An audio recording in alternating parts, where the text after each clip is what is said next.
Эффектный переход был. Всем привет.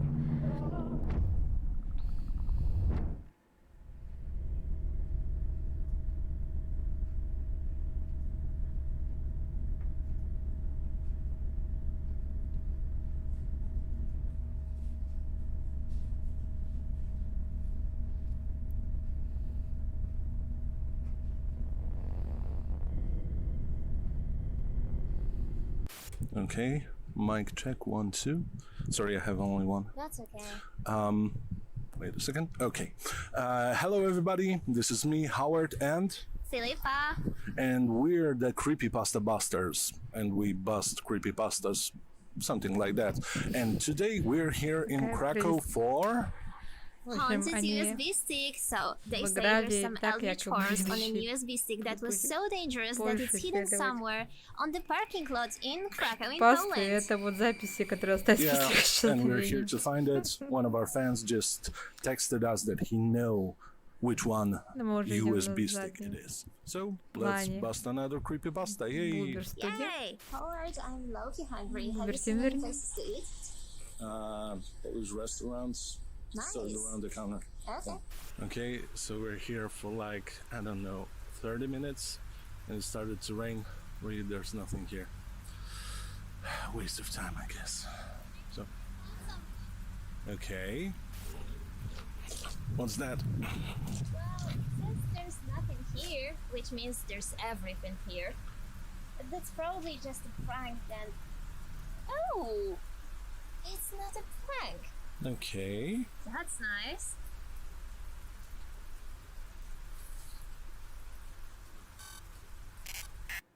Oh, hi. I'm Lottie. I'm the social media specialist at Fiademic. That means I run our edgy TikTok. You might be asking yourself, you're like super energetic and covered in pastels, so like, why are you here? Here's the thing. Because I fucking love horror, and the fact that you're here implies that you do too. So without further ado, welcome to Fiademic's Fear Fest. What is a Fear Fest, you might ask? Well, it's a celebration of all things horror. Horror. Horror. Are you hooked yet? Well, you better be. Sit back, grab a snack, and get comfy, because we're about to get this show on the road. Someone once said insanity runs in our family. Let it run.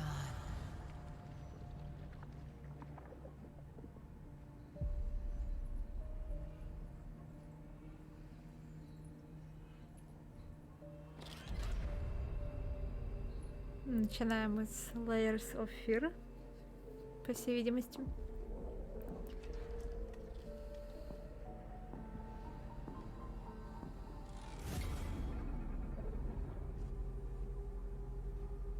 They say it's a tale of sadness and guilt of an artist trapped in a place beyond redemption.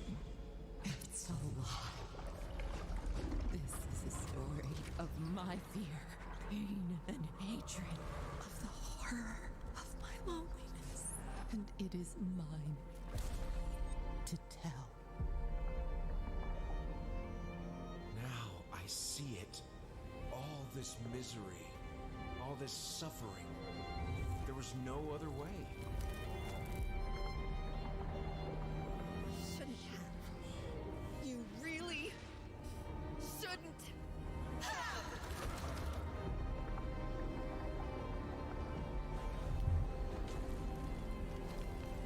An empty shell cannot live forever. It cannot live at all.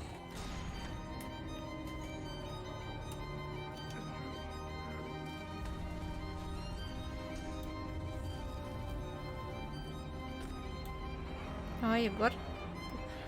Ты меня Привет. слышишь? Привет. Нормально слышно? Да. Ага, хорошо. Ну чё, The Silent Hill этот анонсируется. Пока же только Layers of Fears показали новый трейлер. А, ну значит вовремя. Да. Кирпичи. Ladies and gentlemen, you can't possibly imagine how excited I am Как там about this Киберпук? interview. Нормально? Because right Да, now, I have показали the pleasure to аниме. welcome in my Сегодня virtual выйдет studio, обновление в игре по Damien, аниме. who is the Там creative добавят пару director плюх, responsible вдохновленных for the upcoming анимешкой. great-looking game. Понятно. Анонсировали Layers крупное of обновление Fears. How are 1.6, you? которое еще I'm good. Awesome to meet you. в игру Let's be добавит completely разные honest, штуки. when we look at the И horror платное gaming дополнение market, we have анонсировали. a lot of psychedelic, Платное? walking Да, simulators with плати. mysterious stories, and yet, Layers of Fear series stands out among А them. если я не And хочу? curious your opinion, А ты плати. why this series Ну in ладно, particular is говори. so Купи. popular among players? This is a good question. It's also for us. Layers of Fears as a whole is a big return to the roots for us, and we are trying to retell the same story in a kind of Слушай, new, тут правда in a хотят beautiful way. 88 ужастиков успеть втюхать, или сколько там было? Жесть какая.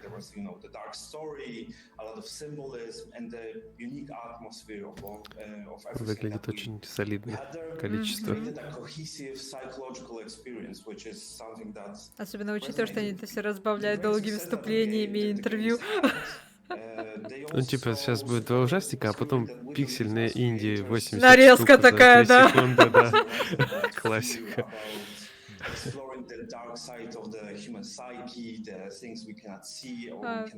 Насчет интервью, если кому интересно, то пока ничего нового не рассказывают про то, что они вернулись к корням. Slayer of Fear, ну, в первом хоррору свою. И что нас же ожидает опять психоделика, вот, исследование страхов, куча абстрактного, символизма, вот это все. Все, что вы любите, как говорится. Никогда такого не было. Да-да-да, и вот опять. Kind of the survival aspect, there is less of gore. We are deep into the characters and their traumas and what caused them. Будет больше рассказано про травмы персонажей, больше выживания. Почему-то меньше хоррора. Это странно. В смысле меньше хоррора? Хоррор верните.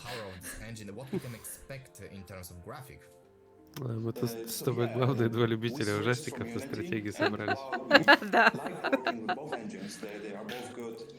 Но, кстати, вот их первую игру из этой серии Layer of Fear я даже на стриме проходила. Вау. Я тоже все говорю, что не люблю ужастики, потом тоже то стримлю, то еще что-нибудь.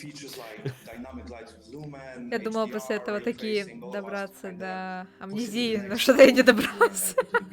Слушай, где-то у меня халявные сборники амнезии, или где-то купленные, где-то розданные. Короче, Плюсе, да, раздавали, причем просили вторую часть, я говорила, что второй части нет. И потом раздали по плюсу вторую часть, теперь у меня все есть. Жесть. Ну там вообще должно быть крипово. Я бы посмотрел, да. Этот стрим я бы посмотрел.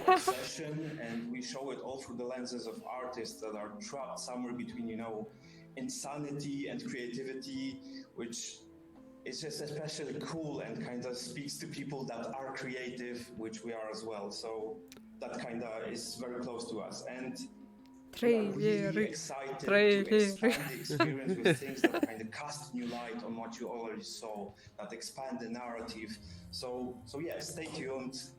Я думаю, притащат сюда Outlast Trials. Скорее всего. Ну, непонятно только, почему там только на пеку анонс. Другие платформы не озвучивали пока. Но хочется же. А там, по идее, у них только тест начнется, бета-тест. То есть, может быть, после того, как они все тестируют и на другие платформы объявят. Сознаются, наконец-то. Да, признаются. О, это у нас этот...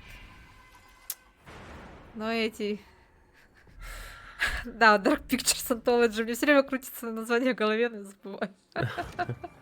Ага, годная. Мы же стримили, вообще красота. Я смотрела, да. Мне так нравится, как вас сильно отличалось, что происходит. Один спокойно, размеренно ходит, что-то смотрит, у второго в это время жуткое, крипы. Это все. Да, там, мне кажется, как раз интересно смотреть параллельные вот такие, типа, как все происходит. Мне вообще нравится, как они это все делают. То есть разные такие сюжетные истории. То есть они прям сильно отличаются друг от друга. То есть сначала этот корабль, потом, значит, что у нас было? Призраки, городок небольшой. Третья часть это вот какие-то руины, древние монстры, да, типа вампиров. А тут теперь вообще пила, фактически. Причем нам показывают, что будут и персонажи инвентарь, будут новые головоломки. Интересно, а если играть в коопе, там будут коопные головоломки, чтобы друг на друга? Сделай что-нибудь, сделай. Да, вот это было бы круто, на самом деле. Слушай, а 7 часов пишут? Да, больше 7 часов сюжета. Мощно. Не, вот эта часть пока выглядит самая такая интригующая, потому что это атмосфера пилы. Devil in Me. 17 ноября. Выглядит здорово. Да. Ждем в плюсе. Или в геймпассе. Я ж подавился. As you can see, guys, I'm not in my studio in Poland with my great microphone or cool webcam. I'm in a hotel United States as I'm on my business trip. And normally I wouldn't do this interview, but I couldn't miss the opportunity to speak to Tom Hito, the game director from Supermassive Games, who is responsible for the game called The Devil in Me, that is a part of the Dark Pictures anthology. Hi Tom, how are you? Hi, very well, thank you. So, let me start. I wanted to ask you how the idea for the whole Dark Pictures anthology was born. Well, the idea behind the Dark Pictures anthology was that we would take the opportunity to explore великолепное качество звука. Да, он сказал, я, говорит, тут в отеле, типа, без своего крутого микрофона, и тут чувак такой, вообще ничего не понятно. Да, самое смешное, что у того, который в отеле без микрофона, лучше звук, чем у человека с рабочим местом.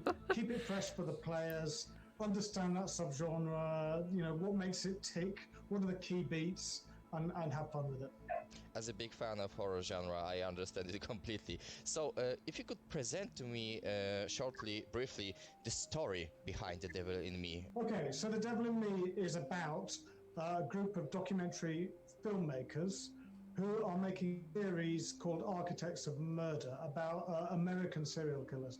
And they have got to the last episode of the series, which is about H.H. Holmes. But they've run out of money. They can't get any content because H.H. Holmes has been dead for 100 years, and they're worried. They're basically desperate. And out of the blue, they get a phone call from someone called Grantham Demet, who says he is a famous architect and collector, and he owns a building built by a relative, which is a kind of homage to H.H. Holmes' Murder Hotel. I don't know if people know about H.H. Holmes, but he was this serial killer in Chicago in the 1890s who built this huge hotel, and he used it to kill people in really kind of extravagant ways. So they're very excited to find this kind of Из того, что я расслышала, так понимаю, они ссылались на какую-то историю про отель, архитектора, который разорился, но ему принадлежал отель. В общем, очень плохо слышно. В общем, не признались, что пила.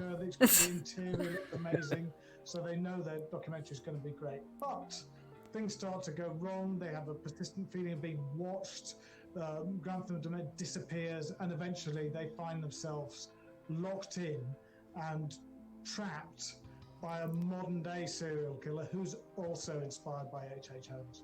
It does look something for horror fans, yeah. I think what we're trying to do with The Devil in Me is build on what people like from previous installments of the Dark Pictures, but I've tried to make something that is very, very scary. Serial killers, a lot of people are interested in serial killers. They're really quite mainstream in a way. Everyone finds them fascinating. They're the very dark side of human nature, and that makes them very scary. And we try to kind of play into that fear and provide an experience that is really as scary as anything we've ever done. And the other thing that's really exciting in this game is we've added a load of new features. This is the series one finale. We've added features around exploration to make the world в эту часть добавили множество новых вещей, в том числе больше интерактива. Giving you a lot more agency about how you explore the world. We've added a simple inventory, so each of the characters have a tool that they can use to try and help them survive the night. And we've added some puzzles in. Да, еще раз напомню, что будет инвентарь теперь у персонажей.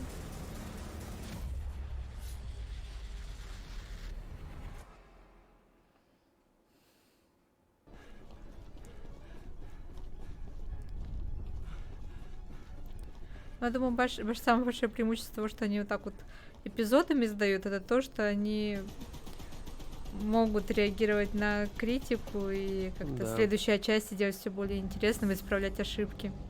О, этот паровозик Томас, да. Хорош с ним, это я вообще помню. прекрасно просто. Вот это точно надо стримить, Настя, это прям факт. Тебе, конечно же, потому что паровозик Томас. Слушай, мне кажется, я потом после этого на работе мне будет очень плохо ночью. На самом деле, в эту хрень бы я поиграл. Это настолько безумно, вообще абсолютно сатанински выглядит, что просто это вот оно требует моего внимания. Интересно, кто придумал этот паровозик на паучьих лапках?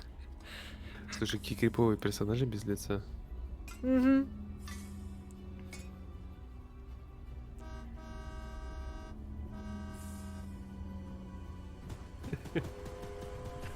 Интересно посмотреть, какая там платина, понимаешь? Ой, господи. Чуть-чуть Чарльз вообще. Это что? speak with so many great talented developers responsible for amazing horror games, and this Он привлекает внимание, что ли, специально? especially unique. You know why? Because I feeling a little bit nervous, but just look at my guest. Here he is, the man, the myth, the legend, Gavin, the developer responsible for the game called Choo Choo Charles. Привет, Андрюха.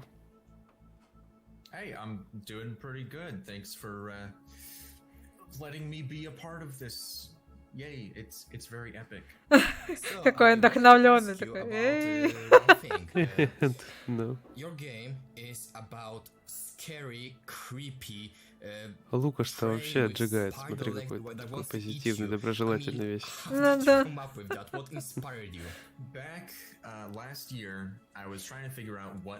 Я, пожалуй, как разработчик сидит с покерфейсом, я именно такими представляю разработчиков хорроров. Да, да.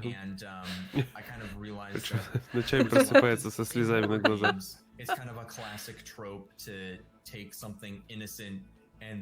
А что Диме остается? Я же у него отобрала компьютер.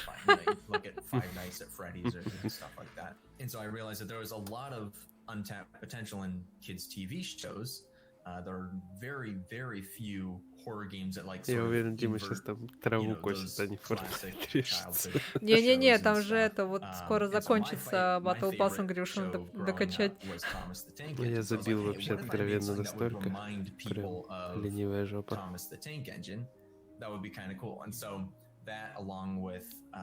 Я так понимаю, там сезон какой-то не очень интересный, если честно.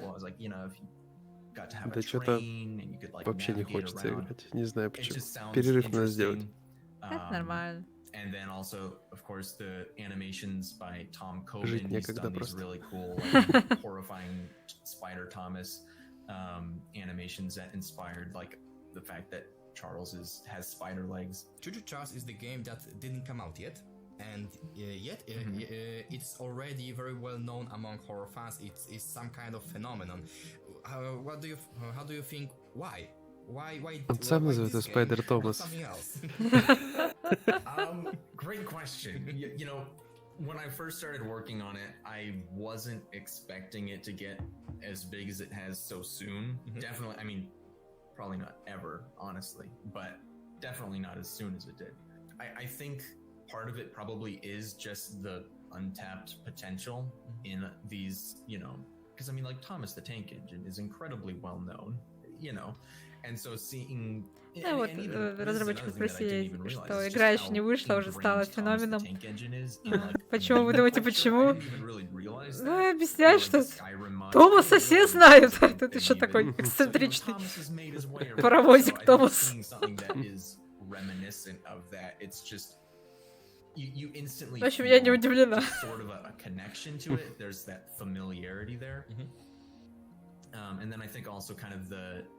Sort of more unique approach with the gameplay, at least as far as horror games go, you know, because typically in the indie horror genre, there's not a lot of innovation on the gameplay side. And I'm not saying Choo Choo Charles is like some crazy, magnificent feat, but it's a little different.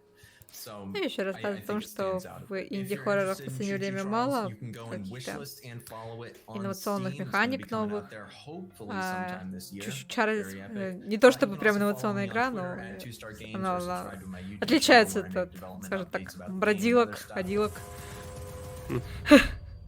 Как минимум, потому что тебе надо отбиваться от поезда.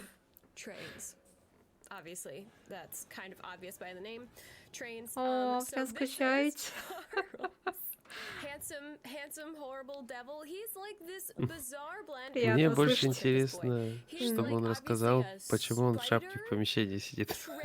Это его помещение. Хочет сидеть в шапке, сидит в шапке, йоу. Tank clown. It's it, right? It's it, but like a train for no reason at all. Like, why? Who cares? Because it's awesome.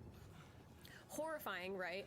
I would say they're like combining the most Я common постараюсь phobias себе people пнуть have, что-нибудь except почаще it's a стримить. common phobia, so they just threw that in for shits and giggles, I guess. Okay, this is our train. We're gonna get to spend the game beefing it up and equipping it with weapons, like a fucking machine gun.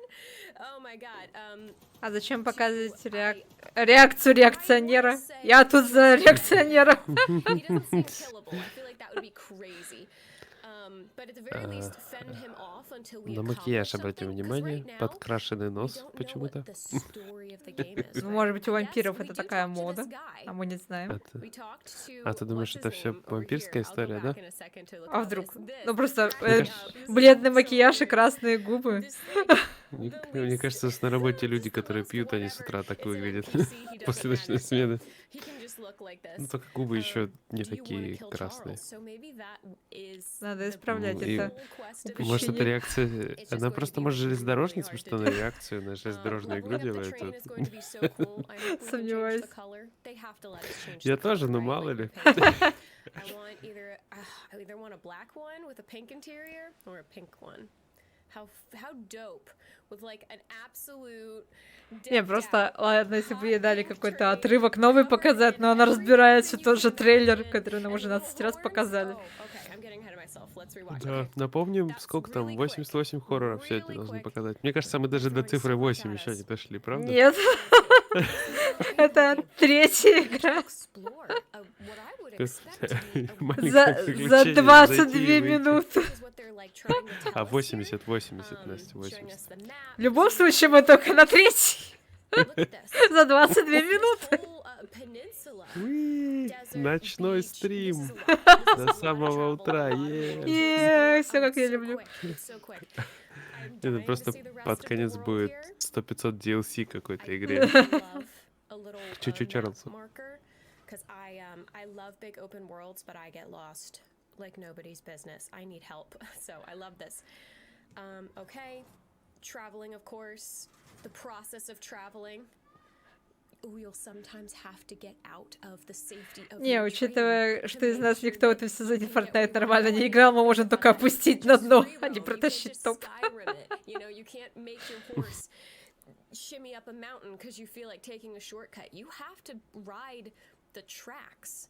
And if you want to explore off tracks, you got to get out of the safety of your train. Oh, it's going to be so spooky. So cool. Yes, do you want to kill Charles? That's got to be our one and only quest. And then, yes, the dangers of getting out of the safety of your train because he's going to come get you. Oh. Okay, so maybe he's constantly roaming to find you. I wonder... Okay, and then this is what's important. I'm bebopping all over the place. I'm so excited about this. Train health. Okay, obviously, we're probably going to take damages when we fight him. Our speed would be great. I'm when it comes to fight or flight, I'm a flighter. А теперь они рассказывают очевидные вещи из трейлера, что сам поезд наш, естественно, будет ходить по рельсам. Если мы захотим что-то исследовать, то надо выходить из поезда, потому что поезд только по рельсам ходит. В отличие от паровозика Томаса, он везде бегает. Как такой. И мы можем улучшать наш поезд, собирая скраб. Внезапно. Да, такая неожиданность.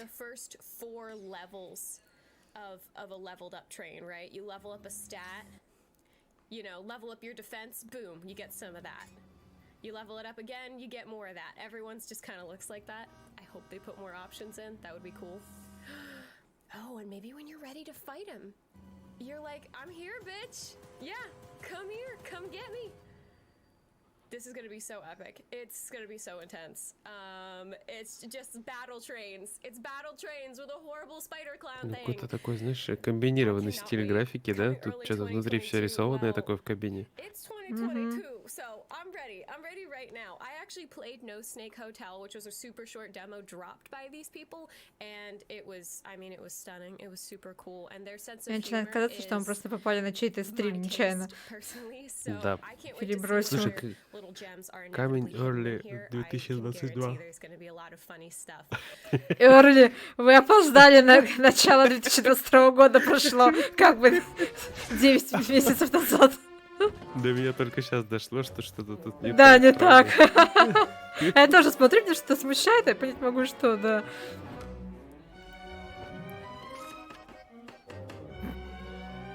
Это что-то забавное.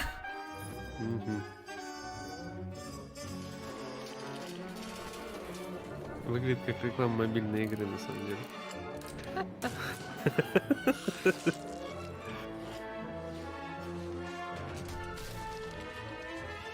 Потому что создаем свой отель, чтобы потом пожирать постояльцев.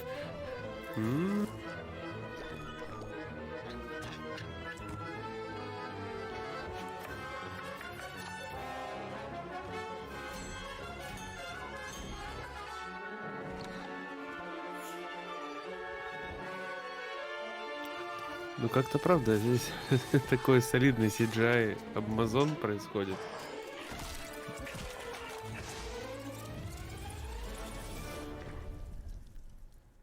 Bloody Hell Hotel. Ну, в общем, как-то так, пока на пока.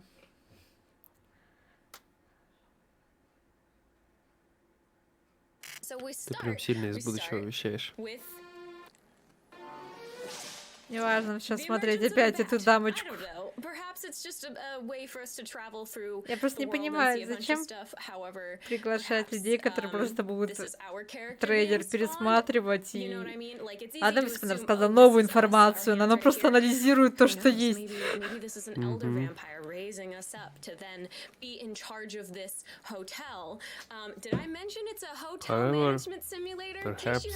Отличный комментарий. Сама не уверена, потому что она просто анализирует трейлер. Management simulation style and the beautifully delicious visuals and quirks of horror and specifically говорит что-то на стриме, рассказал. Influences and I think that that's very clear from everything between the location and the activities and the characters. Anyway, let's continue on. I'm geeking out, in case you couldn't tell. This is just my fancy. I've been complaining that as much as I want to play Stardew Valley, I want a creepier version, and this game. Я не понимаю, почему она сравнивает эту игру со Stardew Valley. Да, я говорю, куда тебя, мать, понесло. Потому что менеджмент игры — это не только Stardew Valley. Stardew Valley больше про фермерство. Ну какой же там менеджмент? Мы же свое ничего не содержим. Кстати, новая игра этого разработчика про шоколадье, вот это вот. Вот, да, вот там будут элементы менеджмента, потому что у нас будет свой магазинчик шоколада. А в Stardew Valley у нас просто ферма. Поэтому хватит сравнивать это со Stardew Valley. Да. Почему не сравнить с Two Point Hospital, например, где мы там больницу свою содержали, действительно ей управляли, я не знаю. So cool. Of course, we're seeing the furniture choices. So again, we get to take these dirty, empty rooms and turn them into something where, you know, it's hospitable and people would want to stay for the night. And of course, it's all in this very beautiful sort of like Victorian Gothic style. Who I would love to stay in one of these rooms. The guests are just so Говоришь, just что-то на beautifully стриме bizarre сказал looking. The proportions, they're almost like Who's, but like I guess the Halloween version instead of a Christmas Who. Also jumping back to what's happening here, obviously we fix it up and we try to get people to come book a room in our hotel, right? Which is a little bit suspicious. She looks a little pink and fleshy. Our taloned dead hand would suggest that we are not.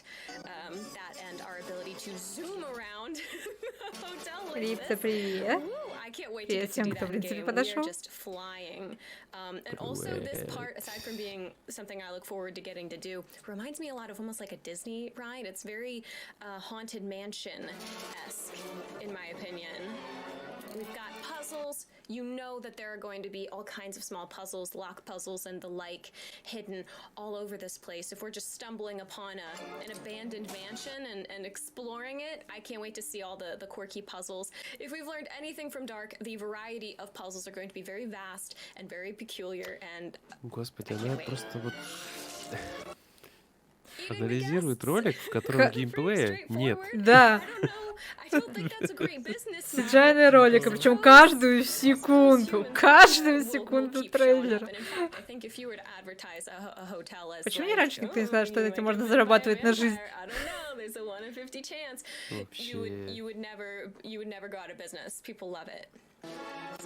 Не замолкаю просто.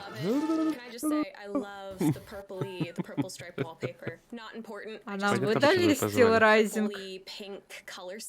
Да, Steel Rising у нас есть. Да, Steel Rising у нас есть. Да. Вы спрашиваете, я все расскажу. Кое-что нам дают, да, кое-что я знаю, кое-что вам расскажу. Steel Rising, да, есть точно. Будет. We're gonna clean up rooms, we're gonna set furniture, we're gonna farm a little bit at least. This cow, that's it. I have nothing but questions, but no good commentary about this cow. I love them. I love everything about them. Останавливает на корове.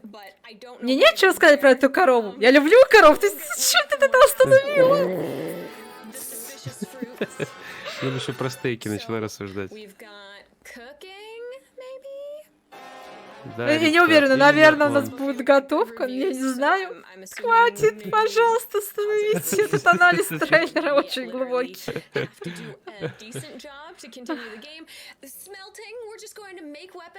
Я не могу точно сказать, будет ли Серега делать путеводитель, но обзор будет делать точно. Ну и путеводитель, наверное, сделает. Souls-like игра все-таки. Dungeon crawling. Well, I would assume with the weapons we smithed, but as if the game didn't have enough to do, we've got dungeons in deep parts of the mansion. I'm assuming that we need to explore and hopefully if we successfully clean them out, maybe we get access to more rooms, we can make it bigger, we can Ой, в этом году еще, в этом месяце нам в геймпассе дадут Hell Rising. Ой, вообще будет огонь игра. А вы ждите еще, Рик-то, он еще делает. Он не забросил. Просто вы представляете объемы? Объемы, а там разве не было проблем с тем, что сохраненки просто удалялись в игре? Он же, кажется, сталкивался с этим.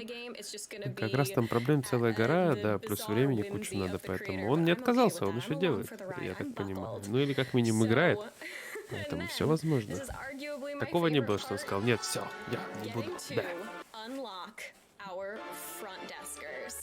Our concierge, man and woman vampires, I suppose. I just love them. There's something about them that's so tweedledee tweedledum. But oh, they just give just the silliest, dumbest vibes. I feel like they're going to be Чуваки в комментариях, please show game, not her. Да, я присоединяюсь. Close your mouth, please. Трейлер, насколько там, 1,5-2 минуты, растянуть уже на 7. Это надо уметь, да. How long will it be? 6 house roughly. Incredible. Incredible. So that is Bloody Hell Hotel. It looks like a bloody good time, and I absolutely cannot wait for it to come out. It is 100% going on my wish list. Go ahead and put it on yours and join me in the eager awaiting of the full Too much release. talk, we want game. Господи, там такие прекрасные комментарии, невозможно остановиться читать. Когда комментарии интереснее стрима, да? Tell me more about cow.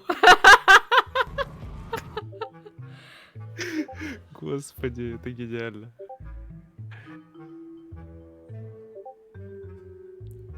О, что-то новое, аллилуйя.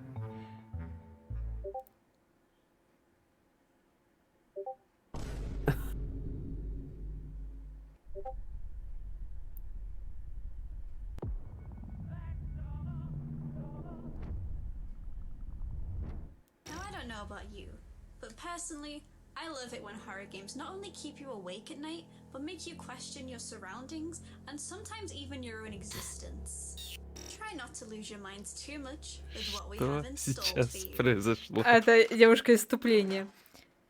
Так вот, просто организаторам этой презентации никто не сказал, что милые девушки это замечательно, но люди пришли посмотреть хорроры, которые заявлялись. Ага, решили немножко девольверить они, значит. Понятно.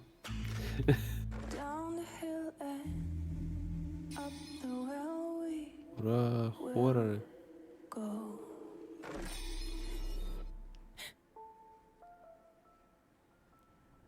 Саундтрек подвезли, смотри.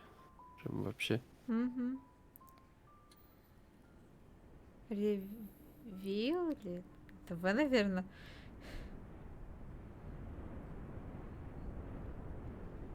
First things first. We know that this is like a circus. We're going to be Это просто CGI-ка, остановите ее, не надо разбирать CGI-ку. Protagonist is going to be exploring some horrible memories. No, please, no. Знаешь, в чем проблема? Ты начала говорить, когда я еще не увидел ее. I love the circus as a theme. I don't know who this girl is. Мы не знаем, кто эта девушка, это CGI-ка, просто CGI-ка. Тут не было геймплея. Мы и сами увидели, что это цирк. Мы не слепые. Nothing wrong with it, just horrible. I hate it. I would hope that we're exploring Stopless a analysis. rundown abandoned circus. That would be cool. A little bit more. Who is the little girl? I don't know. Конечно, ты не знаешь, кто эта маленькая девочка, никто не знает, только разработчики. Worst idea to comment the trailer. Господи. Так, я же говорю, ладно бы она рассказывала какие-то инсайды от разработчиков, чтобы вы понимали, она просто комментирует трейлер, вот как вот мы сидим, что видим, вот она то же самое рассказывает. Да, Емеля, твоя неделя, только мы сидим вас, потому что тут так все понятно. Да, а она прямо сидит и рассказывает. О, это цирк. Ой, я не люблю цирки. А он еще и заброшенный цирк. Фу, я такой не люблю. Как же это будет страшно играть. Вау, и то есть... Не, мне понравилось, знаешь, типа... О, это девочка, я не знаю, кто эта Да, девочка. Показывает, девочка такая. О, это девочка, да. Я не знаю, кто эта девочка, правда не знаем. Честно. Это не знаю, кто она. Самое смешное, то есть я понимаю, что когда к ней приходишь на стрим, то есть если бы она сейчас рестримила, это одно, делиться своими впечатлениями от стрима, но мы смотрим стримера, который пересказывает трейлер, который мы уже видели. Зачем? Причем покадрово, не просто общее впечатление быстренько, а покадрово. Кто придумал это? Чуваки пишут, how do we skip its life? Господи, да что это такое? То есть без проблем у себя на стриме, понятно, у нее это аудитория, она конкретно ее аудитория будет любить ее стиль изложения, без проблем. Да почему это показывают на официальной презентации? Поток сознания. Поэтому я ничего...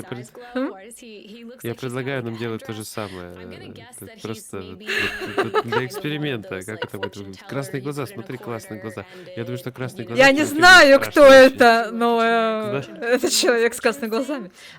Наверное, он не Это человек, наверное, он механический. Как это страшно. Да, может быть, они из огня или лазера, и у них большая температура, и если долго на них смотреть, у тебя заболят тоже глаза или появятся зайчики. О, Если это выжать твои глаза, у девочка. тебя зайчики. Мы, А, конечно, это до сих пор девочка? не знаем, кто это девочка, но это девочка. А, это девочка? Слушай, а вот сейчас нельзя точно утверждать, девочка это или не девочка. Вообще, на самом деле, нужно у нее спросить, как она себя позиционирует. Может быть, это не факт, что это девочка, не факт, вообще не факт. Так что я думаю, что все сложно с этим вопросом, конечно. И вообще игра очень неоднозначная на этом фоне получается, очень странная. То есть какие-то существа с красными глазами, странные символы с серыми точками, здание маленькое какое-то, вот. И, в принципе, очень интересная игра. Я бы поиграл, наверное. Как он там называется? Red Devil или Review? Или треугольник Ею? Реевил? Что, как вот он называется правильно? Можно вообще очень много интересных всяких вариантов названий придумывать, когда ты создаешь хорроры. Вот, надо просто взять содержимое игры и смотреть, слушать, придумывать часть контента какого-то берешь, значит, компонуешь и берешь основную идею, и на этом фоне формируешь какое-то название. И из этого названия создаешь красивый логотипчик. Вот, но мы не знаем, как придумывали здесь все. А, все, можно остановиться, да? Да. То есть это вполне реально, конечно. Мне нравится, что ты говоришь с точно таким же тембром, как и она. Может показаться, что ты переводишь ее синхронно. В принципе, там также информации много было полезной, как и у нее. Так, тем Слушай, мне кажется, мы это где-то видели. Да, это хоррор про Первую мировую войну, когда, помнишь, человека мучили эти воспоминания об этом событии. Трейлер уже показывали, да.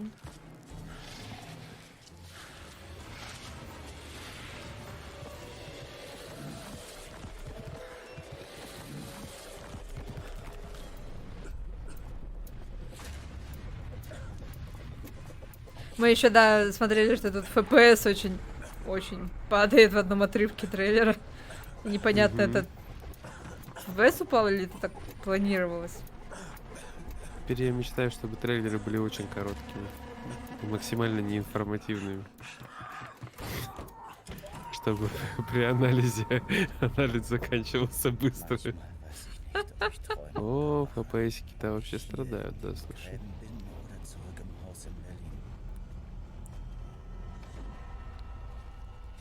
Рифта спрашивает, у нас будет стрим от тебя или от меня по стилрайзингу? Ну, можно что-нибудь придумать. Там, я не помню, релиз какого числа, 9-го, по-моему. Можно попробовать придумать, да, я бы тоже потыкал, конечно. Так что я думаю, может быть, получится организовать. У меня сейчас все во время больше упирается, на самом деле. Желание делать все не погасло, времени не появилось просто. Стало еще меньше. С началом учебного года особенно. Да. Ура, анализа не будет. Это так мы и полюбили интервью с разработчиками. Да-да-да. Все познается в сравнении.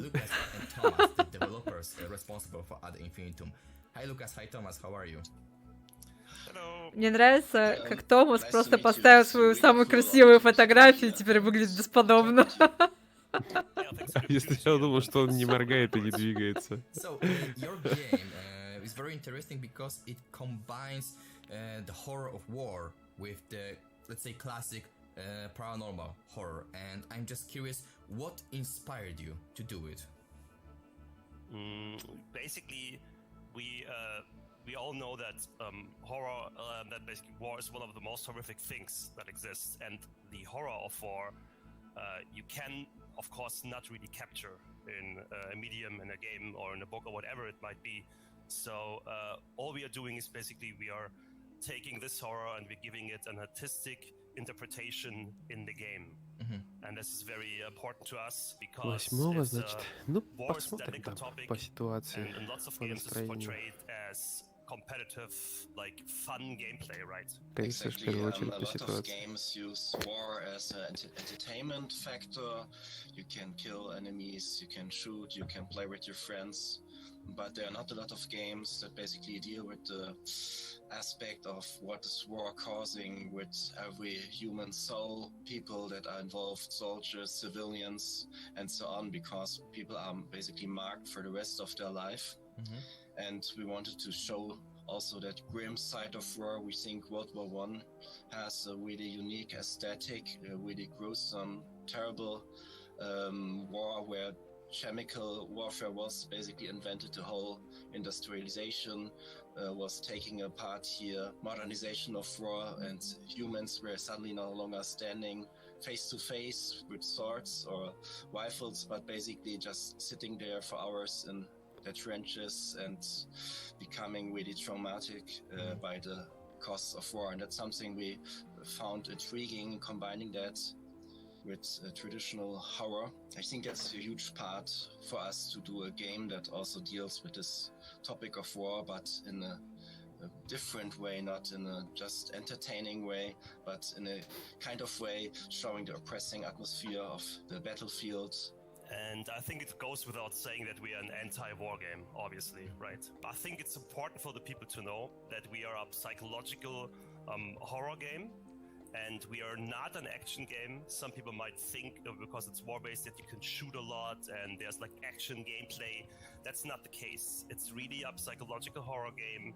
We have historical tools you can use. We have a historical environment Говорят о combined том, with что это a mystery, будет не экшен-игра, то есть вы не будете ходить, стрелять по врагам, то есть это психоделический хоррор. Я подозреваю, в основном будем ходить, исследовать, может быть, там от врагов прятаться будут. We want basically player to question their own sanity. What is real? What is unreal? Are we still in the war? Are we back? Are we even alive? Those are questions the player should face himself with. We were hugely inspired by movies like Jacob's Ladder, but of course also books, movies dealing with the World War I, All Quiet on the Western Front, for example, The Storm of Steel. And I think what's really interesting is we offer a really unique perspective, a German perspective, something that's not often used in games, especially in regards to World War I. But after all, we think we also want to portray the gruesomeness of war as realistic as possible on the mind of a young soldier.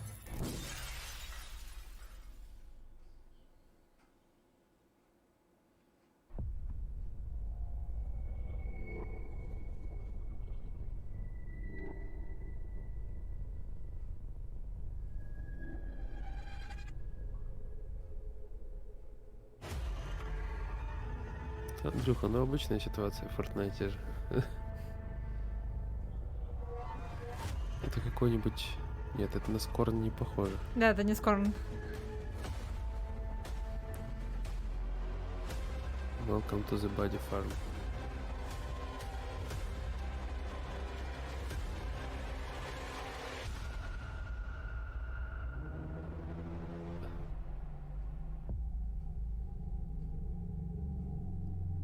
Dark Может, все-таки Fracture. Скорн? Не, Dark Fracture. Как-то вот столько там кусочков организмов было на уровне, что показалось, что там темная фрактура. На мобилке подещем. По качеству было похоже на хорроры мобильные. Hey Lucas, I'm doing great, thank you. And how are you? I'm super excited to be Creepy as fuck, он сказал. Классно.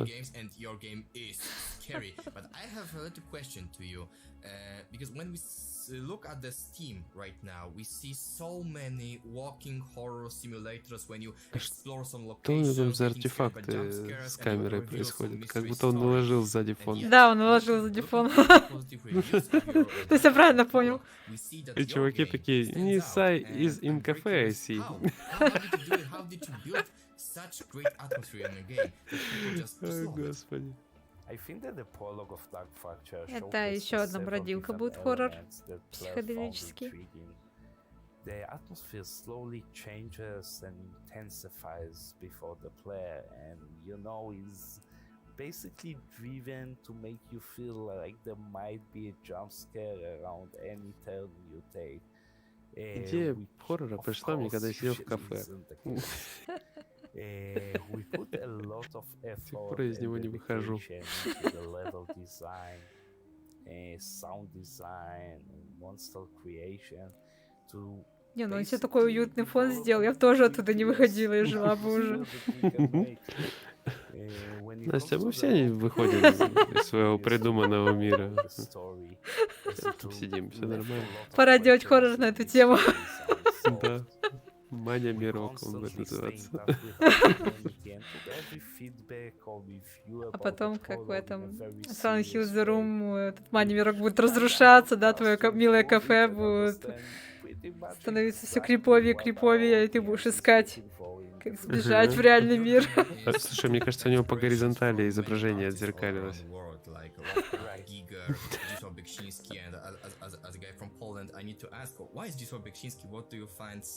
Слушай, ну тут такая смесь Эгони и Скорна одновременно. Получается такое что-то странное.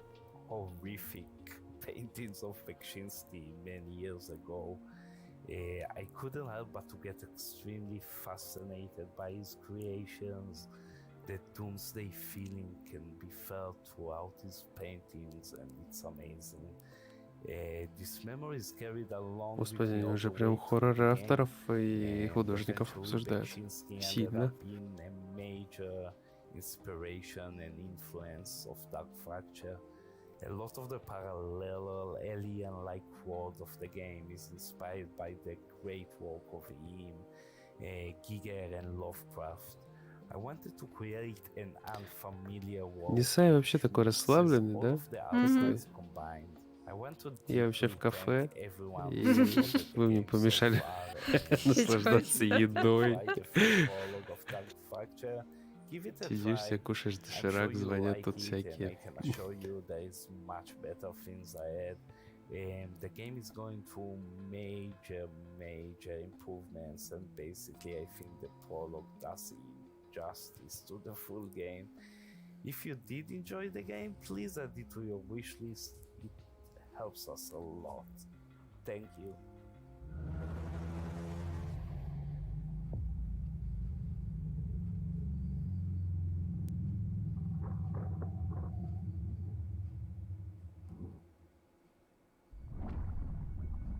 О, геймплей. Неужели? Давайте, мы готовы. Классно тебе там в будущем. Нет, тут еще одна девушка, другая. Это не геймплей.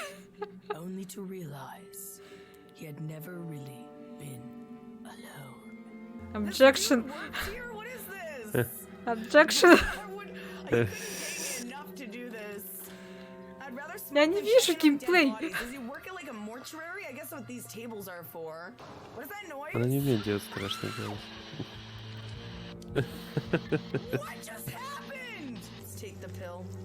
Она просто своим голосом разговаривала, шепотом.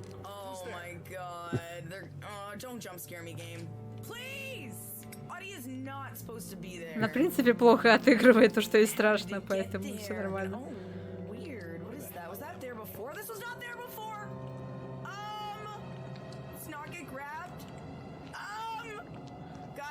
Did we just go into another universe? Oh, we're running low on sanity! We're running low on sanity! We gotta go locate our medication really quick! Bruh! Stop it! I'm getting harassed by tables! I think I need this. And oh god! Так стримы интереснее смотреть, правда? Официальной трансляции. Почему нам нельзя было просто дать геймплейный трейлер? Это так сложно. Ну, так скучно, понимаешь, скучно. А тут эмоции сразу какие-то подвозят.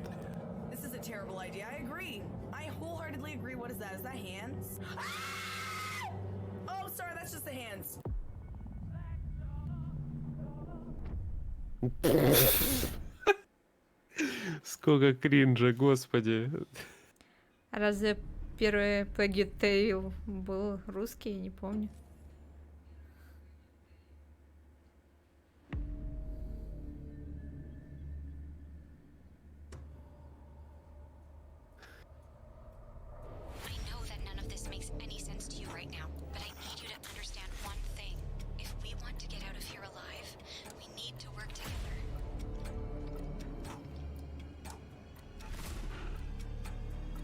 Что-то наконец-то вменяемое, да? Угу.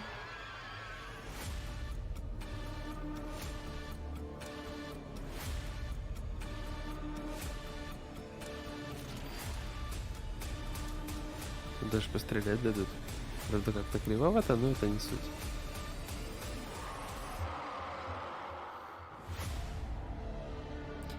Фобия. Да, она ж вышла, я думаю, странно. Это продолжение, что ли? Не, это все тоже, видимо, просто напомнили.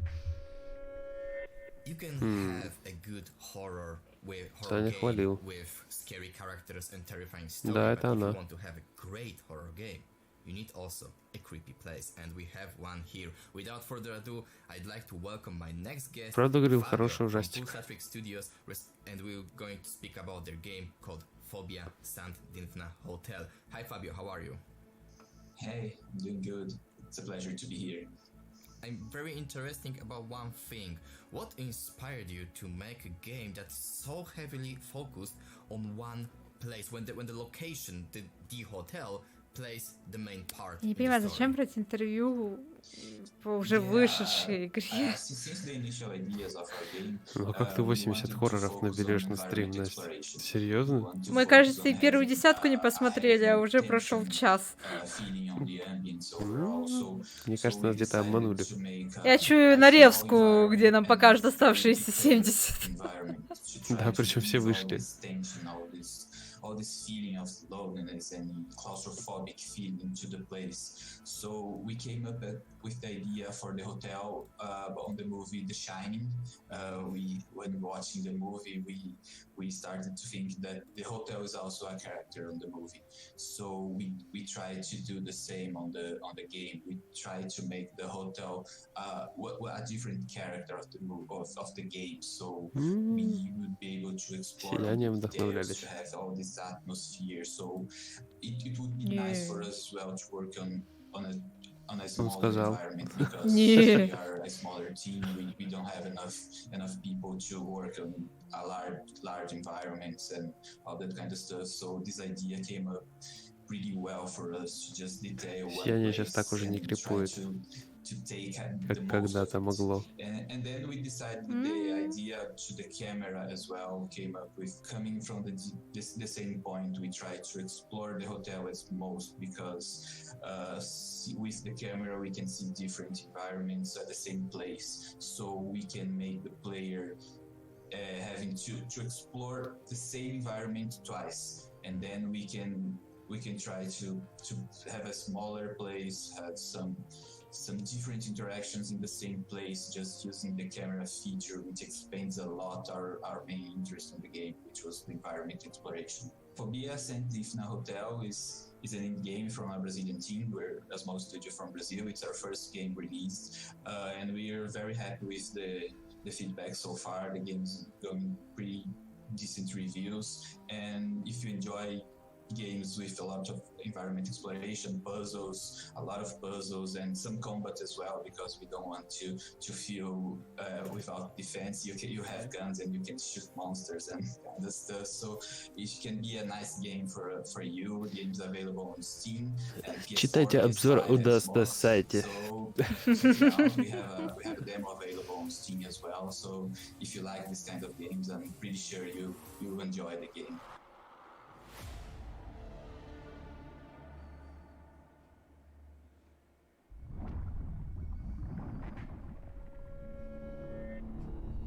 Вот вам даже ссылка.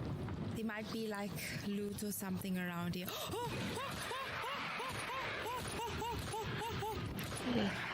Еще одна вырезка из стрима. Ей. Геймплей. Как мы сразу не догадались? I don't like this.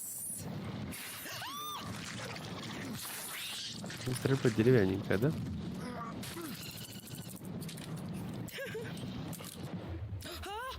Как засрали пол? Фактически спрашивает.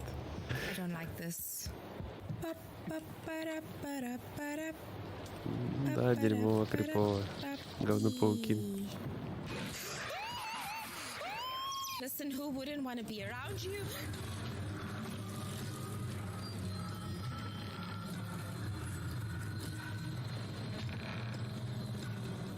I don't like this. Bro, I'm dead. I'm running. Can I get past you? Oh, I'm dead. I am dead. Woo! Hurry up, you bitch.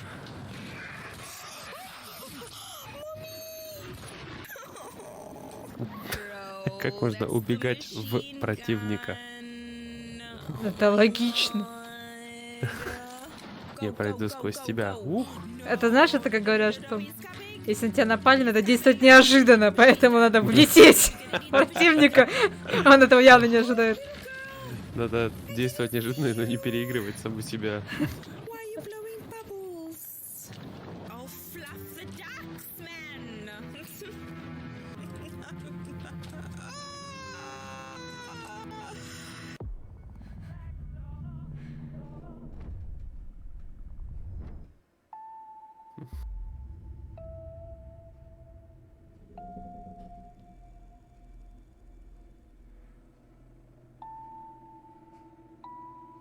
Кринж горой, волной, цунами. Знаешь, мне начинает казаться, что это мы просто с тобой не доигрываем, когда стримили хорроры. Надо было тоже вот так вот визжать, пищать. Может быть, аудитория была больше. Слушай, ты сидели вот это вот? Наверное. Да. Научите нас стримить, пожалуйста. Секиро без смертей. А, ты хочешь, чтобы я была как в той новости, человеку потребовалось сколько, 4 года, чтобы пройти? Да, да. Секиро без смерти. Хороший байт, 4 года стримить только Секиро. У меня вот только один вопрос. Почему дали фонарик главному герою, а FPS у него забрали просто? А тут либо FPS, либо фонарик. Это ужасно, она так тормозила, жуть. Она и дальше тормозит. Нет, слушай, ты выбирай, что ты хочешь. Либо в темноте ходить с большим FPS. Я знаю, что я хочу не эту игру.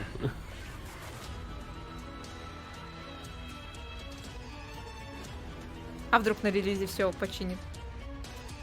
И получится 5.2.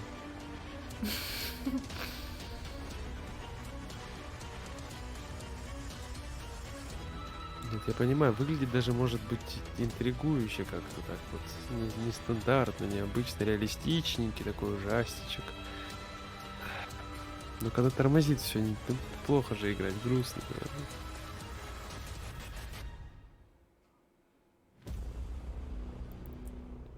Там томатный сок заливали в комнату. Да. Все нормально. Все стены в варенье.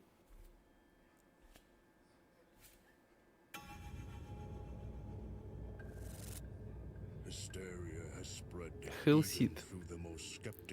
Дальше у нас хоррор в японском сеттинге. Хоть что-то интересное, ну-ка.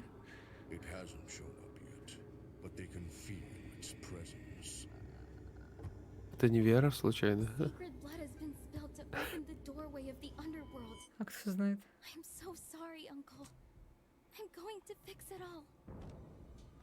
А, я вспомнила, что это за игра. Я видела ее. Это где еще надо было вот этим, на листочках рисовать, прям вот как показано. Да, знакомо выглядит. Но она вроде тоже уже выходила.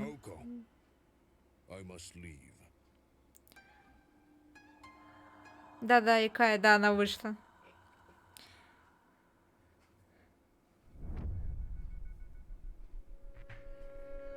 Now I have a great pleasure to have in my virtual Fearfest studio Laura Да, from Anthem. Laura, hi, how ну, are you? выглядит неплохо. Hi, I'm fine. I'm really eager to see this Хотя бы event FPS держится. going on, and it will be awesome. You're responsible for Вроде как был неплохой хоррор, только вот это вот рисование карточек и надо тормозило очень, потому что там чуть мышкой не так двинешь и все. Перерисовывай.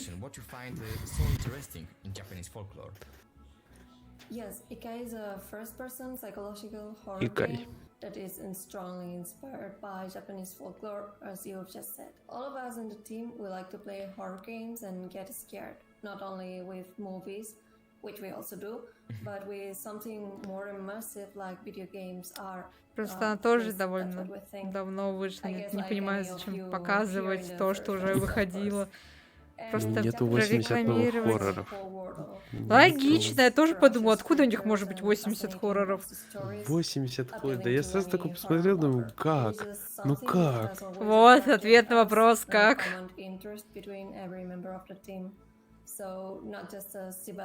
Ну 7, ну 8. Ну 80, блин. Я бы предпочла, что мне за этот час показали 10 новых хорроров, и мы разошлись. Было смешно, и я думаю, что мы где-то за углом уже зайдемся. And how the research looked like? You were working on, you were reading about the Japanese folklore a lot, or you just had that knowledge from the start because you're just Japanese freaks or something like that? We had some basic knowledge, but a lot of the research was done to create Ikai. Lots of hours, lots of time, research over the internet, also all Japanese books, which we had to kind of translate ourselves to something that we could understand, and it was tough work, but in the end it was worth it, I think. And the last thing, what the word Ikai means? Ikai means underworld in Japanese, not only in Japanese but also in Shinto religion, which every religion has its own word for underworld, and this is from Shinto religion. So you'll be able to play Ikai during the Fear Fest, and I encourage you to do so on Steam, but you can also play it on consoles. It is out for Nintendo Switch, for PlayStation 4, PlayStation 5, and Xbox.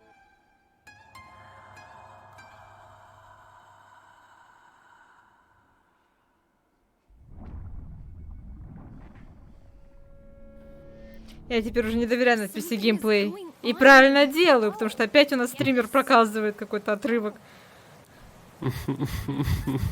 Да, ты правильные звуки издаешь. Звуки отчаяния. Нет.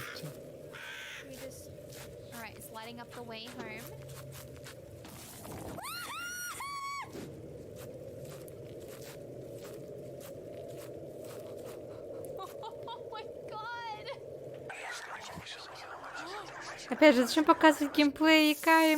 Она уже давно вышла. Если вы следили за стримерами, которые в нее играли, вы знаете, как она играется. Даже я знаю.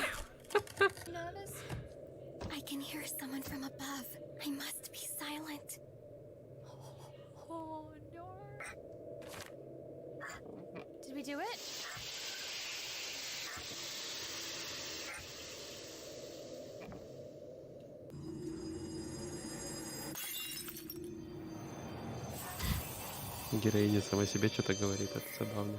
Угу.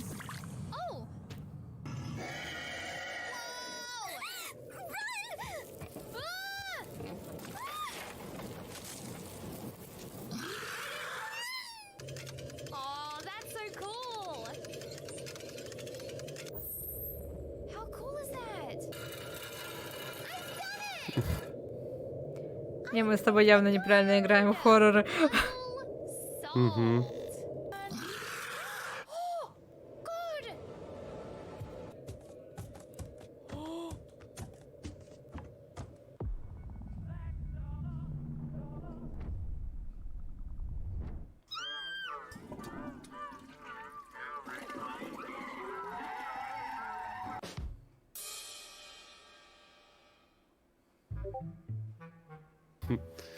Так-то ничего вроде. Да нет. Весело. Хоррор ничего так, только он давно вышел.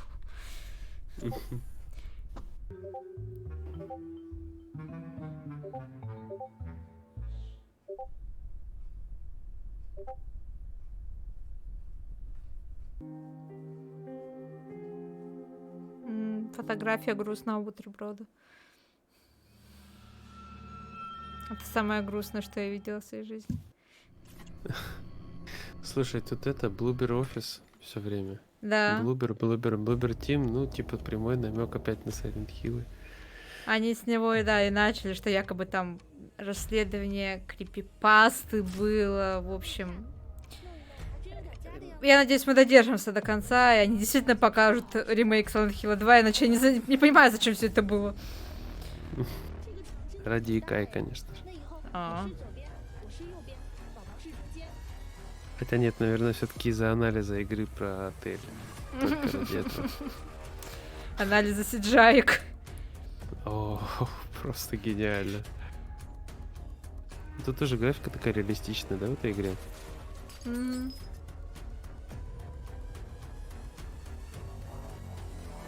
Но потом кружка квадратная врывается в кадр, и я такой, ну не. Ну почти, да. Да, вы почти обманули меня. А еще мне нравится, как показывают всегда перегорание лампочек в игре, да? То есть это всегда искры, и обязательно лампочка прям отлетает. На деле перегорает, но просто перестает гореть. То есть редко прям происходит так, что херак и все полетело. Я только пару раз видела, что прям с искрами она там взрывалась или что-нибудь в таком духе. Я тебе честно, как электромеханик со стажем могу сказать, я ни разу такого не видел вообще просто. Я видел просто, она просто перестает гореть и все, то есть вот так вот. Причем самый неподходящий момент, конечно же. Да. Искры я видел, когда вот прямой контакт проводов, да, искры я видел, ну блин, в других случаях как-то не доводилось. Following to that, I have a great pleasure to welcome my next guest, Patrick. Но атмосфера у предыдущего хоррора была, давай, такой интересной. Да, но только опять FPS почему-то. Если хорошая атмосфера, FPS сразу страдает. Какая-то формула. Приходится чем-то жертвовать. Игра не может быть идеальной. Рип-то я не проверял, но вроде не пропадал у меня Midnight Fight Express. А мы сейчас с тобой проверим. Мне просто тут надо... переключить. Это был хитрый спектакль, чтобы Егор пошел играть геймпасса попить и оставить это одно. Я бы раскусила вас двоих. Не, я если бы начал что-то играть, я бы уже в Геншин на телефоне играл, так что... Хороший выбор. Я бы тоже уже в Геншин пошла. Но монитор занят стримом. Нет, у меня не пропал, вот он на месте. Попробую запустить. А он не запускается, прикинь. А, не, вот запускается. Я же говорю, это хитрый спектакль. Не, оно мне говорит, к сети надо подключиться. Я сейчас проверю, подождите. А, я же на работу брал консоль, точно. Оно как-то не любит автоматически подключаться к знакомым сетям.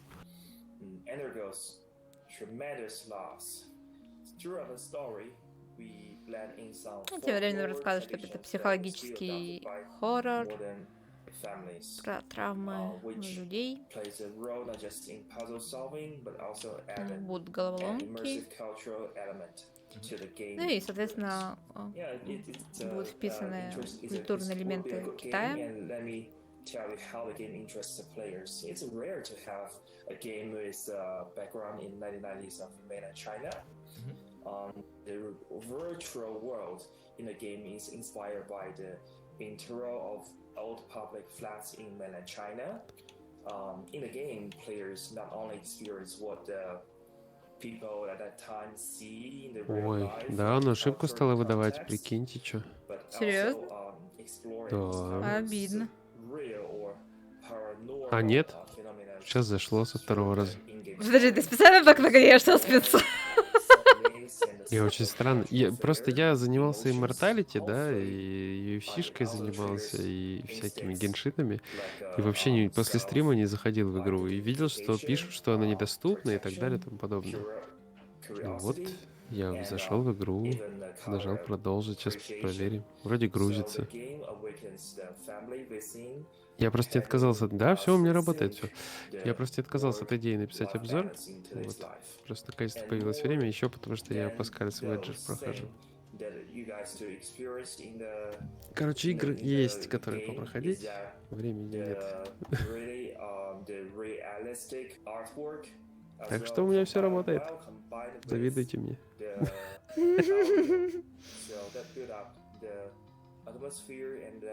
A fancy experience, like you're watching a movie, but more than a movie.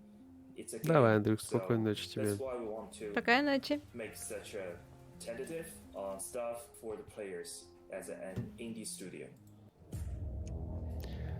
Я просто уже начинаю страдать, потому что скоро на работу вставать. Вот, я думаю, что я потерплю еще чуть-чуть и пойду, наверное, спать, потому что иначе я завтра просто буду стреляться. Правильно, правильно. No return. Хорошее название.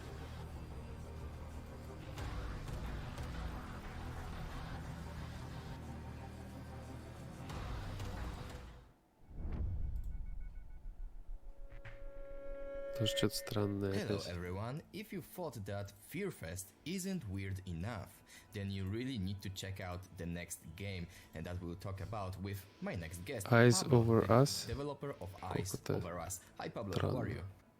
Мне нравится. Ты говоришь странно, и как раз ведущий говорит, если вам не показалось наш фест достаточно странным, то вот вам странная игра. Я думала, это хоррор-фест, а не странные игры-фест. Да, странные демонстрации фест, потому что no game, тут даже CGI-ки не было. So I wanted to explore the possibilities with that. I think the game looks really weird. Maybe that's the first thing people see. The style was really the main focus we were trying to achieve. We were asking the question, what life or emotions look like from the perspective of a Lovecraftian being. So we were testing a few styles. Вот тебя подбивают выбить платину Сидж. Все время. Конфликты вообще нет. Сразу нет. The main focus of the game is the dynamic story. The game is procedural, so everything you do affects the game. The game has a little objectives that the players will uncover through experimentation. So it's a game that has a lot to take players through a lot of experimentation. Sometimes you are the one being experimented on, sometimes you are doing the experimentation. I think it's an interesting dialogue that I want to see the players and see how they react. So you have a weird art style based on rotoscope. You have the Lovecraftian being that plays with people. I mean that's very surreal. And I just wanted to ask you: you're the only one-man army working on this game, or do you have a team? We are two people and one person for the music. The music is also weird and experimental. We found a guy that is really inspired by the Silent Hill games. So we put a lot of focus on the music as well. And you can see how not only the music but the art reflects how the characters are feeling. So if you pay attention, the game has a lot to tell, from the visuals and the sounds. Опять Silent Hill The players упоминается. just need to pay attention, and you can see a lot.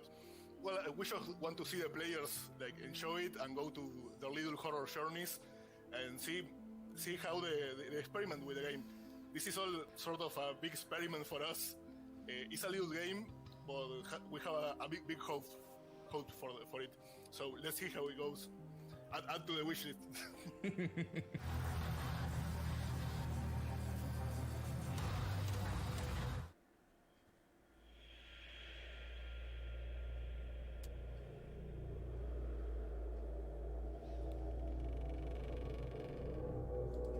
Все советуют добавить виш-лист, что неудивительно. Конечно.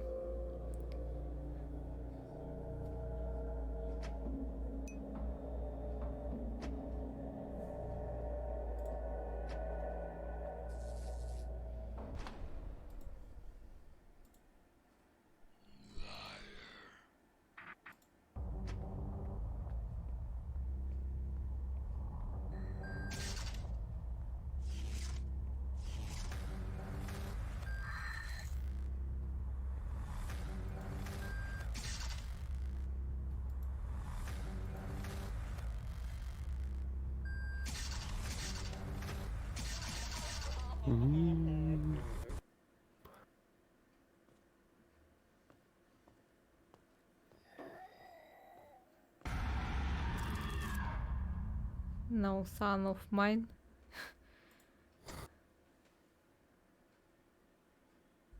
Рип-то, конечно, кушать пиццу. Логично. Пицца. Пицца это хорошо. I shouldn't step on the grave. That is rude. Hello? Is it a child? Do you need help? Where's your parents? Come back! Come back! There's nowhere else to go. And it's about to run Я out. не знаю, Рипта. Мне кажется, что там недостижимо она платина. Вот что я скажу. What is this? Он хотел сказать, идеальная фигура недостижимая, ешь пиццу. Oh my god. Sorry. I was about to say I'm not good at playing horror games. Like I genuinely get really scared. Like Да чё ты так кричишь? Там ничего не происходит. I can't do it. I give up. LB to run at your own risk? Bro, what do you mean run at my own risk? If you give me the option, I'm not gonna do it. Today's game is sponsored by Cardiac Arrest. It really gets the heart going. Filter. Ah, that was me who did that. Just run.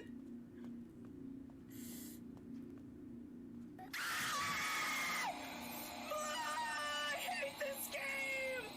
It's blinking. It's blinking. Gotta be ready. I hear it. I hear the stupid little kid. Господи. Мы с тобой не доигрываем. Мы неправильно играем в хорроры. Я просто боюсь всех разбудить в доме. Не в своем, причем в соседних домах тоже. В квартирах. What the actual fuck? Run. Safety is right here. It's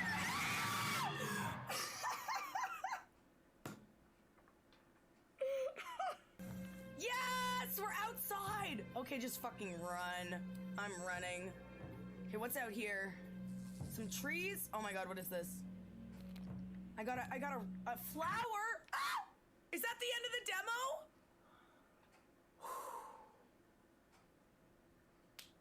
Guys, can we get some claps in the chat? А, это всего лишь была демка.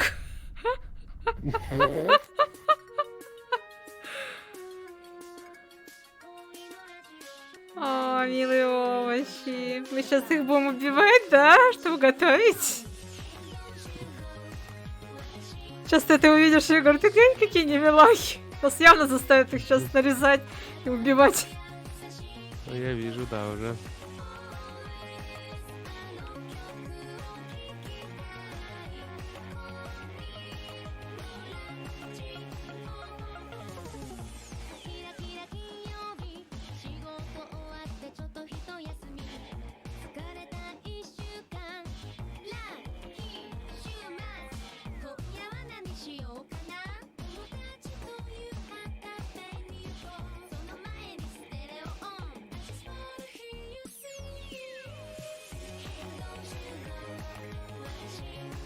Это пока что выглядит слишком жизнерадостно для хоррора. Где подвох? Да.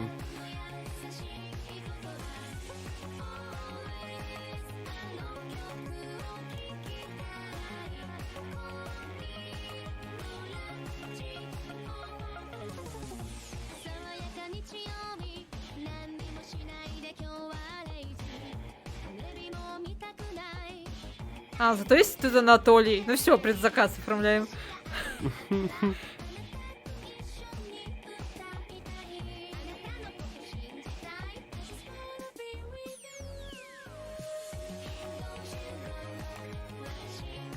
Да-да-да, Гриша и Толик, ну все, предзаказ.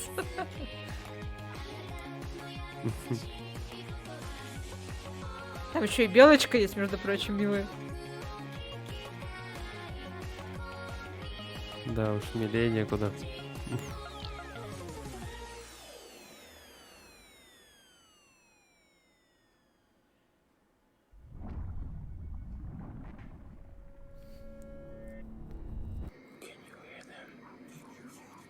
Hey, do you guys hear that? Oh. It sounds scary.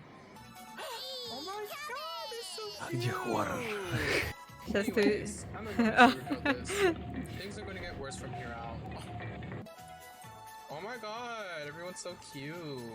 It's like she's trying to tell you something. Right? Чувак раскрашен люто, конечно. Breakfast with what? Мне кажется, Гриша себя очень плохо чувствует. Ох. She looks so cute. Look at her. Oh my god. Нет, все-таки мы, кажется, готовим не овощи и фрукты. Кажется, тут готовят наших героев. Ёкарный бабай. That's right. Give me that knife. Hi, cabbage. What's the tea? Don't worry. As leader of the Chompets, I'll make sure none of the humans know about us. Escape? What if I don't want to escape? Group looks terrified of you. As they should be. Why would they be terrified of me? I don't understand.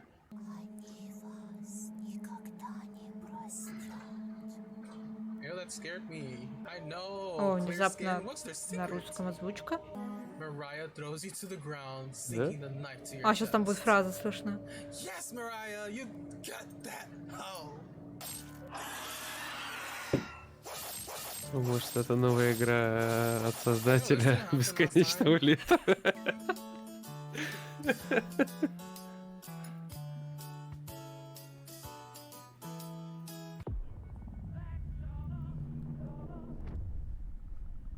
Сколько там крепоты. Ага.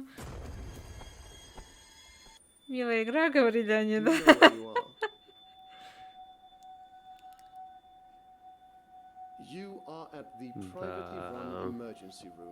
А, вот и начались наши любимые инди-хорроры. I will not lie to you. There is still a long way to go before you can go home. In the meantime, do as we say. The doctor wants to see you. And don't get disturbed by some of our more mentally confused cases. Oh, thank you, dear. You will feel a little sting.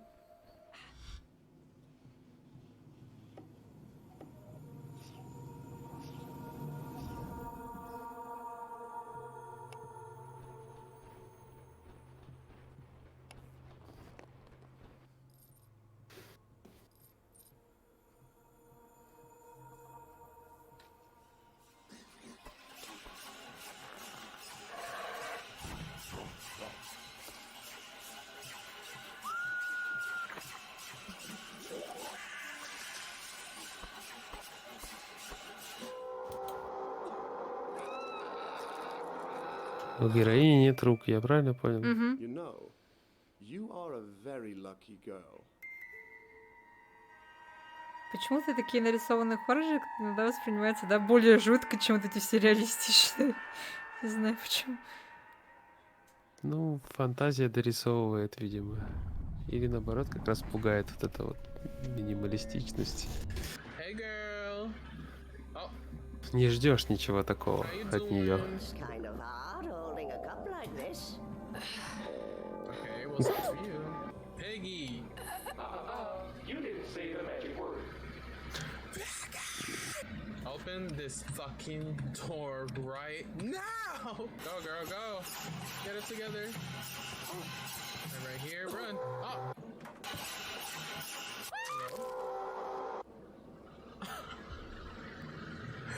Not through the looking glass! How am I supposed to... What if I just... Oh no, he's like grown into the wall. Not them setting that trap right there so I can fucking die right away. Oh! Oh! I can cure you. I can cure you. Please don't kill me. Fatality. Katana wins. Flawless victory. For what you really are. Единственное, не понимаю, зачем они так много спойлерят, когда вставляют отрывки со стримерами, если честно.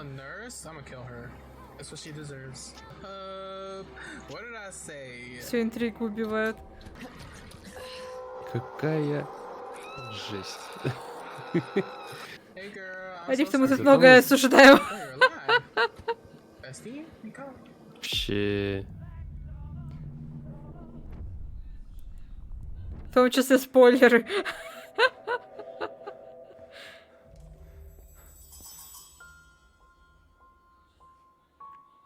То есть одно дело, когда просто трейлеры выкладывают, ну, то есть ты можешь выбрать, да, посмотреть, не посмотреть, а тут же все таки презентации.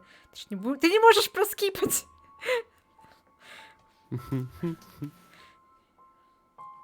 Это же прямая трансляция. О, какой странный хоррор, тоже на мобильный похож очень. Такое ощущение, как будто тут за нами приглядывает шалтай-болтай. Он такой кругленький. Ну. Киндер-сюрпризик.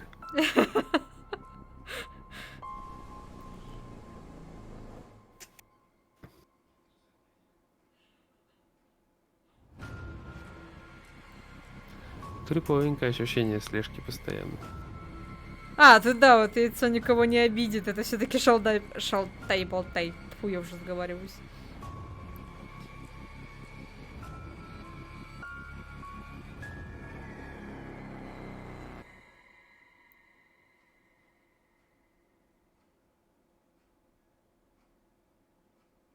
Экхэт Гампти.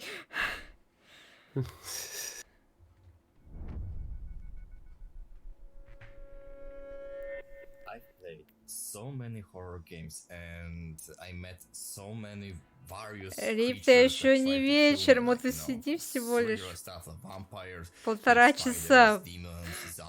Кто знает, может быть, Silent Hill где-то впереди, но я уже ни во что не верю. Да. А я уже думаю, что мне надо вас покидать, ребятушки. Давай. Потому что очень поздно. Да, давайте там. Надеюсь, вы досидите до Silent Hill. Вот я с утра буду чекать новости. Надеюсь, там будет Silent Hill. Хотя бы буду знать, что все не зря. Надеюсь. Ладно, давайте спокойной ночи. Давай, сладких снов. By your gameplays, tell me more why the enemy is an egg. Me and my brother, yeah, so it's me and my brother working in this game. We were thinking about which, like, we wanted to make a horror game and we wanted to make a new, like a kind of a new character that people haven't seen before.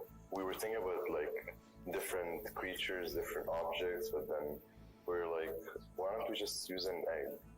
You know, what's the worst an egg can do to you? Eggs just, they roll around, they get cracked, you know.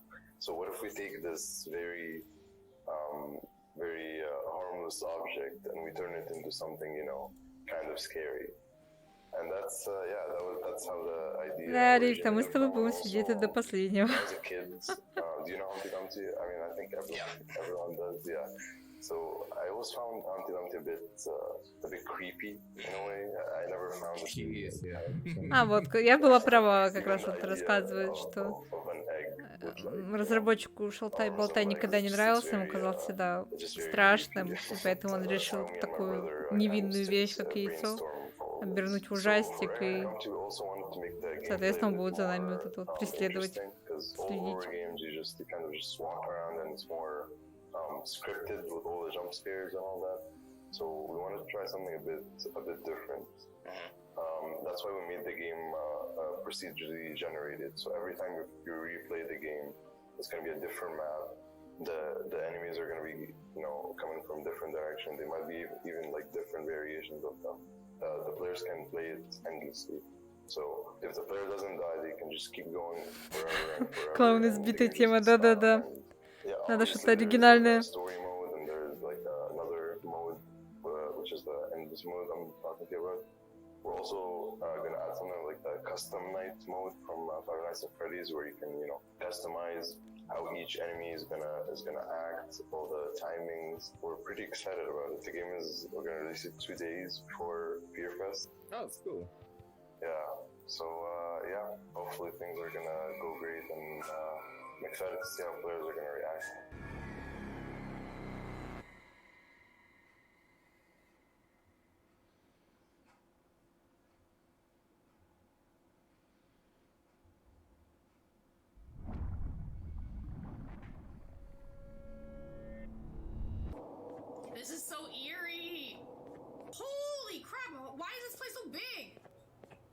yeah, they said 10 keys, right? 10 keys to get out. Oh, I am so lost. Let me out! Use the UV light on the monster thing, right? The problem is my bad luck. I kind of walked right into him. Oh God! Okay, so he can come out of the floor. Oh, that's creepy. Ну, в общем, такое. Такое ощущение, что автор взял идею Backrooms, соединил ее с Showtime, болтаем. Вот, держите.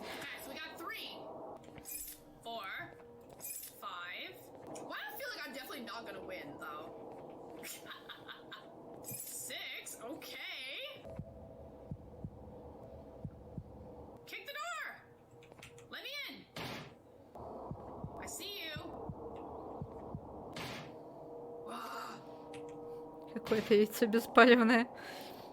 Ага.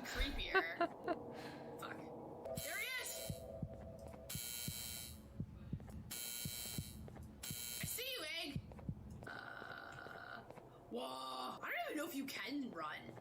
Oh, you can. Is this a bad idea? Running? Where? Where?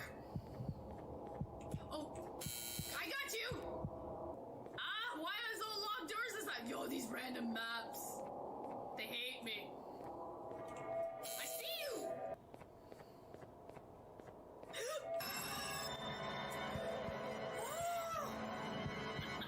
I want to win one time.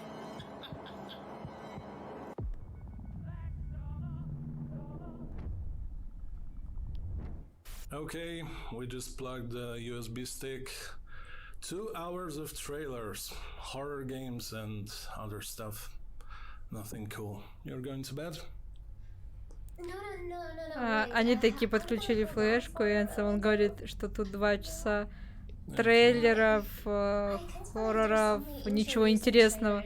Я бы не отказалась, если бы у нас было 2 часа чистых хорроров, трейлеров, а не всего этого. Hi everybody. Just woke up. Сыпет соль на рану. Yesterday was a shit show, to be honest. Today it's gonna be a better day, I guess, because Покажите Silent Hill и мы рвем когти. Maybe take a walk around the Krakow. Me and Phil. Okay. Me and Philippa. Honey. Philippa. Hey, it's not funny. Hey, are you okay? Hey.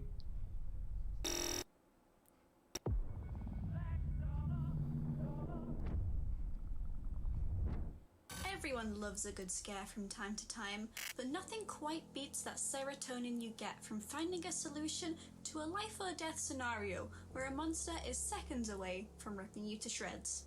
Well, in games anyway.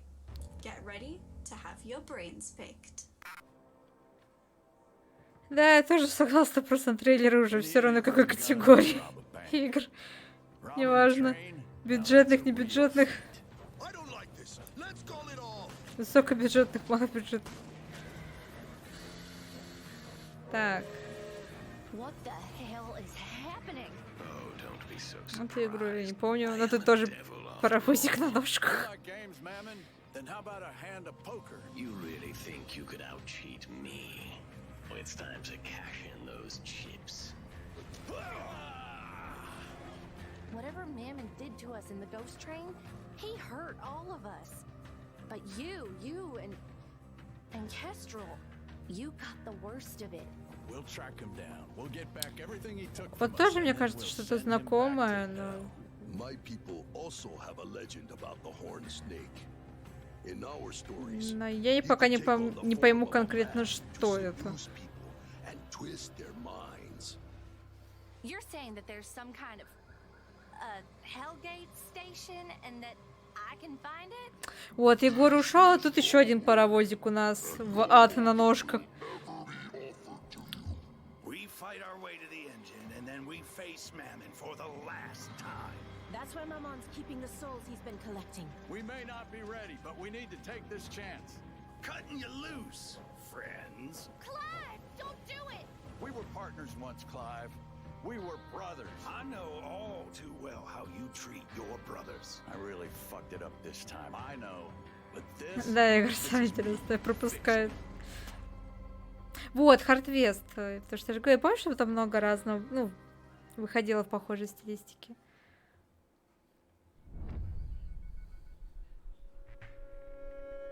Fearfest is taking us to various places. We were in space, we were in haunted hotels, we were in creepy undergrounds, and now we are in Wild West, or should I say Hard West. I have a great pleasure to welcome my next guest, Grzesiek from Ice Cold Games, the studio responsible for the game called Hard West 2. Hi Grzesiek, how are you? Hi, thanks for having me. Personally, I really like Hard West 2. I had a pleasure to play this game, and it's amazing. I really like it. But please tell me one thing, because your game is a sequel to a previous title called, well, Hard West 1. And I'm curious, how did you approach the challenge of, well, being better, beating the previous title? Creators of Hard West 1 left behind some pretty big shoes to fill. Fortunately, they also left behind lots of documentation, source material. We had an opportunity to look up the reviews of a very well-performing game. So on one hand, it was kind of intimidating. On the other, it was a great opportunity to look at a successful project from multiple angles and make very well-informed decisions from the very get-go. In your game, we have some very original features that I've never seen in tactical games before, like dynamic levels or bravado mechanic. Please tell me more about those. It was very important for us to make a tactical game that feels Western. If you've seen Westerns and play tactical games, you know that they don't really go well with each other. Westerns are all about these fast shootouts, while tactical games are about hiding behind covers, waiting for an opportunity to flank the enemies or get them in your Overwatch. That's why we came up with Bravado, which is a cornerstone of our entire gameplay, and this is the mechanics that makes our game feel more aggressive compared to any other tactical game. It works like this. Each time your character takes down an enemy, they regain all their action points, and also shooting does not end your turn. Mm-hmm. So you can create, with proper planning of course, these long combos that allow you to take down multiple enemies within one turn. This was the beginning. Bravado was the mechanics that we wanted to build around. Там спрашивали про то, как им удалось сделать новую игру лучше первой. И, соответственно, ну что, они читали критику, у них было время почитать критику, понять слабые и сильные стороны проекта.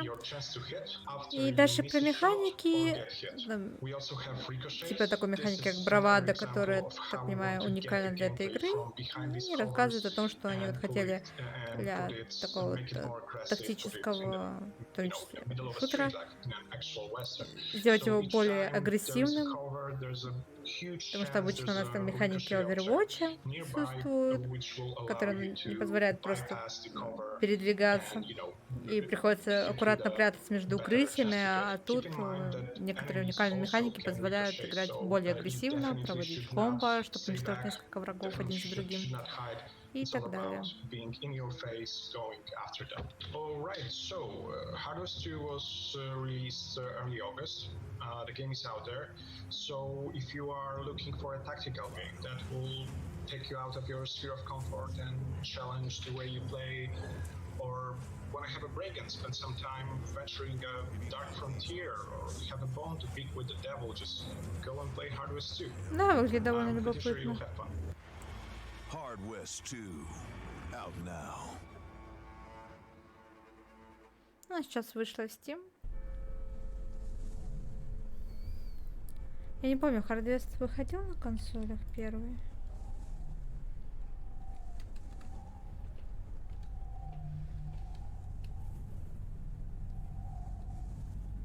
Да, первый выходил. Может быть, и второй потом просто с задержкой выйдет.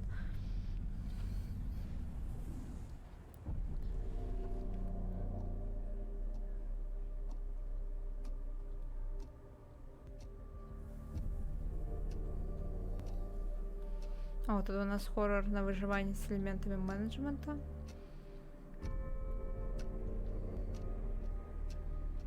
Где нужно распределять людей, принимать решения. Интересно.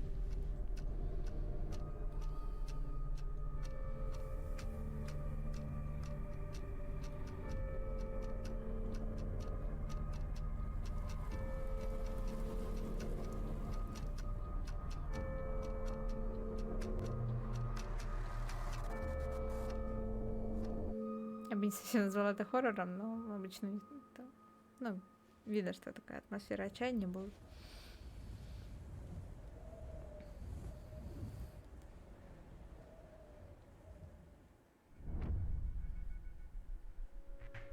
Да, веселая платина. A little cold in here, but not because of my next guest, but because of her game. Because right now I have a pleasure to speak with Alexandra from Unseen Silence, the studio responsible for the game called Terror Endless Night. I know it's your is in a good reflection, while mine is in the mirror, but I you can see now. So hi Alexandra, how are you? Hi, I'm fine. Thank you for your invitation, and I'm so glad that we can speak today. So your game is inspired by true events. It's inspired by the infamous Frankie's expedition with missing HMS Erebus and HMS Terror. And I have a very simple question at the beginning. Why? Why this event Unseen Silence decided to make a game about? Okay, so the story was very interesting from our point of perspective, not only because the horror of the crew and the expedition. Да-да-да, ребята, ты все правильно понял. Немного хорроров, и теперь такие игры просто мрачные пошли. Потому что Frostpunk тоже у него была такая же атмосфера безысходности и отчаяния в некоторые моменты. Большую часть моментов.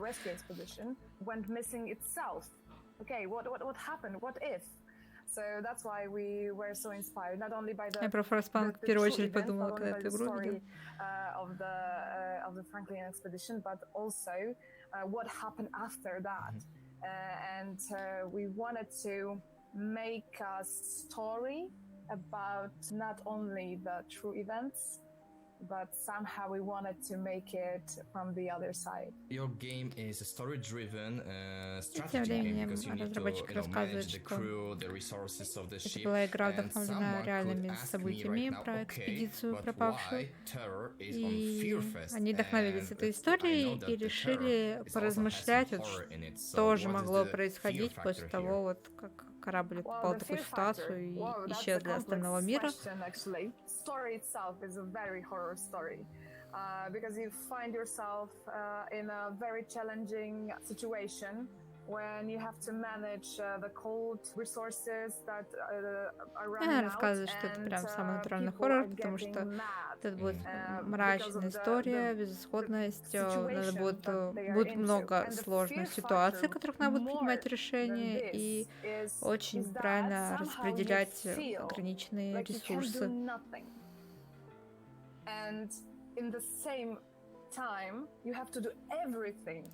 Ну и что атмосфера будет такая, что с одной стороны ты не можешь сделать ничего, потому что попал в такую безнадежную ситуацию, с другой стороны ты должен сделать все, чтобы выжить.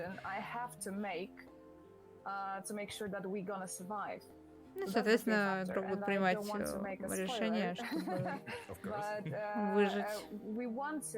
Put our players in a very uncomfortable position to make really tough choices. Да, у 80 хорроров это был бы. Okay. Am I ready to make these choices, to make these decisions, just to survive? So it doesn't look at the first glance as a horror game, but it is some kind of psychological horror game in it. Yes. Yeah. Ну, вот как ведущий говорит, что это не очень похоже на хоррор, это скорее психологический хоррор. Ну, то есть, да, вот как мы ранее сказали, что тут просто игра будет такой давящей атмосферой и безысходности, безнадежности, трудных решений, когда чем-то придется или кем-то придется жертвовать. Но это хоррор не в том понимании, к которому мы привыкли. So I would like to invite everyone to add Terror to В принципе, your как и wish list предыдущая at игра Steam. Hard vs Because 2, if это you тоже like to have a very good не совсем story, if you хоррор. like to have an Игра impact отличная, но on не совсем. everything, which is То. what's going on in a game. If you like to make a strategic decisions and choices, if you like to figure out how to manage people, resources, how to stay alive, how to create yourself and everyone else in a totally different circumstances that you probably knew before, that's the game for you, actually. We wanted to make a game which is a kind of a riddle, kind of a mystery to solve. We want to put you in a position when you have to think about things in a game, how they work with each other, how they cooperate with each other. If you like riddles, actually, that's the point. For sure, game for you. Ну, в общем, игра, как она говорит, для тех, кто любит решать какие-то тайны и поломать голову. We have decided to use an unusual ingredient in our specialties as a result of the insanely high meat prices, due to sheer hunger or simply because it tastes so delicious. Human flesh is highly appreciated. Помню эту игру, ее ранее анонсировали. Где игрок должен вести ужасный бизнес и готовить, грубо говоря, пирожки из посетителей. They just need a little patching up and then they are ready for sale again. At full price, of course. We are working so damn hard to do things right and earn as much money as we can.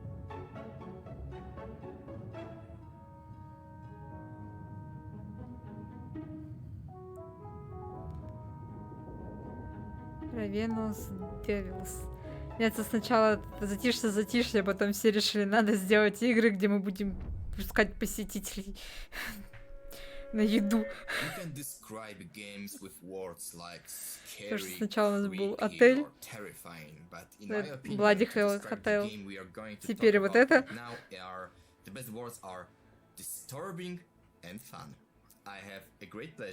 To welcome my next guest, Christian, the developer responsible for the very pretty game called Ravenous Devils. Hi Christian, how are you? Hello everyone, nice to have you. I thank you for accepting me here and in this event. I'm really pleased to present this game to you guys if you never know about this. And if you like the Sweeney Todd, the movies and the story, you will really appreciate this game. Yeah, I just would like to speak with you about your title because it's kind of, you can say, horror cooking simulator, I call it sometimes, and it sounds both creepy and funny at the same time. You told already that you were inspired a little bit by Sweeney Todd, but I just need to ask you, how did you come up with this idea for such a game? Well, after finishing our previous game, we really looked into the Steam market and what place to fill the game and what tags you use, and we found out that there were. Ну и тогда я поняла, что они с Sweeney Todd вдохновлялись, потому что там тоже готовили пирожки из бедных посетителей. Why don't we make something that is inspired by something very famous and add some personal touches to it. So we tried to do this game.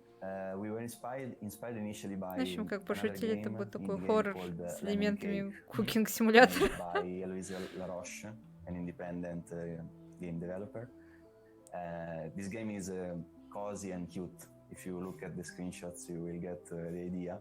We had to make the opposite of that because many of these cooking games have these cute graphics and nice characters with. И, в общем, они решили сделать что-то противоположное этим всем обычным кукинг-симуляторам, потому что они обычно выглядят очень мило, с такими приятными персонажами. А тут они решили сделать все наоборот. When it launches, it got a lot of very positive reviews, and we were really happy about it because we spent 1 year and a half doing it. So we were really proud of what we did at the end. We launched the Revenues Davis on every platform. On PC you can find it on Steam, GOG, and Epic Я Games. расскажу, что можно будет игру And на the всех demo платформах is free сыграть. on Epic and Steam. The price tag is $4.99, €3.99 because on Steam there's the exchange. And you can find it also on all consoles, Nintendo Switch, PlayStation 4 and 5, and Xbox Series X and the Xbox One.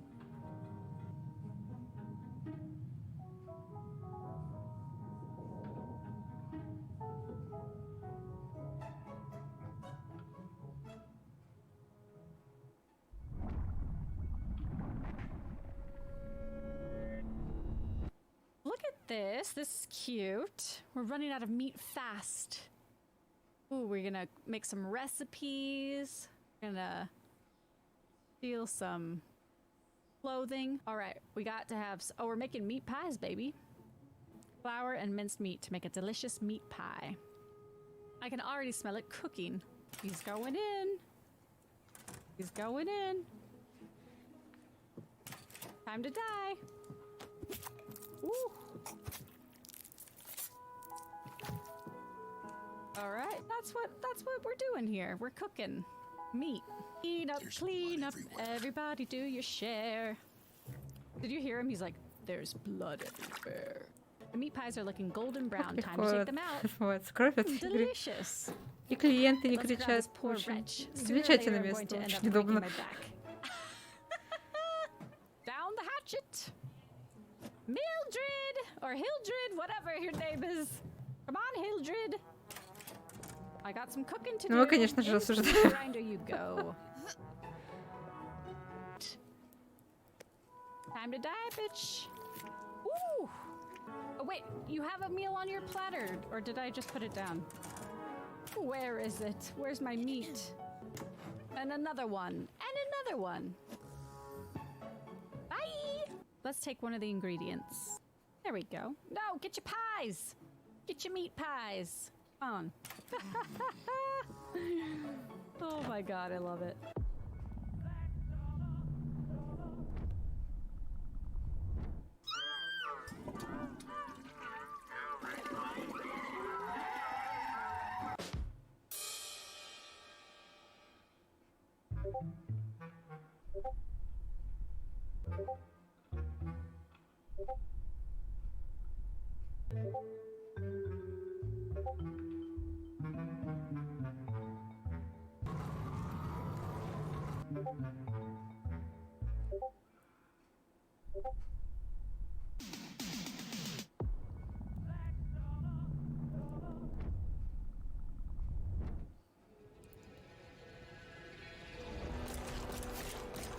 У нас тем временем были шутки про Dead Space, но сам Dead Space не показали.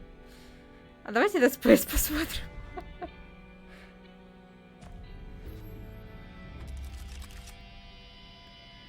Нет, Рипта, давай не будем о грустном. Не хочу верить, что один эпизод это только 10 игр.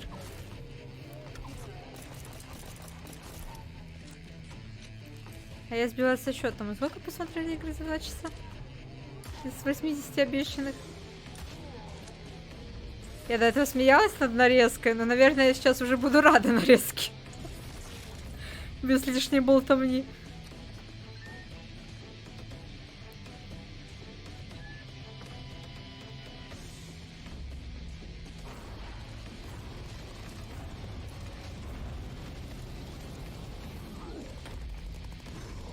Еще одна игра, которая не совсем и хоррор, а скорее кооперативный шутер с видом сверху. Она уже вышла.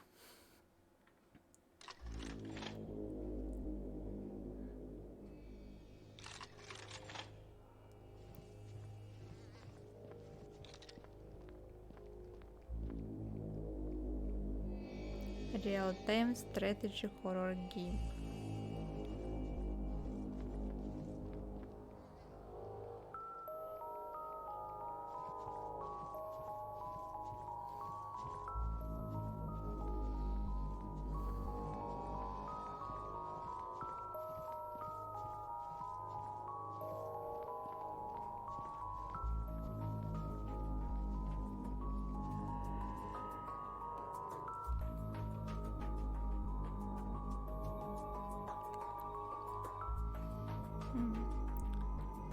Хоррор на выживание, вдохновленный Лавкрафтом родненьким.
Chromosome Evil.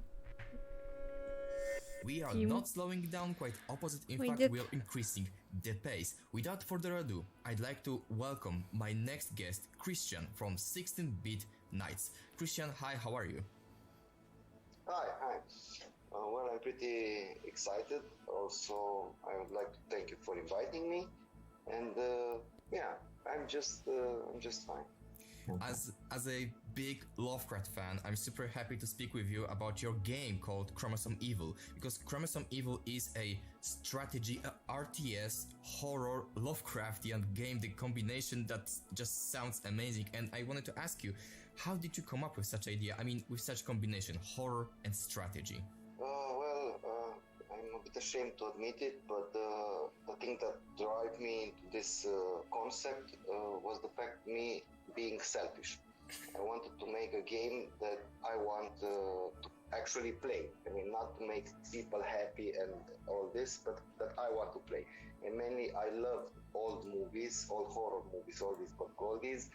And I also love XCOM and all those strategy games, but I want something in real time. So I did this mix of all my childhood.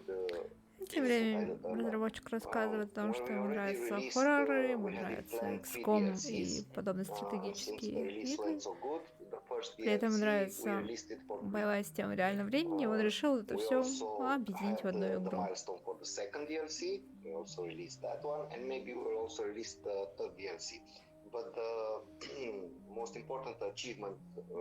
From our perspective, because I'm not alone in this team, I also have my partner, Sergei Dovkanovsky.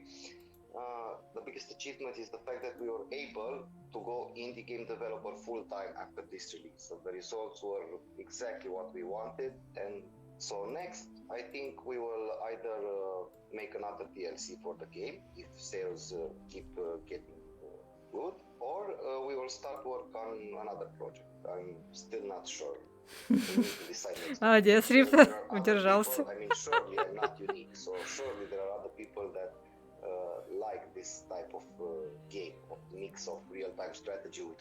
Ну, судя по тому, что они не только интервью включили, еще и показывают вместо геймплейных трейлеров отрывки прохождения стримеров, то они не очень понимают, что интересно смотреть во время прямой трансляции, что не очень.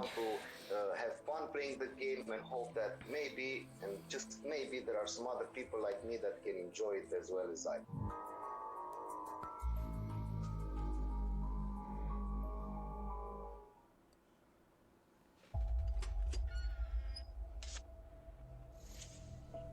Так, что-то карточное у нас.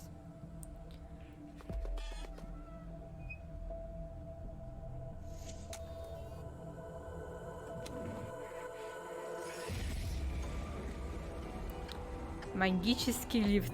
Ну, это хотя бы интересно смотрится. В отеле, населенном призраками. Находите карты. Сражайтесь с их помощью. И достигните 13-го этажа. Чтобы решить тайну лифта с духами. В общем, хоррор, рогалик с построением колоды. Вот это все. Не, ну это хотя бы выглядит интересненько. Under old forgotten town, ancient evil woke deep down. Так, у нас опять тут древнее зло пробудилось. Ага, еще одна карточная игра.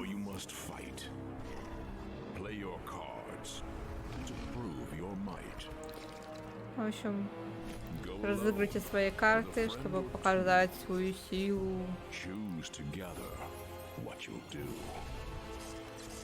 Выбирайте вместе, что вы будете делать. А с кем выбирать?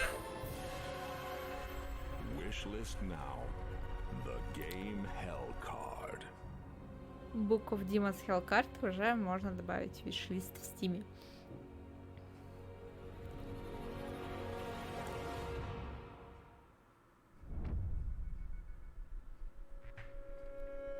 I simply love games with unique art styles, and this is the case here because the next game we are going to speak about is called Hellcard, and it is a spin-off to one of my favorite Polish games called Book of Demons. And you can imagine that это спин-офф к другой игре Book of Demons. Не слышала, просто не знала. Hi, Constante, how are you? I'm great, mostly because I can. Два трейлера подряд, и так была роскошь. Не жалуйся. So yeah, ask away. The first question is very simple. Why? Why did you decide to make games that look like some kind of, pop-up books or paper dioramas? That's actually А тем временем показывает оригинальную игру Book of Demons. Story because the initial idea was to create a series of games that would recapture the essence of gaming in the 90s, the golden era of gaming. So basically, when every genre was fresh, each game set new standards, and everything was magical, and gamers were experiencing new things pretty much with each new game. So in order to do this well, we wanted to have a visual framework that would be somehow abstract from the game itself, since we want every game in our series to be a tribute to a different genre and mechanic. So we needed something that would бумажный, не бумажный. И объясняют, что изначально вот этот Book of Demons задумывалась как серия игр, которые должны были передать эстетику игр 90-х игр, когда каждая игра ощущалась уникальной, потому что жанры только зарождались, поэтому игроки ощущали какой-то новый опыт. И, в принципе, вот визуальный стиль должен был это вот отразить. So yeah, and we experimented with a lot of styles. We started with paper, then we tried. Ну и перепробовали, соответственно, множество стилей. So basically, where you take noodles игры. And stick them together, we glue them together to create, and we wanted to animate this frame by frame.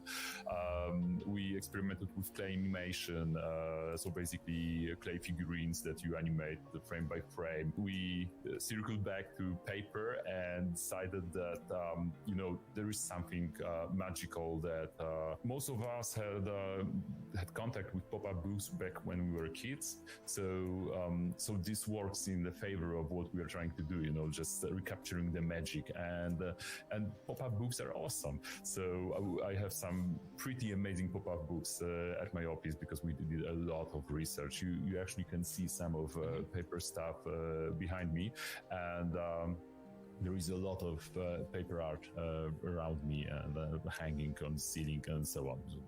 Wish you could see. So yeah, that's how we ended up with this very symbolic paper representation with only just a hint of colors and textures. This way players' imagination can work wonders, and just fill the gaps and project themselves into the game better. Back when we published Book of Demons, which used cards as a way to streamline inventory and skills, many players asked us if we could include actual deck building in the game, and it was something that it was an itch we couldn't scratch. So we experimented with it, and we came up with Hellcard, which is a sequel to Book of Demons in a way. However, it features vastly different mechanics because it's a cooperative multiplayer with single player as well, roguelike deck builder, and where players team up and combat monsters on a spatial arena during simultaneous turns. Yeah, and we just fastly put together a demo, more like a pre-alpha tech prototype, and just published it with our Book of Demons community playtesting it, and it was vastly popular again. So we decided to just try and create a game, and here we are. So if you are into roguelikes, deck building, and have friends, or just prefer to go lone wolf way, just check out Hellcard. The demo is available now. Wishlist now. The game Hellcard.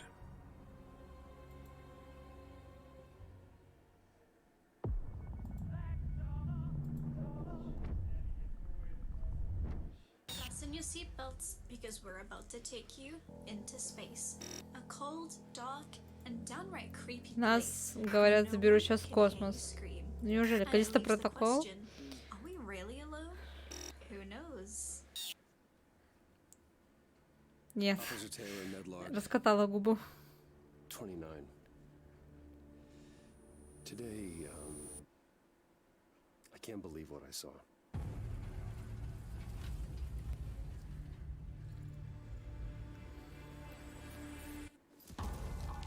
Solis, everything okay in there?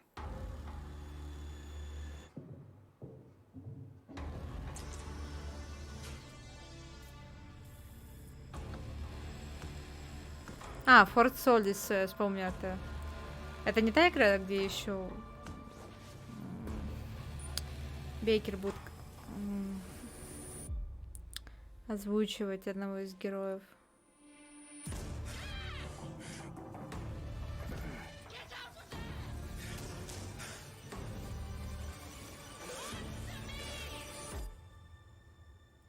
Да-да-да, это она, Форт Солис. Угу.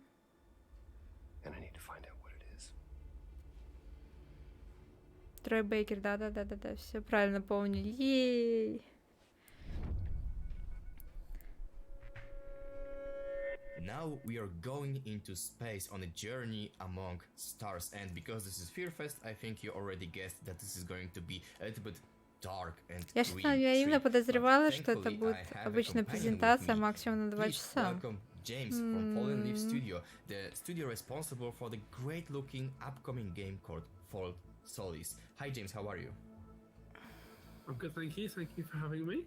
Your game is like I said, it's set in space. Жалко, они параллельно не вели трансляцию укороченной версии без всех этих вставок. Psychological aspects. I heard that this game is going to be made in Master Shot, without any cuts, like a God of War game, and I think this is a very challenging thing. Why did you decide to make this game in this style, and what was the biggest challenge? The way around. So we have like difficulties with technical challenges when we decided to do this, but we really felt that it encompassed, you know, the immersion of the experience. We talk about thriller, we talk about, you know, the performances of characters like, you know, Troy Baker, Roger Clark. Like, we wanted to capture those moments and the emotion of those moments in the scene. By doing that, we wanted Я to бы stay with ждала, one если shot. Блубер Тима будет, и We'd seen it только, не done in знаю, the на game 4-й before, so we час thought, why not try it ourselves? этого The team безобразия. were too impressed when I Для decided таких that was the самых way we were gonna стойких go. But we have done it now, we конфетка. have nailed it. So at this point, we're doing one master shot the whole game. That was the real reason we wanted to just double down on that immersion and that experience that we were going to give to our audience. Я бы еще сделала, You что always have to say предзаказ to можно yourself, было okay, бы but this оформить needs только to тем, play кто to the next смотрел это в 50 прямой cards as well. трансляции и And дожил really до shift этого the момента. camera to help with the gameplay. Like it is a big challenge, but like I said, I think it's a decision because when you play the game, you can play an hour, 2 hours, however long you're playing. A session 4, you don't realize how long you've been playing because it's so immersive. So I think we're getting closer to that. We still have a long way to go until next year when we release, but yeah, I think it's a really cool feature for us. I guess that you got this question a lot, but I just need to ask you about it. Yeah, like you mentioned, you work with Troy Baker and Roger Clark. The cast is great, and how the work with such personalities look like? Actually, you know what? It's really a humbling experience. It's really, really kind of a privilege to work with people like that who can bring so much to your material. Because when you write a character or you create a scene, you know, something as simple as just an argument, there's a lot of different ways that can be shot. There's a lot of different ways, such things as body language, you know, can come across, and they bring a lot to that. You know, Troy has been fantastic with us in helping develop the scenes. Roger as well, who has a bit of a harder job because he's obviously a playable character, Jack. So he's a bit of a protagonist as well. So it's been absolutely an incredible experience to work with both of those. And Julia has really shined in her role as well, coming on to deliver a bit of a different kind of character to Jack and Troy. So it's been really great, and actually it's a real experience. But ultimately, I think all three of them coming together as a core cast really makes our Без experience, перемоток. Какие тут перемотки? a great one, I think.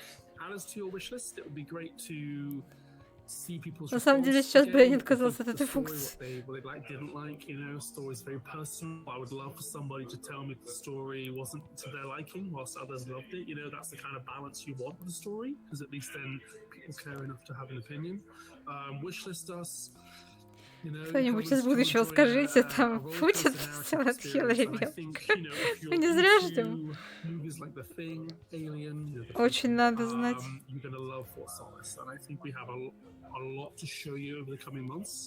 Which we hope to do, and I can't wait to share more with you. Something's going on here, and I need to find out what it is. Так, давайте просто нарезку, давайте трейлеры один за другим, пожалуйста.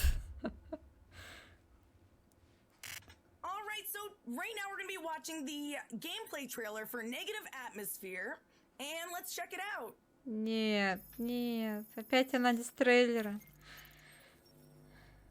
Okay, high tech. Happens in the future, I guess. I have no idea what this game's about, by the way. Looks like there's guns.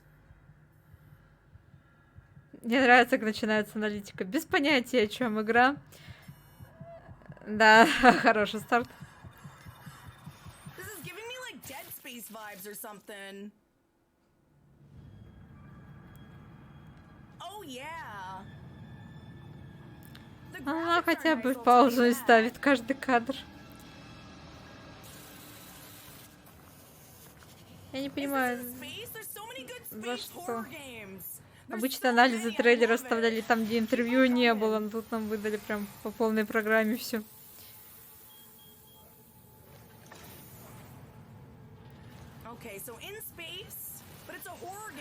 Да-да-да, я уже как из того мема.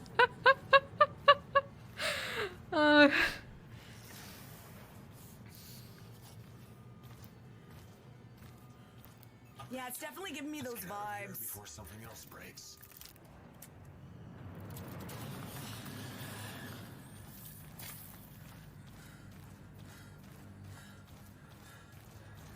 I want to see what the creatures, what you fight looks like. You've got to have to fight something, right? So far it looks really spooky though. That's good.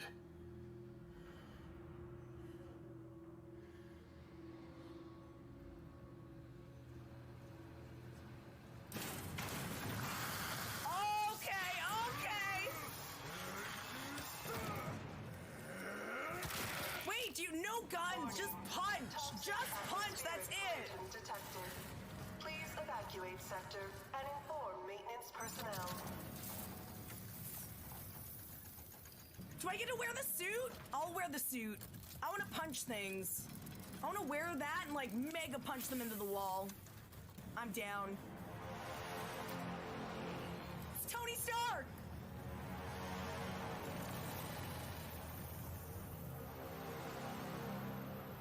I like that thing. That thing's kind of cool. I don't know how you fight with that on your wrist, but...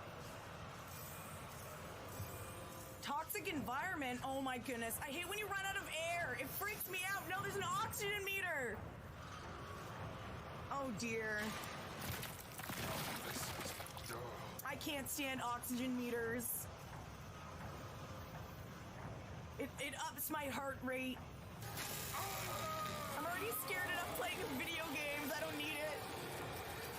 Oh my god, the oxygen, what's happening? Oh my gosh, did you see it? It said run, run, run, run, run. In the little letters.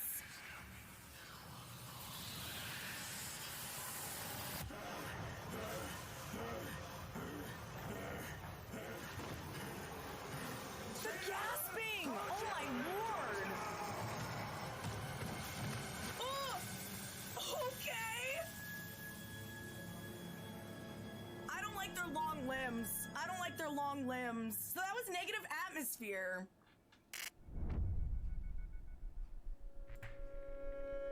They always tell me to stay positive, but now I'm going to go in the different direction because we're going to speak about the game called Negative Atmosphere. And now when I'm thinking about it, it's so stupid. Это другая игра, это уже все. Уже все игры на одно лицо. I'm super happy to be able to speak to Calvin from Sunscorched Studios. Hi Calvin, how are you? Так зачем было показывать тогда трейлер под комментарий? Вот это меня сбило с толку. Если вы первый раз показываете трейлер, то покажите нормальную версию. So great setting for all horror stories. So I would say space is a fantastic place to tell scary stories. In space, there's just limitless dead void, which will kill you in minutes if you don't have the right equipment. So obviously this confines all the characters to a single space, and they can't leave it, which forces situations which you could otherwise avoid by basically just running away. You know, oh, building's on fire, I'm gonna run away. In space, you can't run away from your ship because you're just соответственно, рассказывают, что выбрали космос в качестве места действия, потому что космос — это не то пространство, откуда, из которого ты можешь просто сбежать, то есть ты закрыт на корабле, ты не можешь никуда деться. В общем, такая вот безнадежность создается, безысходность. И, соответственно, любая какая-то авария приводит к смерти и подобному. All of your water, all of your resources and things to repair things. And often, if you're traveling a long period of time, it takes 2 years, 1 year to get to Mars and 1 year to get back, for example. You're going to result in a thing called resource scarcity. So your characters are always going to be poorly equipped, barely equipped for the job. You're probably not going to have guns, because why would you need a gun? And with everything on the ship designed for efficiency, which basically results in the environment being just as dangerous, or perhaps the most dangerous thing. Doors will crush you, pipes will explode, electronic things will spark. Не, просто я понимаю, если бы интервью брали таких разработчиков самых интересных тут и крупных проектов. Но и ладно бы просто интервью, без проблем, но они разбавили это таким количеством, вот этими 107 ставками со стримерами, реакциями, разборами посекундными трейлеров, что после 2,5 часов действительно утомляешься. Скажем так, перебор. Всего должно быть в меру. Absolutely. So I will just to add a bit onto the previous question, I'll say that the ship that the game set on, the TRH Rozanov, is a 2-kilometer long ship. It's way past its use-by date. It's like 50 plus years old. So everything on it was already falling apart. Now it really falling apart. So trusting that environment is something that we really do want to make the player feel scared about, and that really helps us drive home the constant threat. especially when you mix it in with all the 3D audio systems that we're using. So we actually use a system Не, for the согласна. game Я бы еще which is сделала, modified что from a есть VR выбирать audio только system. So the одно game's not и VR, but выделять вот using VR audio четко basically means that we время can на have то же 3D интервью, то есть positionality. договориться You can know if заранее, enemies are сколько above в you них or времени below you есть, or by the sides, рассказать, то or есть when they're in кратко, events, they're more быстро. muffled than they are when А they're actually in то the corridor. некоторые So разработчики, by хотят using 5 минут this рассказать sound свой design, you проект know и... something's here. You know something's Ну, то there, есть and the scariest thing это I always все-таки find is something you не can't see but you can hear because your презентация imagination runs посвящена wild. огромному So количеству knowing that they're игр, а actually не in the vents, конкретно that you одной. cannot see them, you have to walk down Потом бы this все эти really расширенные long интервью stretch of выпустили corridor. бы You can only really see отдельно. the Это end. You нормальная can't actually see практика, anything когда else. расширенные интервью That's выпускают потом. terrifying because Или идет просто дальше you've got трансляция, но to со всеми этими traverse a расширенными space in which you разговорами, basically know разборами, вообще без something's out проблем. to get you, Все but you вот don't это know вот what можно it было is. показать уже после There it is. трейлеров, You just know that it's close. чтобы And we use a lot of те, techniques кто and devices from заинтересовался film игрой, to хотел build бы an послушать atmosphere интервью или as well посмотреть of на своих loneliness and любимых constant threat. стримеров, So a могли great бы уже example is остаться if после you want to основной say that someone is трансляции и lonely всем этим or prove насладиться. to the player or the person watching that they're the only person there. This is a third-person game, so for the entire duration of the game, Edwards, the protagonist, he's constantly in view, and often he's the only, and I will make this a very important distinction, the only living human on screen. A few large spaces in the ship are very empty, and that's basically a smaller scale thing of the previous question, where it's a massive empty room. It should be full of people, but it just isn't, like a cafeteria or a hub space where things are being transferred. And then we do the complete opposite of that almost immediately after, where it's a claustrophobic, dark, crushing corridor that's winding and bending. So when you mix these really long, winding, bending corridors with large open spaces, you go, this is horrifying. This is horrifying because it goes, I'm crushed in, I can't see anything. I can see everything and I don't like what I see. Пока из всего того, что So она it's a mix of рассказывает, those things. просто ты думаешь, Add in это ambient же and все sound design, вдохновлено which, Dead you Space, may да? be able to see if Просто you Dead watch our Space. Save and Sound Потому что showcase. все We эти did an разговоры audio про breakdown of the изоляцию, про showcase, то, how we что did ты all that понимаешь, sound что design. корабль должен был быть And mix наполнен that with людьми, но dynamic ты music, никого не which kind of changes встречаешь. depending on Это what you see, прямо and you так get a very сильно convincing system because отдает you're Dead Space. constantly being oppressed on the visual front, the actual navigation front, and on the sound design front, and you just basically, it doesn't let up, and that is what's so scary and constant and terrifying, but also makes you feel so alone because it's all aimed at you, no one else. You can go on Steam and search Negative Atmosphere, add us to your wish list. That's really important as it's great for visibility. You can also join our Discord and see all of our social media channels. And I will say one final thing as well. Obviously, with the way that the game has been developed, and we are still developing it, there's no set release date yet. But when there is a release date, when we know it's coming out, we'll be sure to let you know.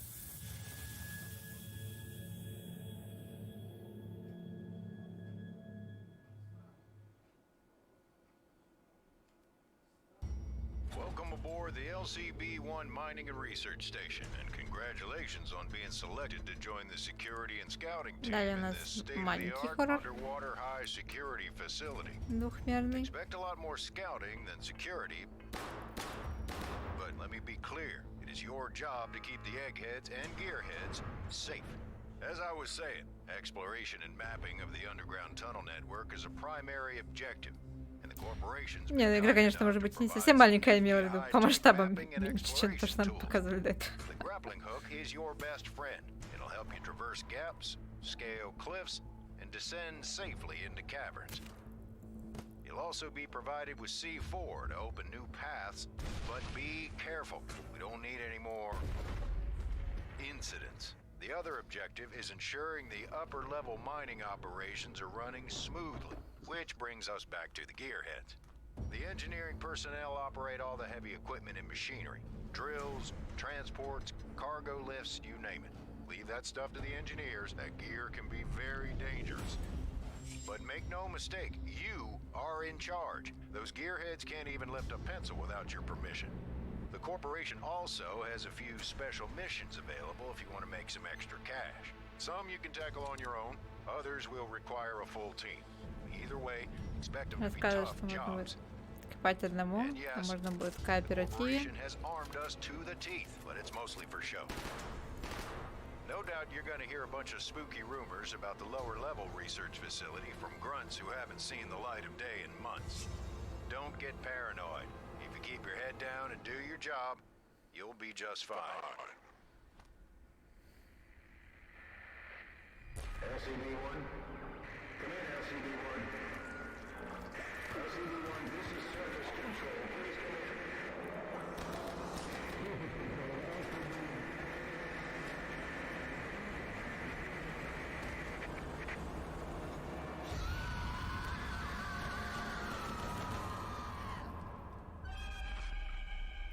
Hide and Deep. Уже вышла в Steam.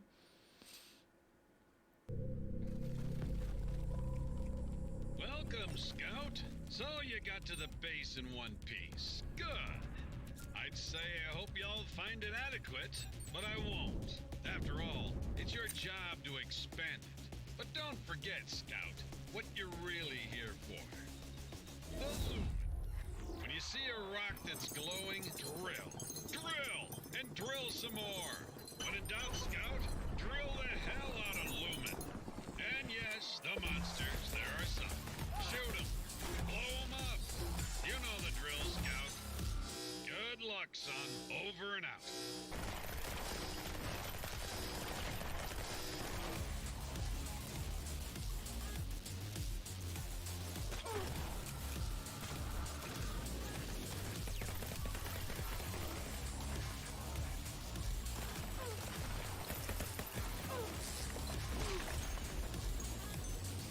Тоже можно будет в коопе отбиваться от насекомых, собирать минералы. Люменкрафт. Уже можно купить на ПК.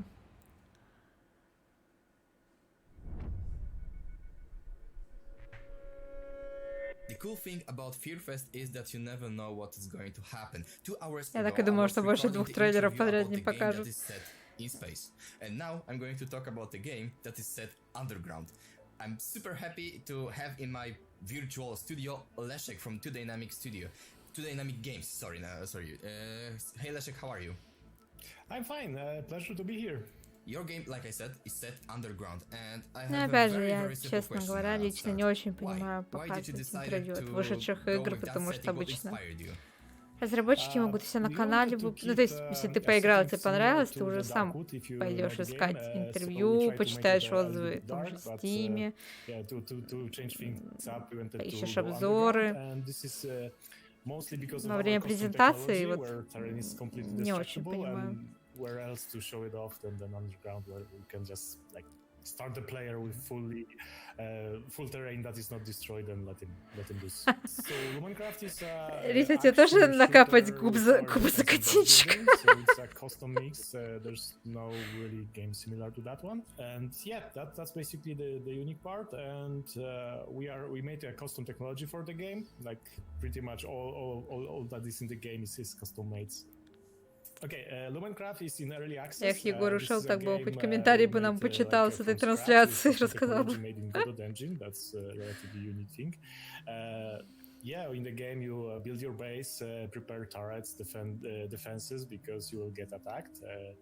The main objective of the game is to collect lumen crystal. That is a like high energy resource that is needed for people to survive underground.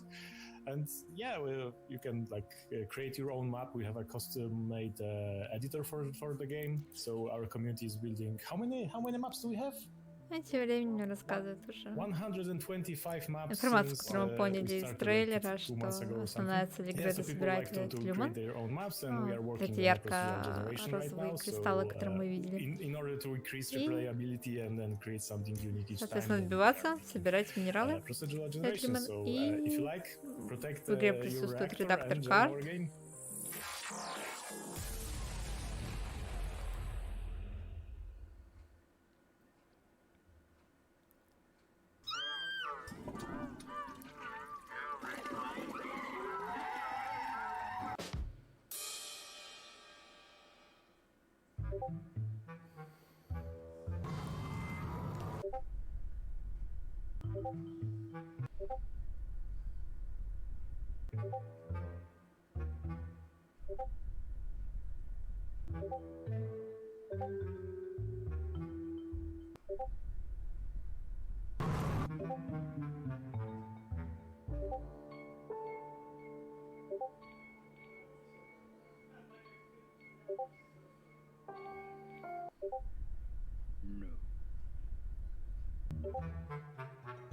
No.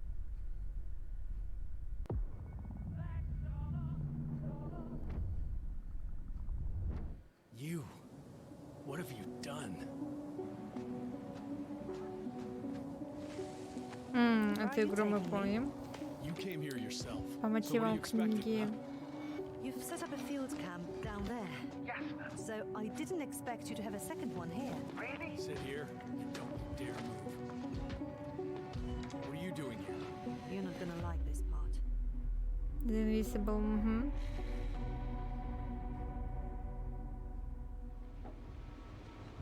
О, неужели просто игровой процесс?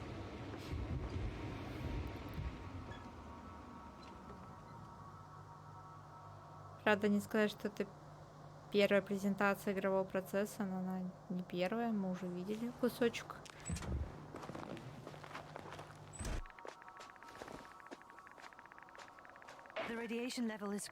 Почему у меня такое смутное ощущение, что тот же кусочек игрового процесса?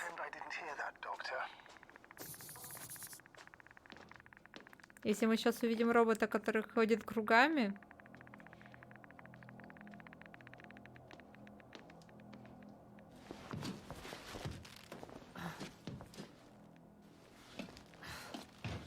Просто мне сейчас стойкое чувство дежавю.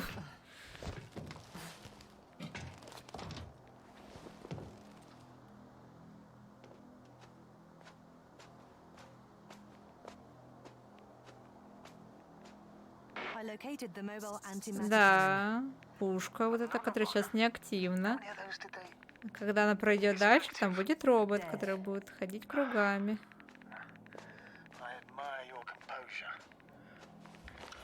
Вот той пещере.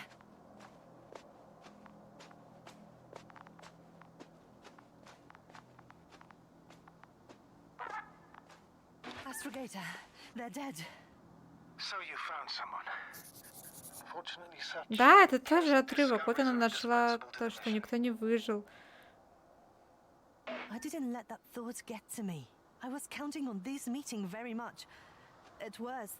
It could have been another abandoned place, but not this. But what exactly?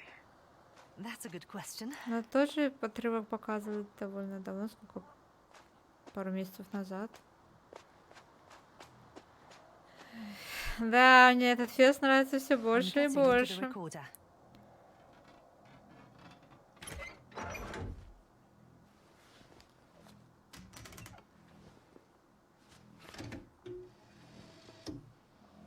What do we have here?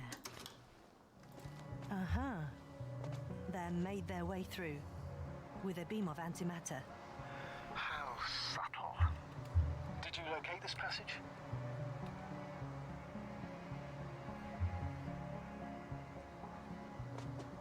I'm looking at it now. They pierced a hole several meters in diameter and several dozen meters long.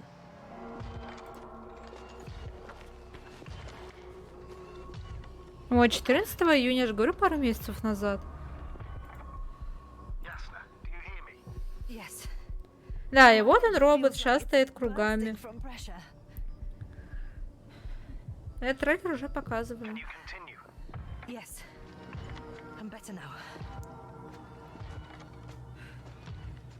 Actually, there's nothing here that I haven't seen before. There are a lot of metal bushes that were near our camp. The lower parts of the bushes are, how to put it, fruitless. Честно, ужасная презентация. Показывает старые трейлеры, показывает трейлеры это уже давно вышедших игр. Затягивает все это интервью, врезками со стримерами, разборами посекундными трейлеров. Ужасно.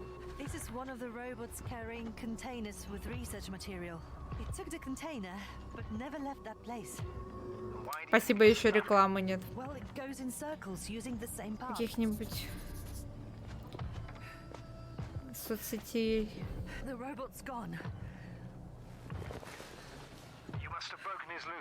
But I didn't. Well, he must have done something. Never mind. Follow it.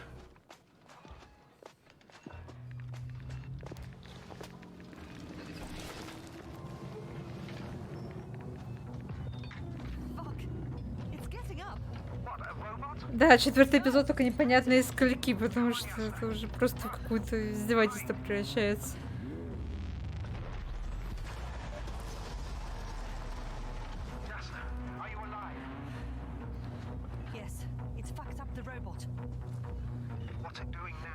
Да, ребята, мысли читаешь.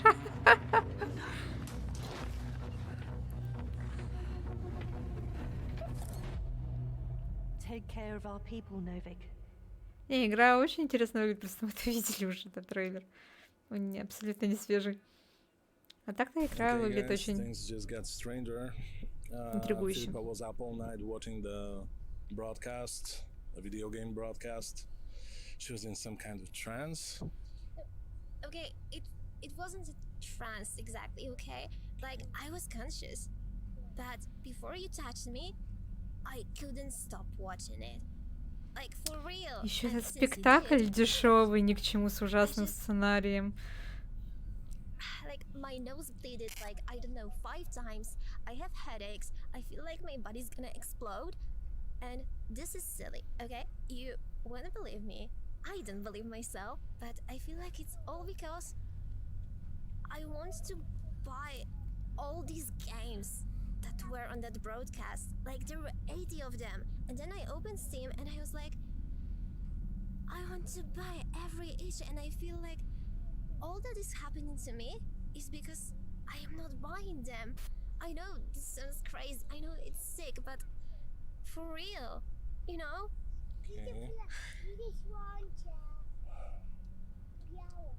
Wait. There was this video game company from Krakow. Yeah, there was a logo on the beginning. Fear something. Feardemic? Should we check them? What else do we have to do?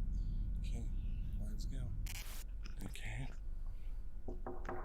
Come on, he's the CEO of a game-making company. Do you think he'll have time? Sure, I just told him we're having an interviews. Yeah, not a problem. Welcome to my office. Please enter of your own accord and bring some joy and happiness that you may leave some behind. How does it feel to be a CEO of a gaming company?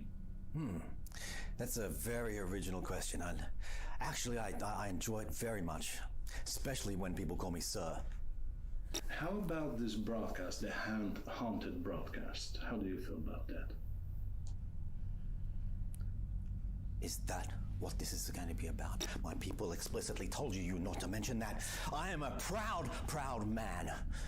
I have made thousands and thousands of CD-ROMs. I've stared into my reflection into a DVD, and I've seen the future. I've distributed code to all corners of the darkest parts of Asia. Doom Guy, is he not the greatest warrior of all times? His blood flows through these veins. I am the last of my kind.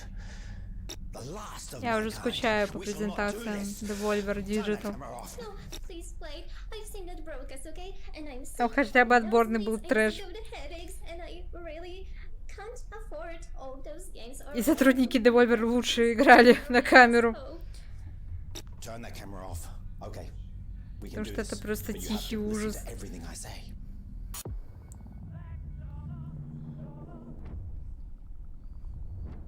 Slow burner horror stories can be great, but sometimes you just want to get straight into the action and stop fighting for your life. And that is why we love action horror.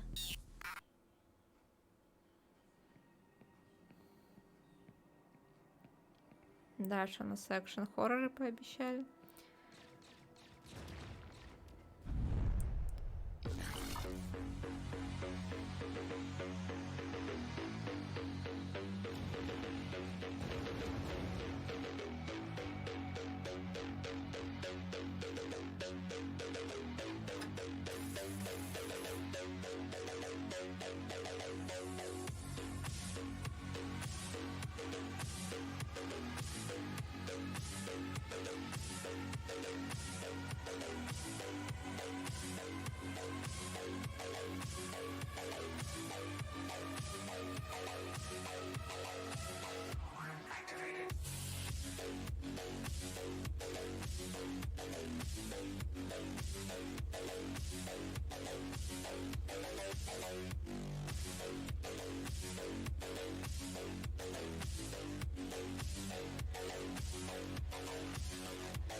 Мне, знаете, теперь кажется, что Этот слух про то, что будет ремейк Silent Hill 2 в Team, это просто был какой-то огромный пранк, чтобы как можно больше людей посмотрели этот фест в ожидании этого ремейка. Угу.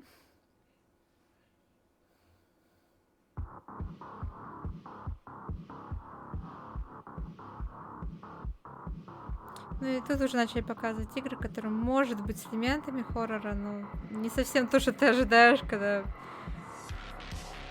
тебе говорят про хоррор-фест.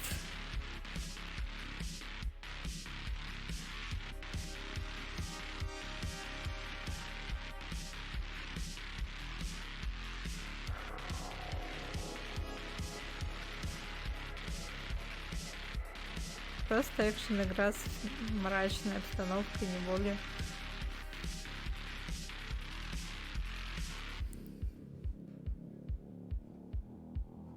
Her name was Fire.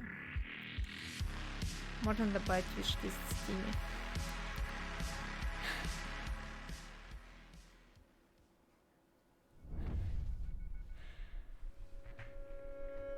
Now let's have some blood, sweat, and good old pew pew, because we are going to speak about a bullet hell game, and I have a pleasure to welcome my next guest. Да, это Milo, будет the Hell developer Game, responsible правильно for the всё game сказала. called Her Name Was Fire. Hi, how are you?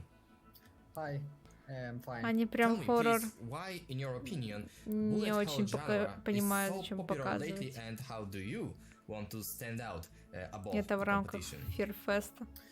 Yeah, about bullet hell games, yeah, they have gained a Я lot говорю, of лучше бы popularity показали recently, мало, especially, но I think, качественных и I интересных would say more хорроров the там разных subgenre of категорий, bullet не heaven обязательно games, which is крупнобюджетных. where you are actually like the Чем source of the bullets притягивать that все, are что on только screen. можно за уши, I'm но not зато really в sure город exactly объявить why the целых popularity 80 is rising up хорроров. so much right now, but I believe it's something that has always existed a bit. If you look at like the 1980s with all the zombie movies, and I think in those movies you can really see like people really enjoy situations in which you barely escape with your life, and I think bullet hell games really respond to that human feeling that we have.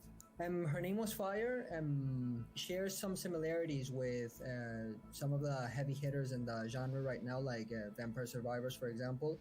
И тем временем разработчик сравнивает, что наверняка смотрели фильмы ужасов, где персонажи уходили, например, тех же зомби и были на волоске от смерти. И вот он считает, что вот жанр Bullet Hell это как раз дарит это чувство, когда ты вот едва избегаешь всех вот этих врагов и выживаешь. We pay a lot of attention to the atmosphere and the mood of the game. So, for example, we use a lot of contrasting colors in the game. Like you have this very bright red and bright blue, and also the dark synth music that accompanies the whole gameplay, I think ties in a whole mood that really makes the game shine. Her Name Was Fire is a tarot-themed action roguelike that I've been developing for the last 2 months. The game is quite hard, but it's really fun to play. We see people that are enjoying it a lot. The whole roguelite aspect of the game is embedded inside the cards that you unlock after reaching every level, and we feel that every card really feels really heavy and really impacts gameplay. So, рогалика, то, чтобы за прохождение каждого уровня будут даваться определенные карты. Так нам больше меняться.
Так, какие у тебя новости?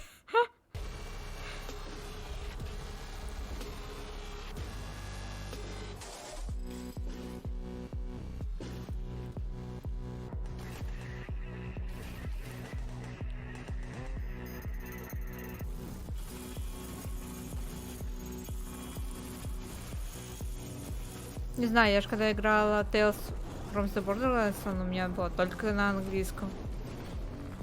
Поэтому меня это не расстраивает. Я же еще в Дайджесте рассказывала, что первое время принимала не те решения, которые хотела, потому что игра неслась с огромной скоростью, а я едва успевала прочитать, не то чтобы подумать, что я хочу. Поэтому этим уже не напугаешь. Я-то думала, ты сейчас скажешь, что в этой шоу будет 10 эпизодов, и мы даже не на середине.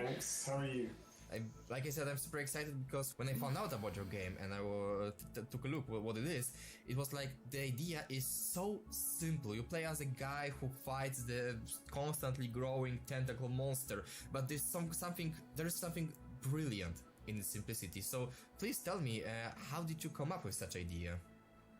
Yeah, well, thank you for that. It actually came from a game jam.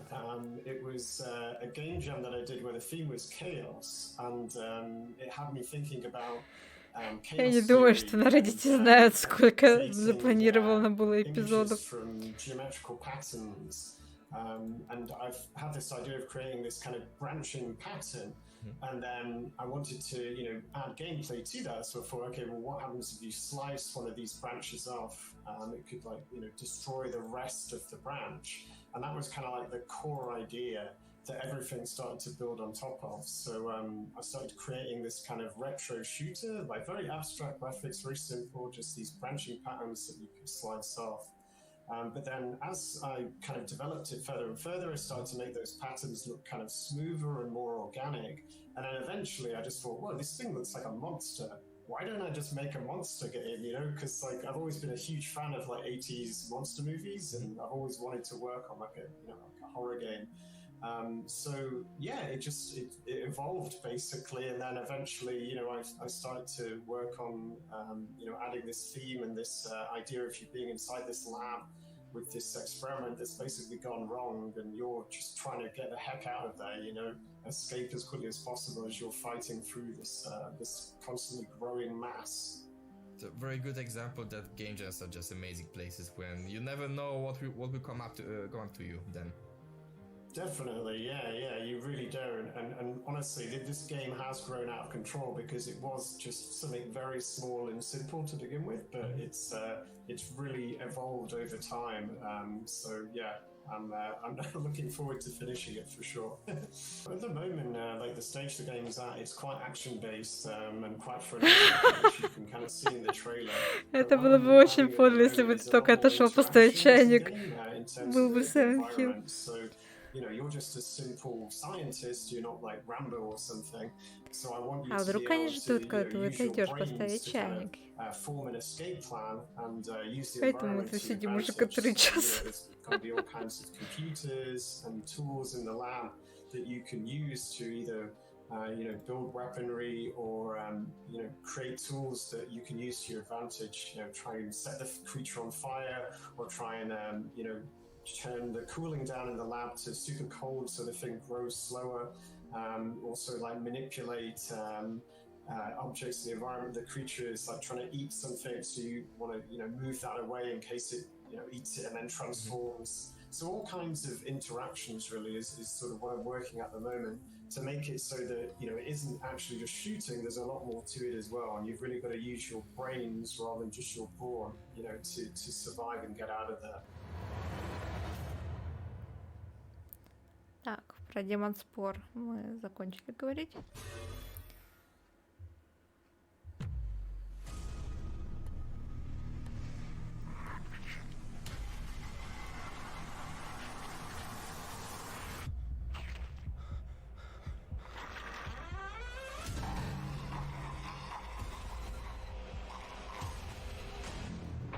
Волонтер игра называлась.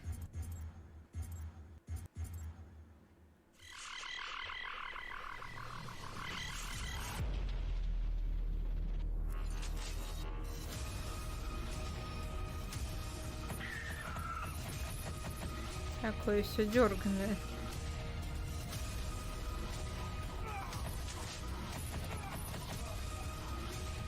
Я не знаю, это монтаж такой отвратительный или это сама игра настолько дерганая.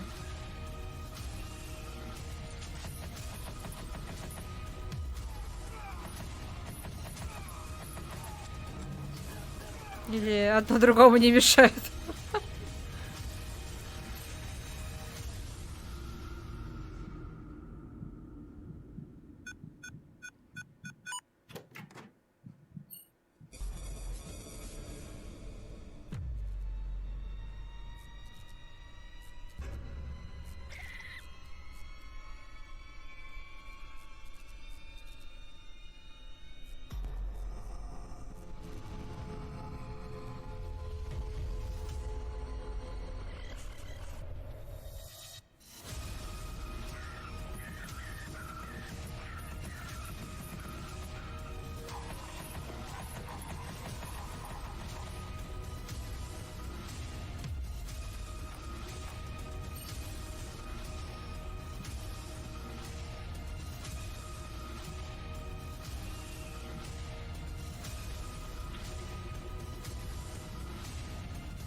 Oh, there is a thing there. Oh, there is a big boy.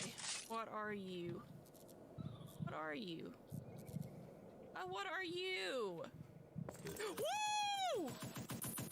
No! No! Alright. Ah. Oh. Oh.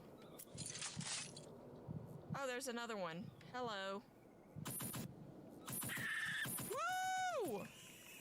Отличный геймплей, когда тебе все время приближает лицо стримера, ты не видишь сам геймплей. Oh my gosh. Alright, can we go in here now? Nope. Oh, I don't like that it takes the gun away. Okay, let's do it again. Creepy boy in a wheelchair. Whoa! Oh! Oh! Oh! Get off me! Get off me! Woo! Oh my gosh, I knew that was there, but I forgot about it.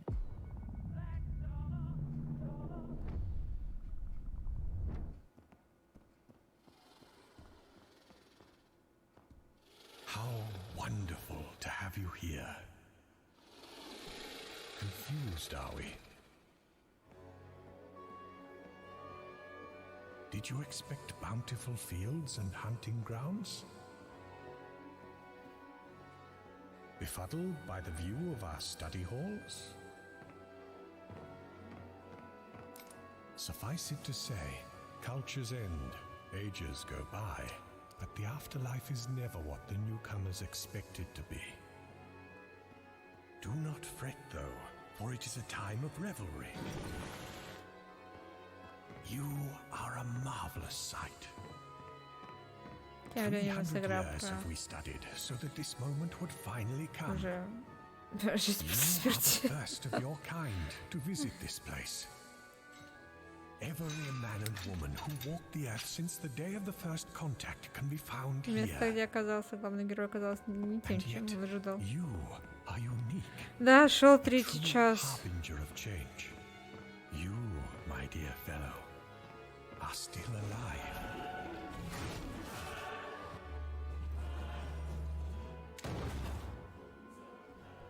Soon, more people like you will follow, and this realm will alter, reform forever. that old crone was right after all. The living and the perished coexisting. What a gripping thought. Oh, and one last thing before you go. Forget about high heavens and purgatory. There's only one destination after the dance macabre. Welcome to hell, my dear friend. Welcome to Sellenwald. Rejoice. Wonders will never cease. Steam игра выйдет.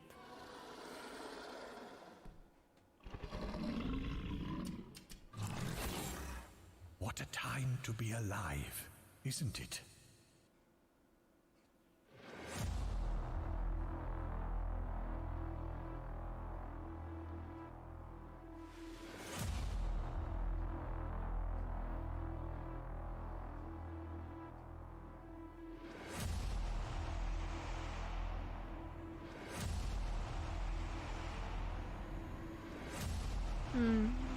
Эту игру я уже где-то видела.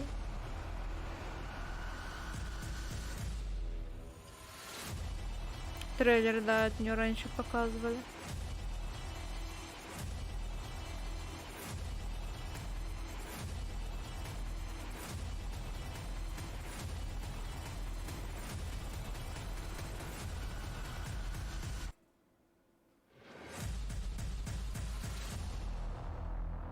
Blood and Zombies, как оригинальное название.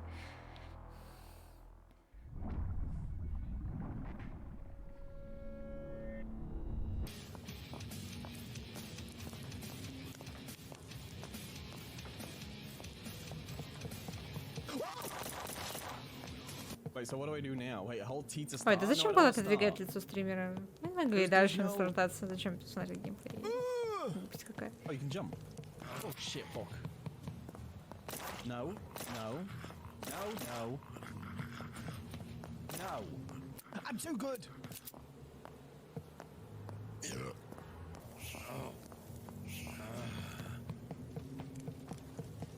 Sorry, what? Oh shit.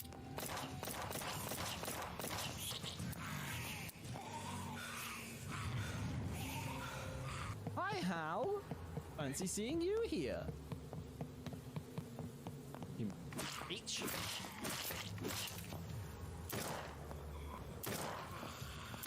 I give up. Они хоть заплатили за рекламу? Тут не говорите, что их просто так пригласили поучаствовать и отрывки дать из стримов. Они же заплатили за рекламу, да? И это не так обидно будет.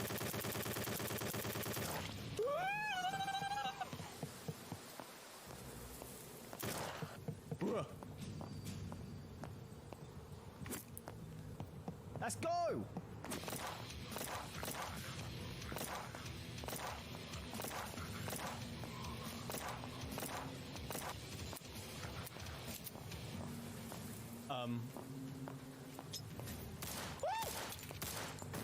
With a baseball on my hat.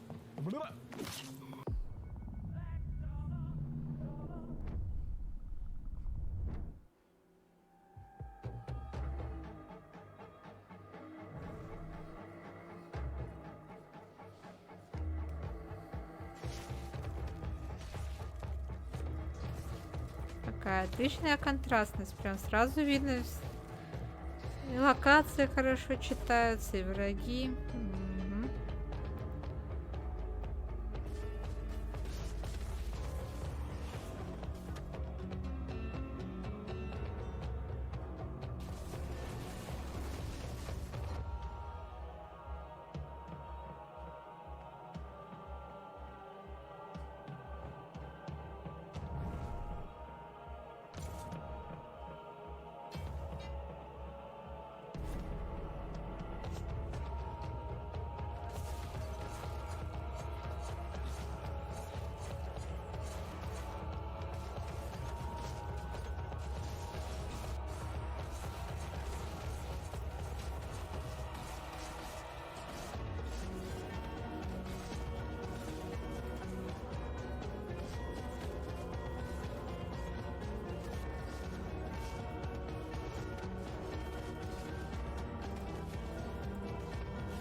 Да, это самые бессмысленные 3 часа моей жизни.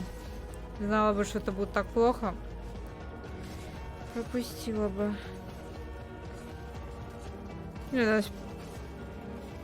Я думаю, все, сидим. Максимум час и хватит. Это издевательство какое-то.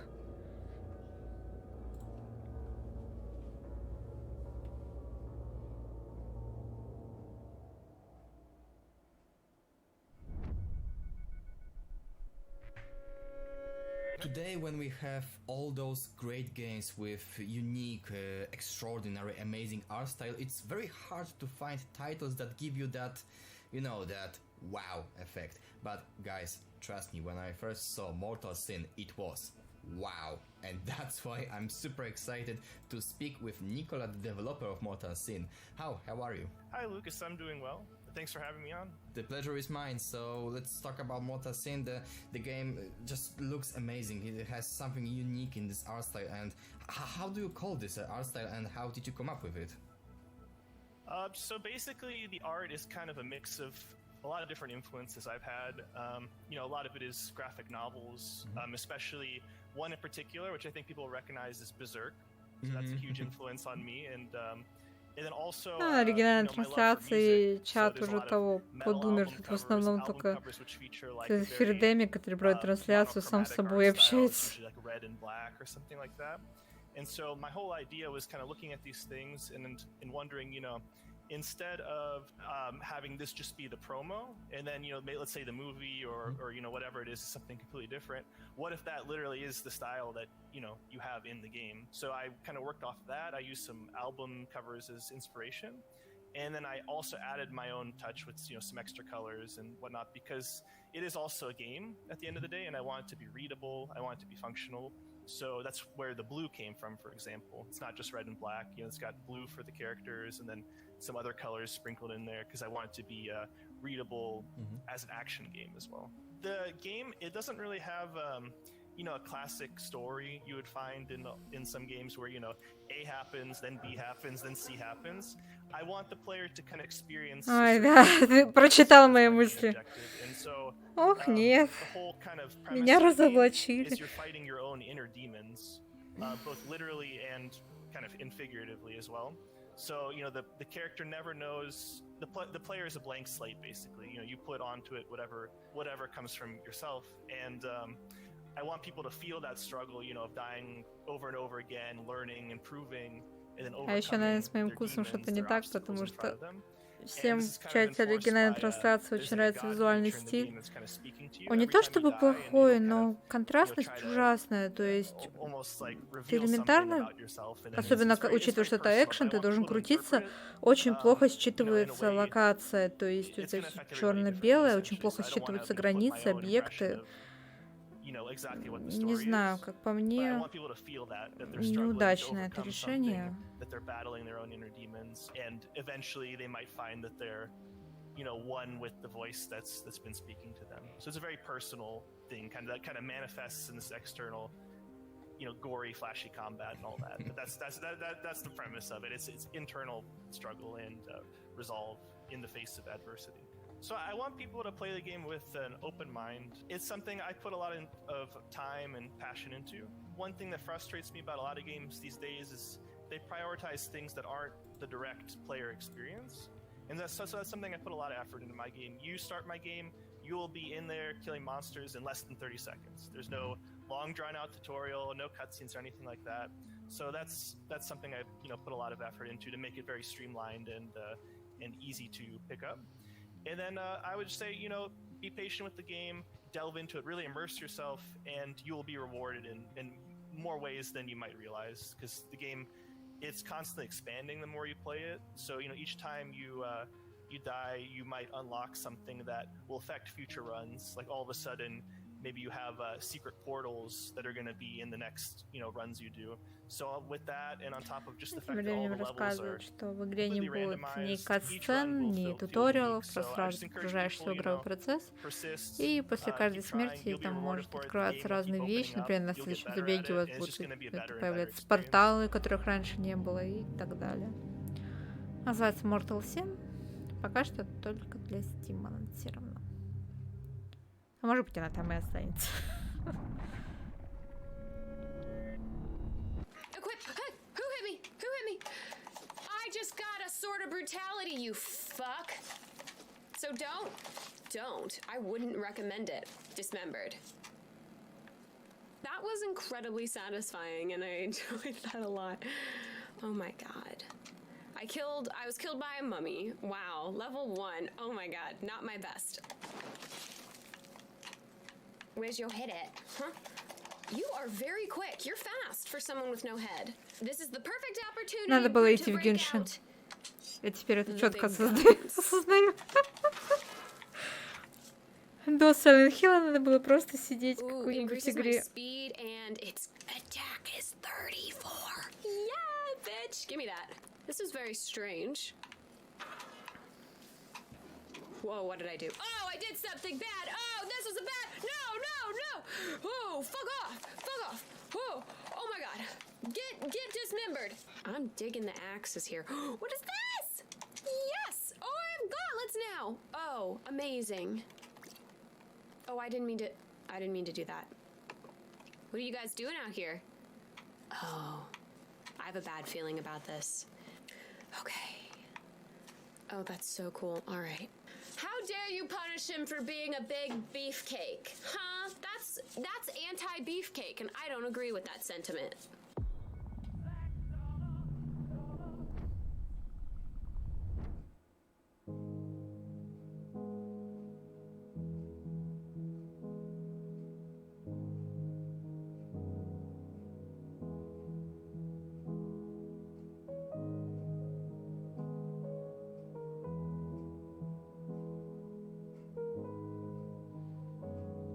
Не знаю, как по мне, в этом трейлере ничего не говорит о том, что это хоррор, просто головоломка.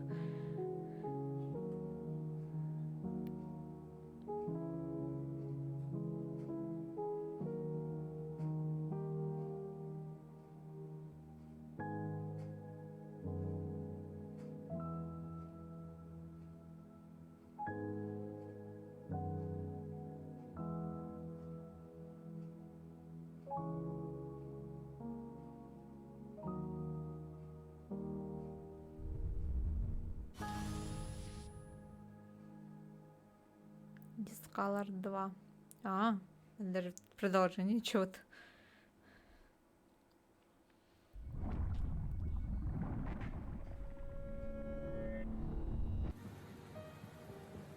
She drives off in her obviously green car. Black and white man. Oh. Uh-oh. Oh, he's up to no good. Uh-oh. Well, that's interesting. That came out of nowhere. Let me go ahead and touch some live wires. I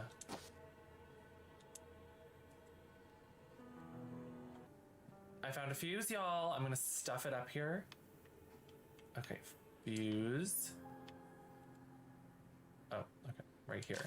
Boom. Best at the game. 5. The Triforce. Best of the game. Best at the game.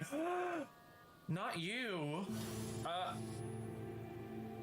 What is that guy doing? Uh-oh. Oh, he solved my puzzle for me.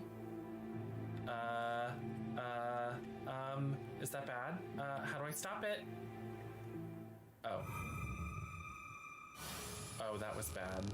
That was bad, yeah. Try again.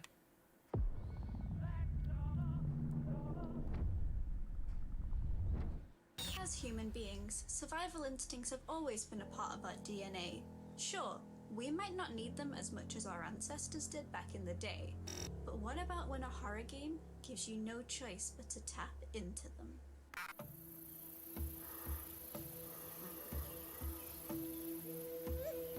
Okay, here you go.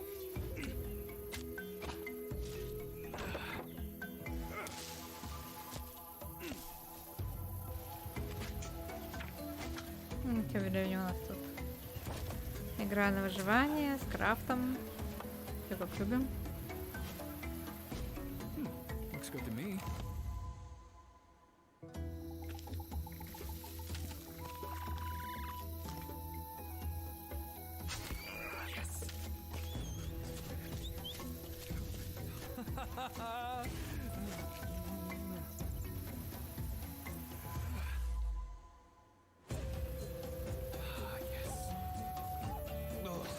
It's disgusting. Oh, shit!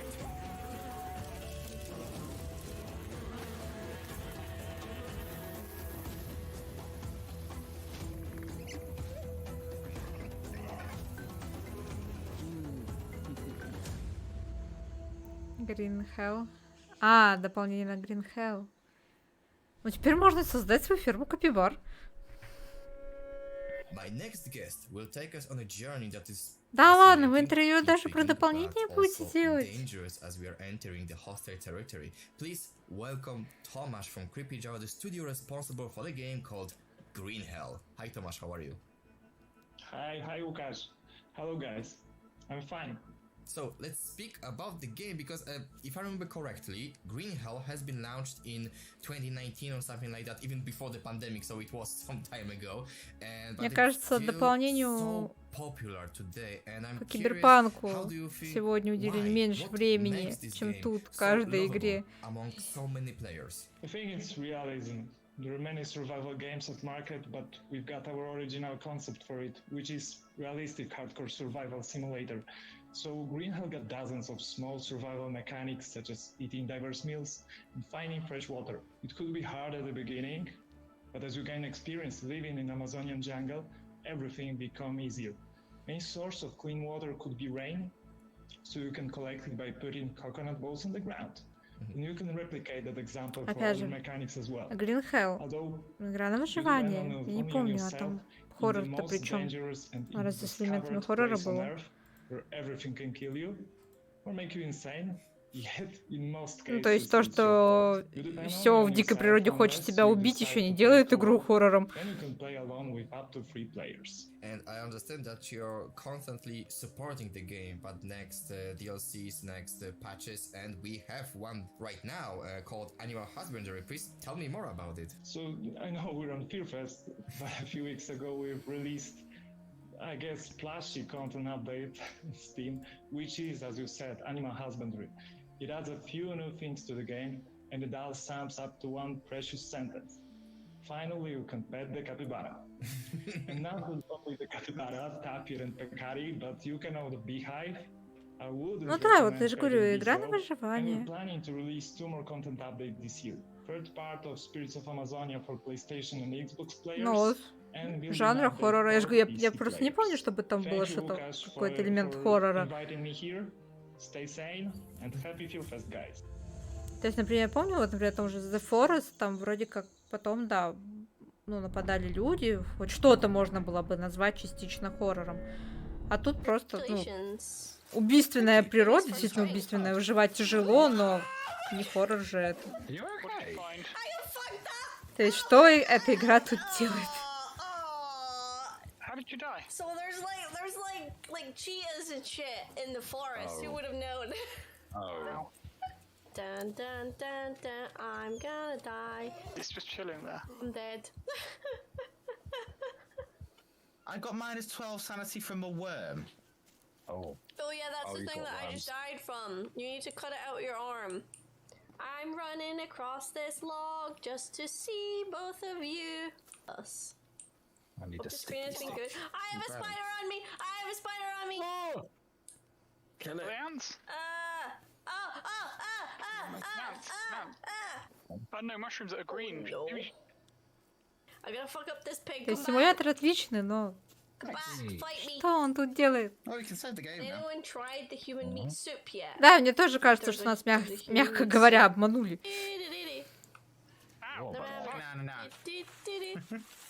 Banana. Слушай, да, я помню все вот это, что можно осматривать тело, там будут укусы, надо их обрабатывать. И тут можно умереть из-за любого укуса паука. То есть игру, да, я правильно помню, значит.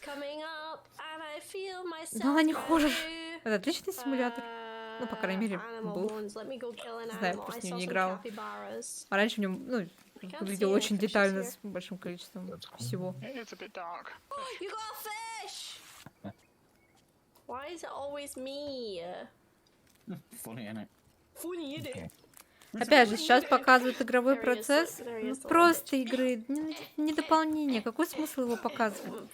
Вот если бы они хотя бы показывали, как они ферму разводят с капибарами, я бы на 10% простила. Из-за капибар. Капибары милые. А так нет.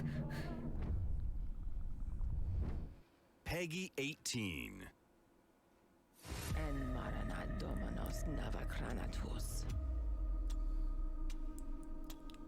Who's Russian?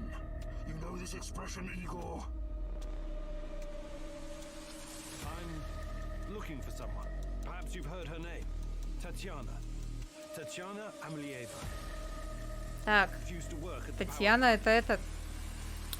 She went missing 30 years ago. Я забыла, как эта игра называется. А, Чернобылит. В общем, ругательное название у нее было. Это оно? Да-да-да, это оно. Из-за того, что оно так ругательно выглядит, я все время забываю, как оно правильно читается.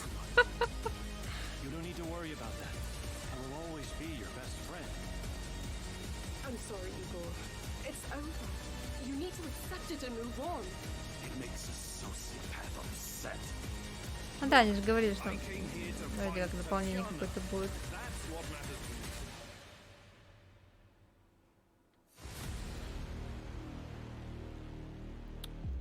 Угу, вот второй сезон и бесплатное обновление будет.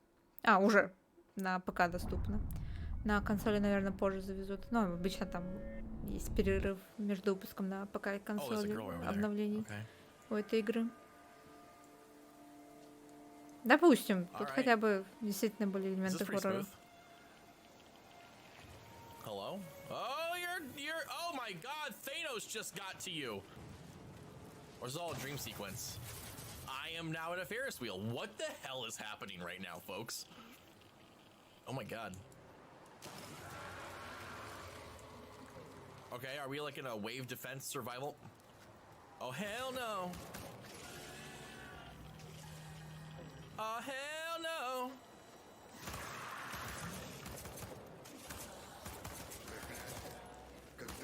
Do I have to reload?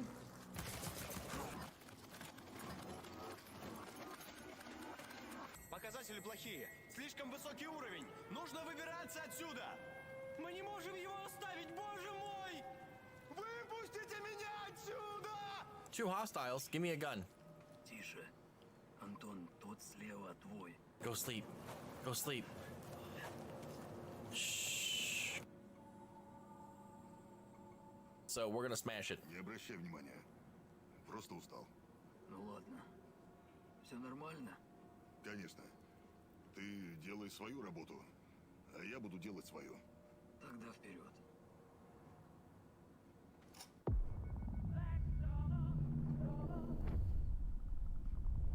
Well, this one is called The Gray Hill Incident, and it is a trailer, and let's watch it. О, нет, разбор трейлера. Henry! Oh my god, aliens! I love it! I love it. They just look like the classic run-of-the-mill aliens. It's so good. Top secret. The graphics look good, though. I gotta say that. Is everything all right? I don't think so. No, nothing's all right. I saw an alien. Oh my god, they just walked straight for you. Okay. Kitty! Is that a cyborg cat? What was that? Invasion. Do you know what that means? This looks really cool, to be honest. Everyone in the village. Humans, animals, and every little insect. Is that a tinfoil hat? Making experiments on everyone. It's a tinfoil hat. Investigation. I love how this is playing off the tropes of like alien invasions and stuff. Just whack him in the face. Oh god. No, the windows. Let me turn it up a bit. Sorry, I didn't notice it's kind of low. Brandon! Brandon! Brandon, hang on! I'm coming. Honestly, that looks really cool. Coming spring 2023. Okay.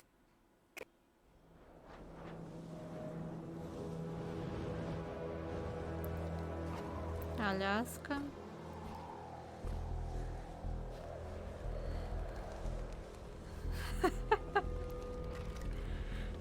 Это уже стадия принятия, да?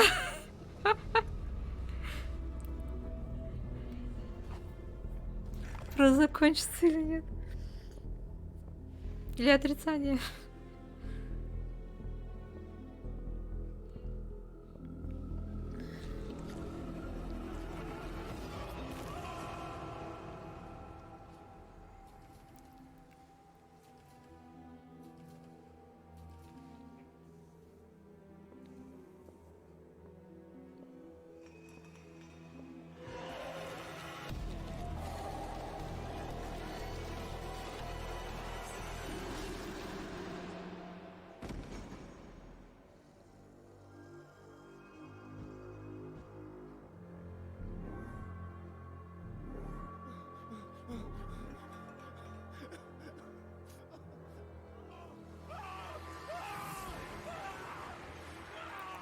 Age of Sanity. Можно добавить виш-лист в Стиме. Да, уже принятие, я правильно все поняла. I'm always happy to speak with other Polish developers, especially when they have great looking games. Let me officially announce my next guest, Robert from Vixa Games. Hi Robert, how are you? Hello, I'm fine, and thank you for having us on the Fear Fest. Exciting for the event. I'm also excited because I watched your trailer and I was like, what the fuck is going on? It's both it's terrifying, it's creepy, it's disturbing. The ending of the trailer is like, wow, what's going on? So please just tell me what this game is about. What will players do in it? Sure, yeah, we did it on purpose because the last scene from the trailer definitely sets the mood for the game. So Edge of Sanity is a Lovecraftian survival horror game, and we have a unique 2D art in the game. There are not that many games in this style, so we try to find something unique. And yeah, you have a disturbing story, and also you have in the game complex base management. So basically, because we love Lovecraft, we wanted to put monsters and the world inspired by him in original settings. So this is Alaska during the Cold War, and you are working as a part of a resupplying group because there are scientists working on a mysterious sterile stone somewhere in the wilderness of Alaska, but things went wrong, and unfortunately not all of the people Соответственно, survived, главный but герой you был survived and частью you set up экспедиции very в basic Аляске, base. которая должна была And in снабжать order ресурсами to ученых, которые actually исследовали have a chance тут survive few days необычное on this явление. Ну и, wilderness соответственно, and что-то coolness пошло не of так, и Alaska, все you оказались отрезаны need от to мира. find also other people because the game is И нашему about герою нужно найти keeping your humanity других alive. людей Each и при этом не actions that you потерять make свою in your человечность. base and also during expeditions, which are like the core gameplay, affects your madness because we have a system when you actually get Персонаж будет levels of проходить madness, разные, and after reaching a certain level, отправиться на you get исследование разных traumas. So территорий, these то are есть like у него perks, but they экспедиции, work во in время a которых bad его way and actually influence, makes your game a little bit harder. So not only you need to survive like your body, but your mind also needs to противоположность survive безумию. in this Все, я game. уже So the game is divided пошел into 4 acts, 3,5 and час. we have a very rich story expeditions, and also in the base management, when you find survivors, you can set them up on the missions and can gather resources for you, and your job is actually to В общем, со временем персонаж enough будет resources to survive not сходить only с you, ума из but этих also other people. экспедиций. But there will be also some events because these are people that are also on the edge of sanity. So actually anything can happen all the time. So we are not safe even at the base. But of course, when you are on your expeditions, you try to avoid the fight if you can. You can try fighting in the environment, throwing some stones, preparing some traps, or avoiding fighting with monsters altogether. You have an axe as like a last resort. Можно будет вступать в прямые сражения, расставлять ловушки или, в принципе, избегать столкновений. Because most likely you will be dead in a second. We are a small studio located north of Poland, and there are like 12 people working on the game. So this is like by far biggest and most ambitious project for us. And we are a really small studio, so we appreciate whatever support you want. So like every like, every wish list, like joining our Discord means a lot to us, and we are very approachable. So if you have like some ideas, you have some feedback, you can always reach out on those social media, and believe me, we'll read it and we'll take your feedback seriously. So thanks a lot for having us, and good luck to other participants of FearFest.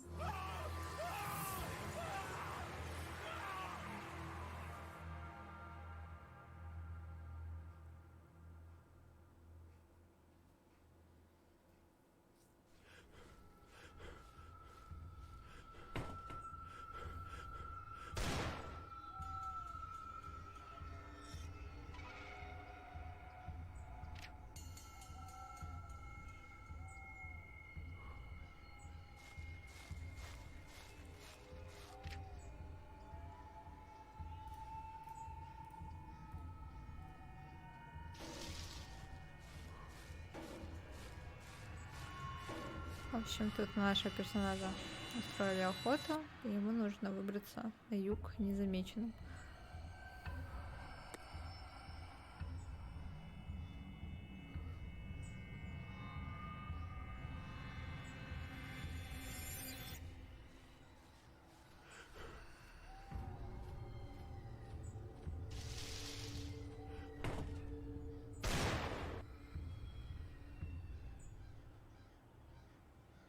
Equinox Hunt уже доступно в Steam.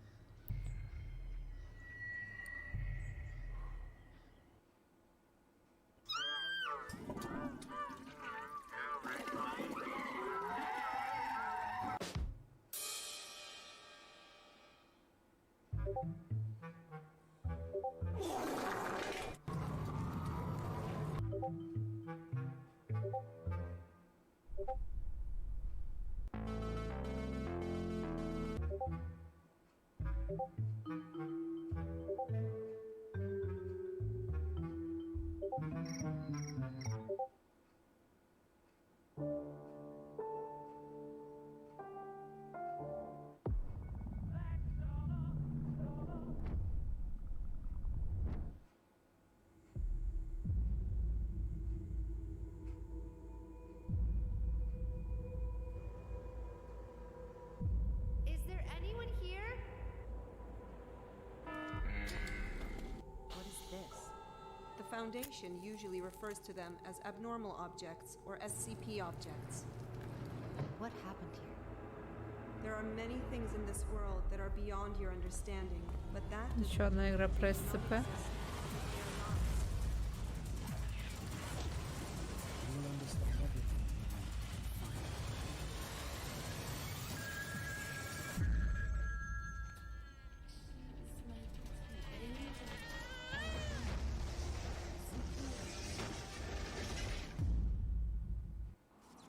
Those eyes. Imagine. Beautiful images.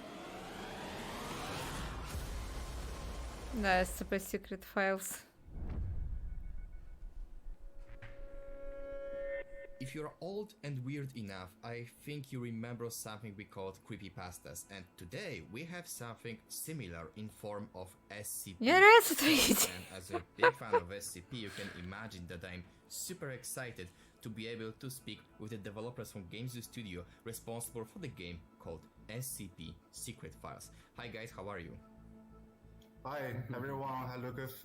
I'm feeling very well, and this is Xiaoliang, the producer of our Как-то не game. And поздно Leo, решили выпустить игру про the SCP, community когда manager of the team. уже So I'm very как начать curious about your модно, opinion on хайп one thing. уже How do сошел. you think why SCP is so popular Это... among the world? What Нет, makes эта this тема уже community не так still популярна по всему миру. I think that's kind of В том-то и дело, что ее пик популярности уже Like, there are прошел. a lot of SCP articles Backrooms on the вот website, сейчас, and the что articles популярно. are about different SCP anomalies. The most popular theme of the SCP Foundation is horror, and that's probably one of the reasons that SCP is very popular in the world. And if you want to ask why the community is still growing, and I think it's probably also because of the self-growing community. Like everyone can write their own SCP article to the community, and it's it's voted by different readers. If your article is good, so it's kept on the website. So everyone can write, everyone can judge. That's probably the reason. As you can see, like there are already several SCP games on market, right? We know SCP Secret Lab, we know SCP Containment Breach, but those games are more focused on horror, right? Horror and FPS shooting. That's a good starting point to make a SCP game, right? Surely we do have horror theme in our game, but that's only one point. We're also gonna have heartwarming SCPs. We also have weird, thrilling, and some. I don't know if we can say that. Like, it's gonna be in our final game. It's gonna be in the final launch. We have different art styles. We have different gameplay styles. Those are based on. А я еще удивлялась, почему в трейлере несколько визуальных стилей уже бы подумала, что-то какую-то нарезку запустили. Это все-таки так и задумано. Our game is going to be a narrative game. Like we want the player to get to know the foundation from like by knowing the story behind the SCP. Like we have different types of SCP, and like players know the stories. Players know how the foundation treat them, and players will know more about Они рассказывают о том, что у него будут разные СЦП за вселенной, разный игровой процесс, то есть не только разные визуальные стили. Правда, я не знаю, там разве сейчас нет проблем с тем, чтобы брать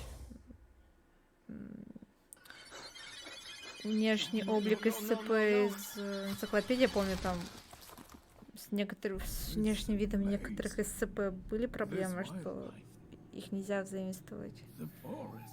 Поэтому, видимо, они взяли тех, которые не проблемны. Не знаю. Сильно не погружалась в эту тему.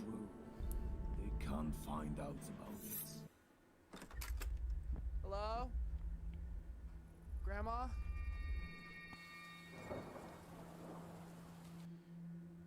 Uncle Arthur gave me clues.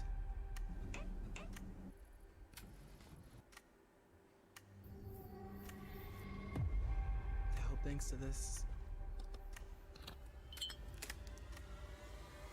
I'll be able to find them.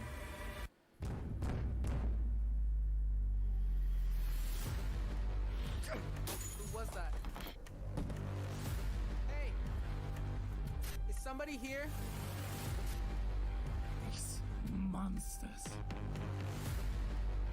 Are getting closer. We don't have much time. He can come back any minute now. Hold on.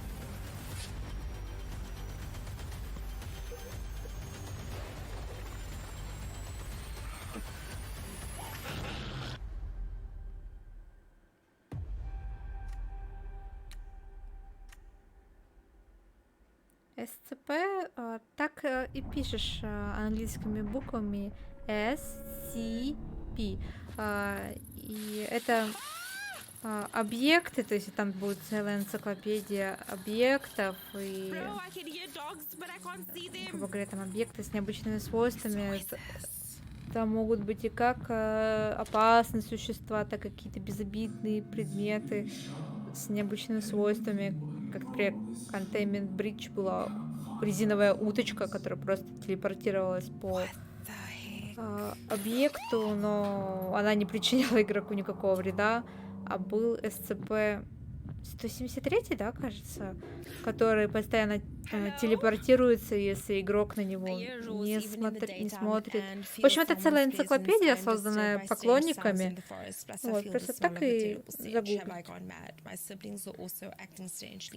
И, в общем, из идеи вот этой энциклопедии, насколько я помню, выросла игра. Вот это Containment Breach, а потом начали уже другие появляться. couldn't even finish my sentence. Я просто не помню, ведь первая была энциклопедия или первая была игра, вот, честно. Это я не помню, я же говорю, я просто не увлекаюсь этой вселенной, поэтому я поверхностно знаю.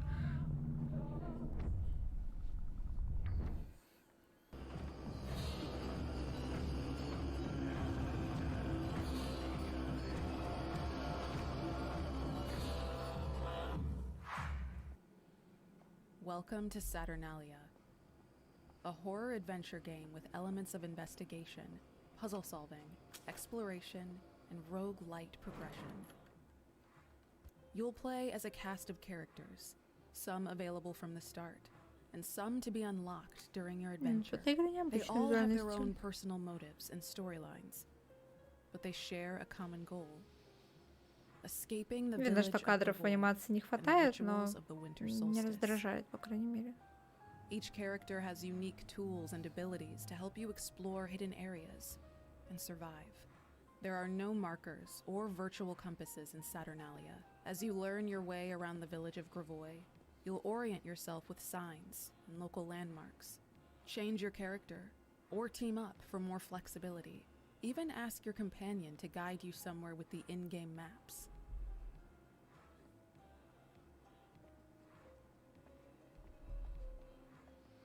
В общем, в игре будет несколько персонажей, между ними можно будет переключаться, можно будет объединяться в команду. На партнеров, на которых вы выбираете, можно будет даже попросить там проводить какую-то часть города. И, соответственно, игра в основном про исследования, где будут присутствовать головоломки. В городе будут срезы, то есть множество разных секретов.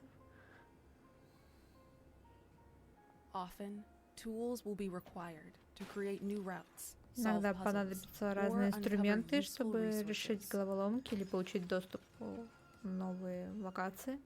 Such resources are scarce and must be managed wisely, and have less obvious uses for you to В игре discover. будут присутствовать ресурсы, которые надо будет Use matches с to light your умом way. Mark where использовать you've been во время and прохождения. find hidden objects.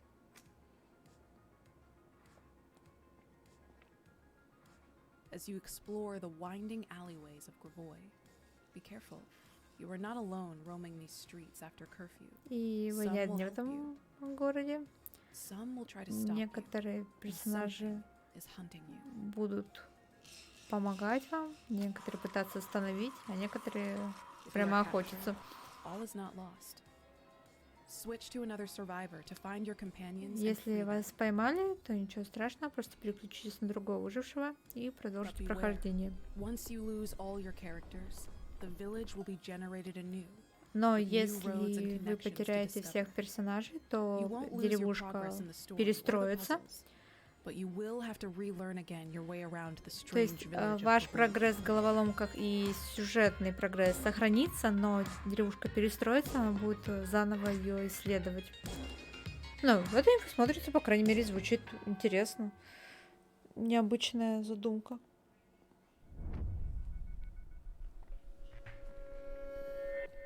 Okay, guys, we are continuing our very strange but very cool journey among some weird games, and we have one here. When I first saw Saturnalia, it was like, wow, like how is it possible the game can look like that? And I'm super excited to speak with the creator of Saturnalia, Pietro. Hi, how are you? Hey, I was just gonna say thank you so much for that beautiful intro. I'm very glad that you liked it. Thank you for creating such beautiful game. And first, I have a very quick question. What the word Saturnalia means? So, Saturnalia is an alternate name for the winter solstice, basically, and it's the name of the festival that was celebrated during the winter solstice in Roman times. And the reason why the game is called like that is because really there's this ritual at the center of the game that has existed throughout not even centuries but millennia. Первая фраза, которую ведущий задал, это что обозначает это слово Сатурналия, которое называется игра. И так назывался древний фестиваль. И, соответственно, в центре игры находится ритуал, который проводился между 17 и 18, так поняла, веком. This is kind of like the protagonist of the game. It's this event that has always existed. We've started from two different sort of like central inspirations in terms of art direction. Which two is a little reductive, but let me explain a bit more.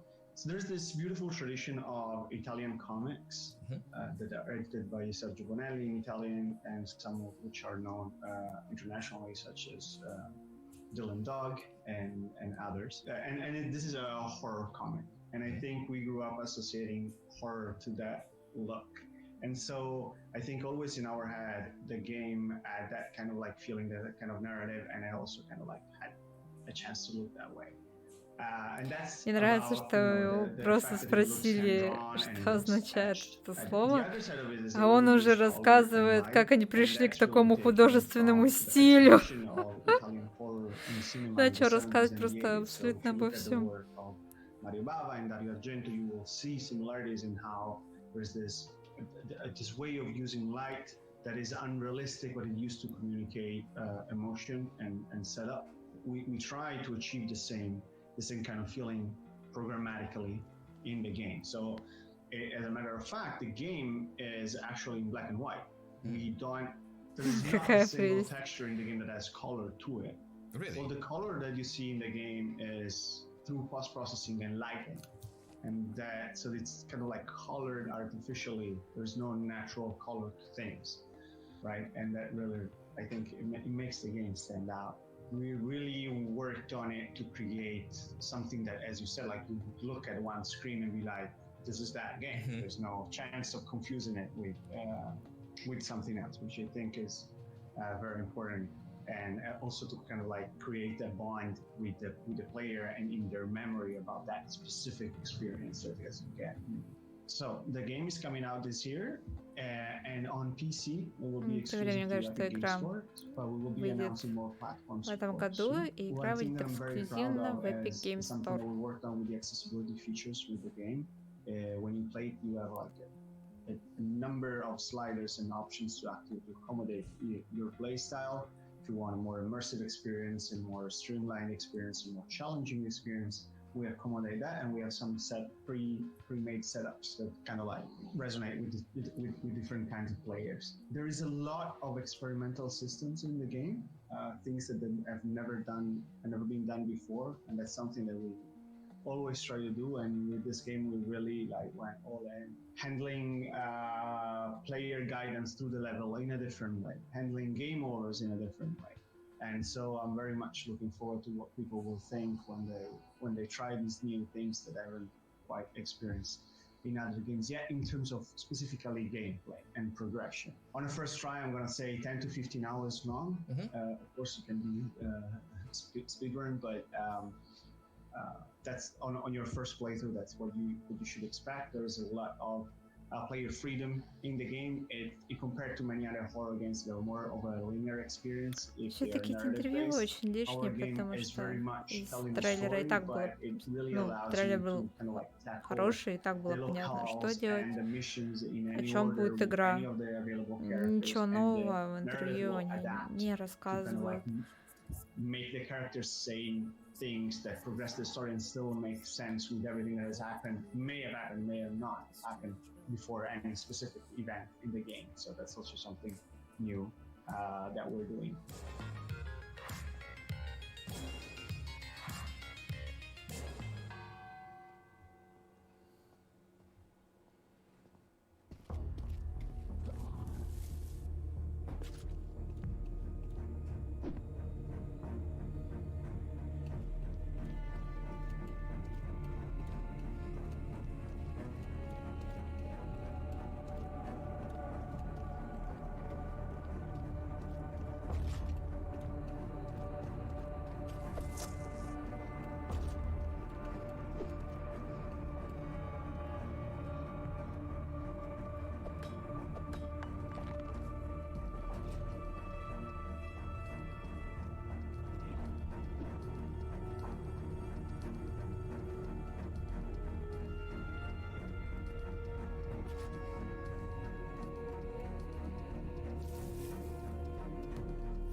Allied Lunar Survival.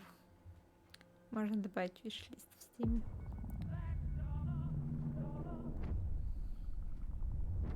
When it comes to getting scared, nothing can be quite as fun than when you do it with friends. Whether you're teaming up to kick monster ass, or you're watching your friend get the fright of their life, everything's better in numbers.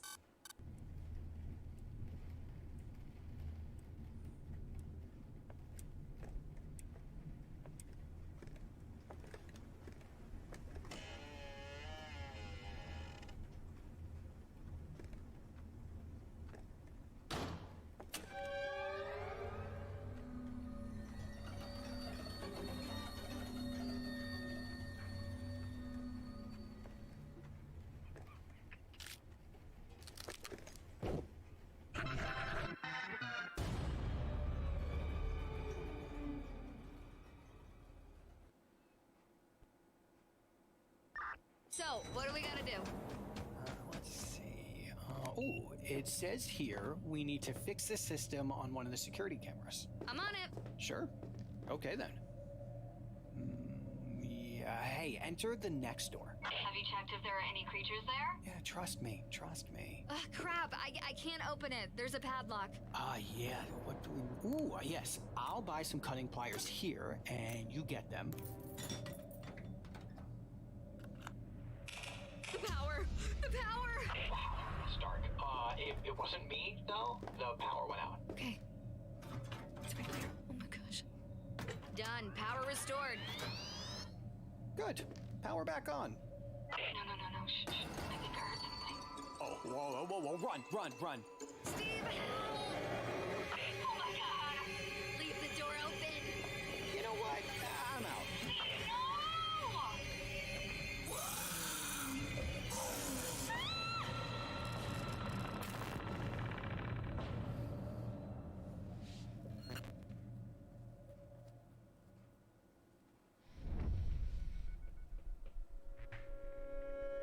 You know what they say, better together, and the game we are going to speak about right now is the living proof of that.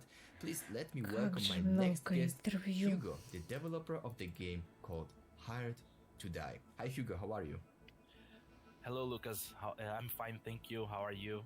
I'm great, I'm super excited for you to be here. So let's speak about your game, Hired to Die. We can play both in single player and multiplayer co-op mode. And I'm curious, how difficult is it to design the game that gives equal amount of fun when you play solo and when you play with a friend? Well, Hired to Die has a really simple principle. When playing with a duo, you have to exchange a lot of information. That's the part where it's fun to play with a friend, because you need the information he have and he needs your information. When we designed the game for a single player, what we did actually is to give more access to this information. So instead of accessing a computer, the single player version, you have a tablet, so you can just look up and access cameras. Как минимум можно пойти на перерыв и оставить трансляцию так. Не, честно говоря, посидев уже почти 4 полных часа, я уже не верю, что покажут ремейк, а если покажут, то это будет, если честно, провал, потому что одно дело показать в конце презентации, которая длится час, 2 часа, но показывать в конце презентации, которая длится... Она даже, не знаю, сколько мы посмотрели игры, но явно не 80, со всеми этими вставками. То есть сколько они еще собираются? 5, 6, 7, 8 часов это показывать. Никто, то есть там даже на оригинальной трансляции сколько там 200 человек смотрело, когда я последний раз заглядывала полчаса назад. Какой смысл показывать такой громкий релиз на трансляции, на которой сидит 200 человек? Это смешно. Поэтому я не думаю, что... А если и покажут, то это будет, я же говорю, полный провал, потому что такой громкий релиз показывать целым 200 людям. Вау. Поэтому да, я через 5 минут как минимум пойду на перерыв, потому что у меня уже и вода закончилась. Я не рассчитывала, что будет так долго, а у меня уже все закончилось. So this is the Geshinom trailer, and let's watch it. Поэтому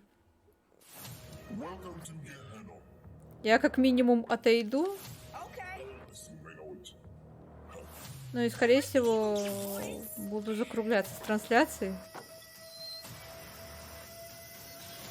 Там, я, конечно, еще подойду, попрощаюсь, если кто еще будет. Вот.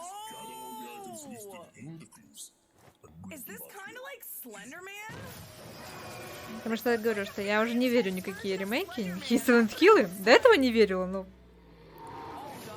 Просто вся вот эта интрига с офисом Blobber Team очень толсто намекает, что какой-то толстый, жирный, вернее, анонс от них должен быть, но показывать этот анонс в конце, говорю, 5-6 часовой трансляции, ну, я могу только похлопать в ладоши такому глупому решению. Я просто не хочу ругаться. Потому что только гений мог придумать подобные анонсы, выдавать в конце трансляции, из которых уже все ушли из-за усталости. Потому что просто физически тяжело сидеть. Тем более, это ж не подкаст, который ты можешь вот включить и параллельно там работать, не смотря в экран.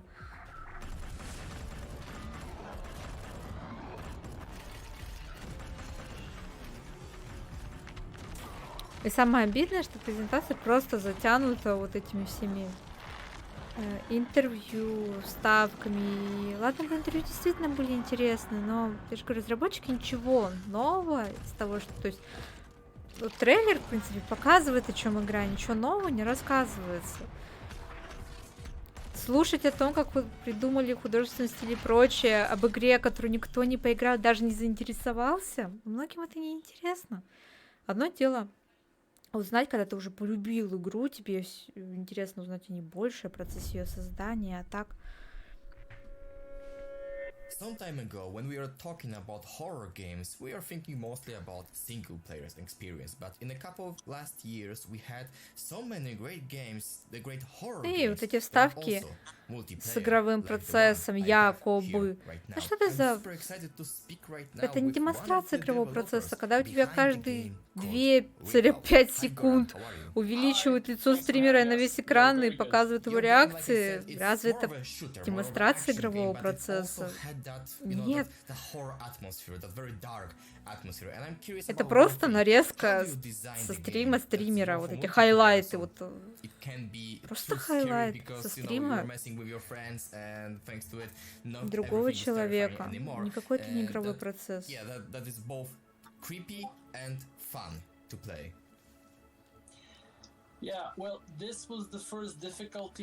Заранее доброй ночи, да-да-да.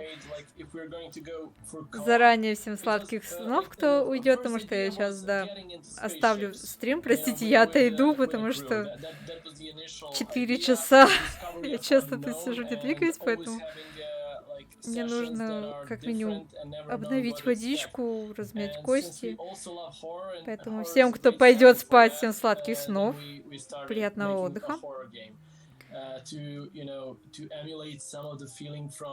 У нас на этой неделе как минимум еще будет стрим Ubisoft Forward 10 числа, если не ошибаюсь. Поэтому на этой недельке, я думаю, мы еще встретимся. Надеюсь, Ubisoft Forward будет веселее, чем это.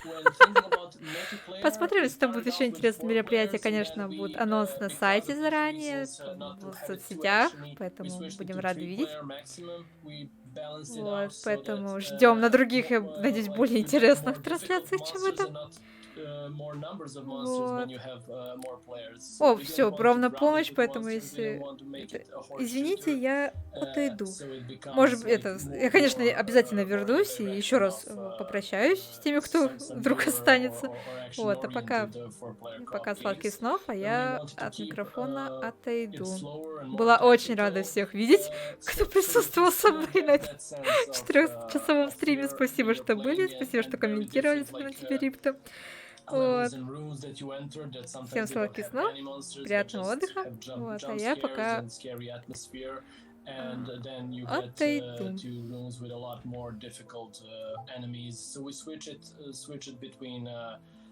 Between levels and during the entering the derelict as well. So this is how we're approaching it as well. You can play it in single player. It's perfectly balanced for single player as well. So obviously it's more scary that way, but we're trying to, you know, balance it out to keep it constantly tense for everybody. I understand. So Rip Out is not more action or more horror. It's perfectly balanced somewhere between. Yeah, we're trying to hit the middle ground, trying to have it both ways. I see. Well, Rip Out is a co-op horror game with elements of procedurally generated levels. So every campaign you play will be different. The drops in the monsters will be different.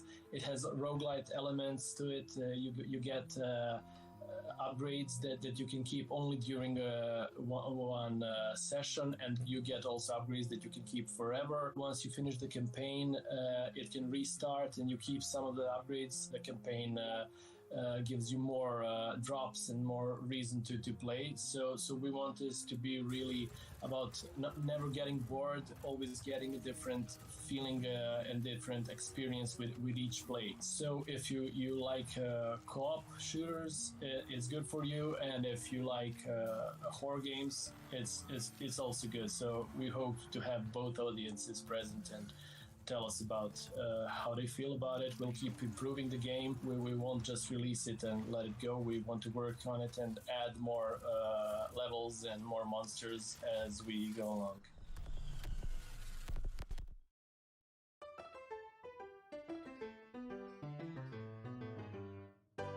Don't you just love to crack a cold one with the boys after a long day of whatever you do in there? Maybe a small brawl to stretch that aching neck. No?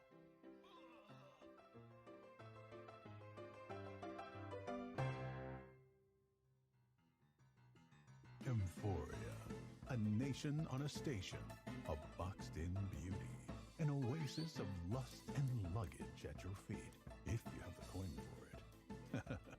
We offer you luxury in lengths. Rest your weary back at our calm and composed sleeping quarters.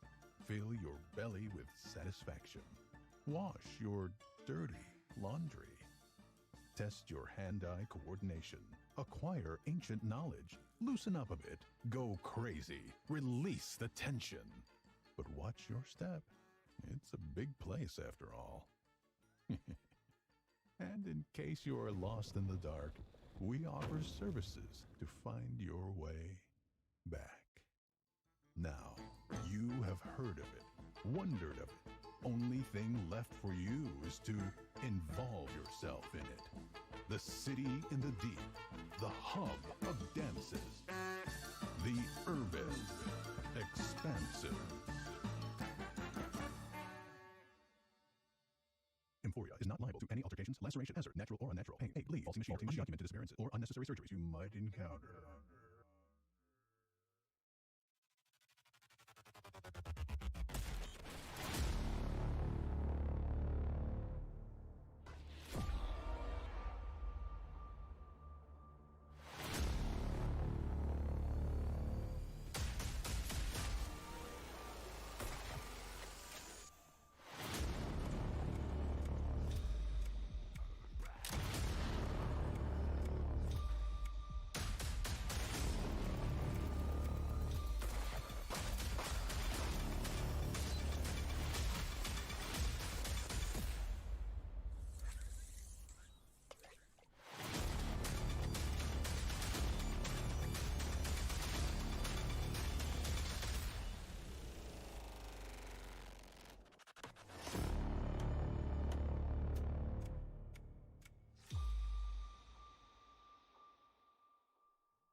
Now I have a great opportunity to make a super joke about zombies, but unfortunately all my ideas for it are brainless.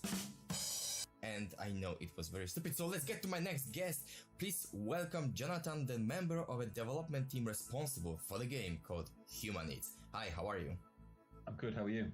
I'm super excited to speak with you about your game because I like zombie games, but let's be honest, there are so many of them. So I want to ask you, how do you think why zombie theme is so popular, and how do you want to stand out among the competition?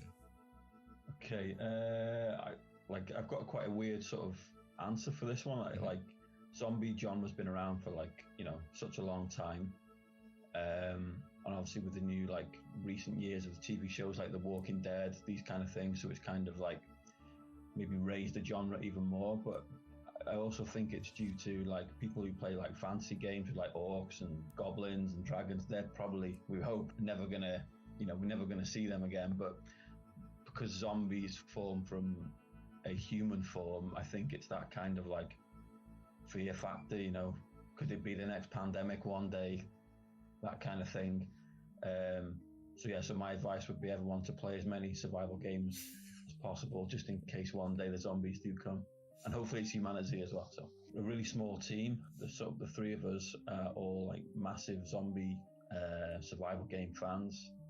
Played all sorts of games for many years, showing our age maybe a little bit. But so we kind of trying to take our favorite things, mechanics, from other games that we've played. That feeling where you're kind of playing a game and you think, oh, if it had this from this game or that from this game.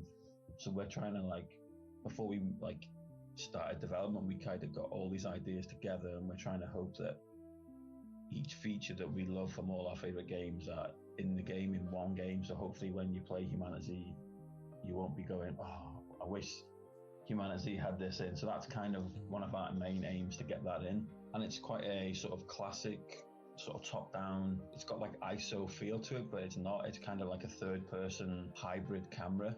So sometimes for people playing it, it might feel like one of one and one of another. But with time of playing it, you kind of get used to it, and it's quite intuitive in the end once you get the feeling down. We're using realistic graphics, which for sort of top-down games you kind of find the 2D sort of style. So we've gone for the Unreal Engine to get those sort of high fidelity graphics. It's a huge open world as well. One thing that we really wanted is to give the base building that sort of freedom for the player, where you can't just sort of build in a certain area. So you can literally build anywhere in the game, and also you can fortify structures that are already in the game as well. We hope that it's a fun game to play. We want it to be hard as well. We're trying to find that balance. So when you're playing the game, it isn't going to hold your hand. It's not going to be easy, but we're trying to do the balance all the time with fun versus impossible. So that's our aim, to make it as hardcore as possible and as fun as possible. And we think we've got there.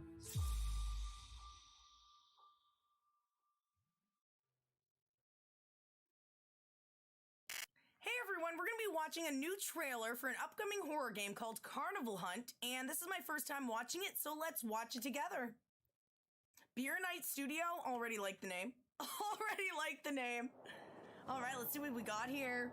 I'm assuming, since this is called Carnival Hunt, there's going to be a couple clowns. Disappeared missing. Is that a kid? Uh-oh. Okay. I like the music, the build-up. Doesn't seem like a very clean place. Oh my god! Do you that one time I reincarnated as a puppet animal? This seems terrifying, like some Pinocchio stuff. Oh dear. Oh my goodness. I like rabbits, but I don't like those rabbits. I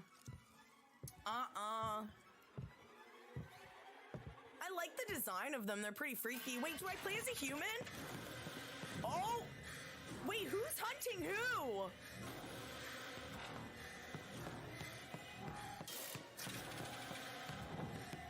Okay.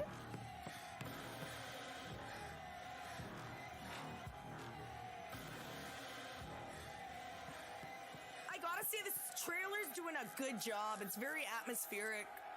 I can, they're selling what they're going for. Oh, what is that? I like their expressions, too. How their eyebrows move. I like that. Oh, pretend you're dead! I think you're too late, buddy. I think you're too late. Whoop-ah! Oh.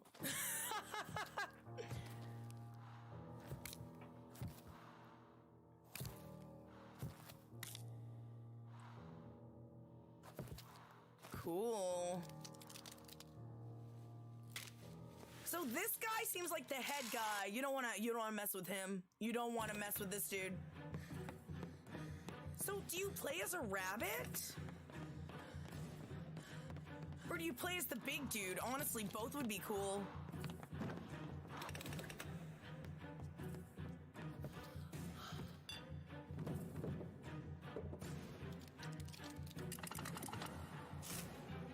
And the music is very good, I must say. I'm liking a lot of this trailer.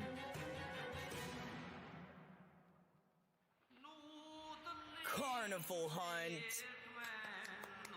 That was a really cool trailer. I want to watch some gameplay from that because I really like this trailer. 2022. All right. So that's coming out soon then. Excellent. Well, my first impressions, honestly, I really like the visuals. Like, for me, horror games where I can get sucked in and feel like I'm kind of there and are very atmospheric. I really like those type of games. So I really enjoyed the trailer. I'm excited to see more of this game and keep an eye out for Carnival Hunt. I hope you enjoyed it.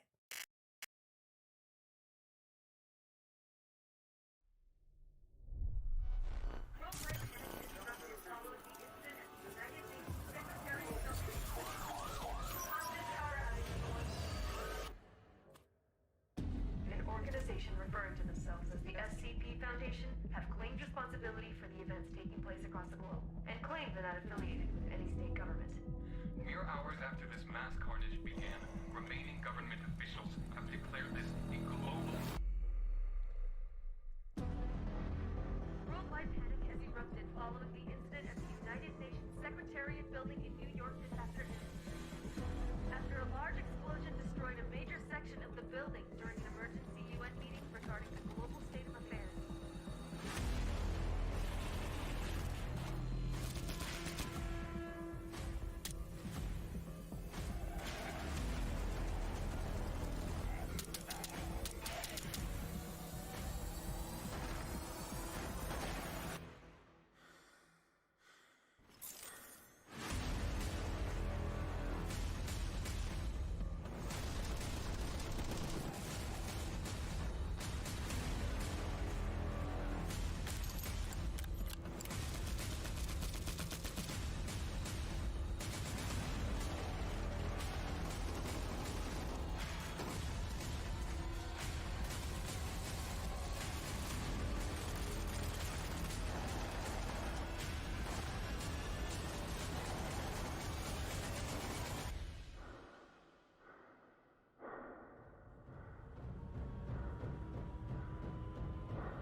Okay. Oh, there's a butt button.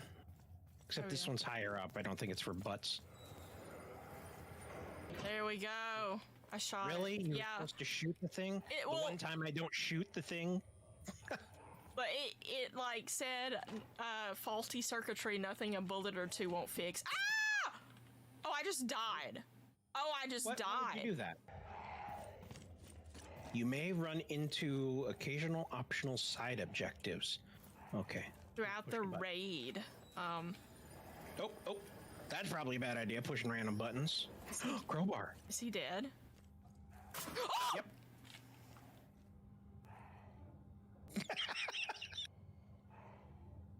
Sorry.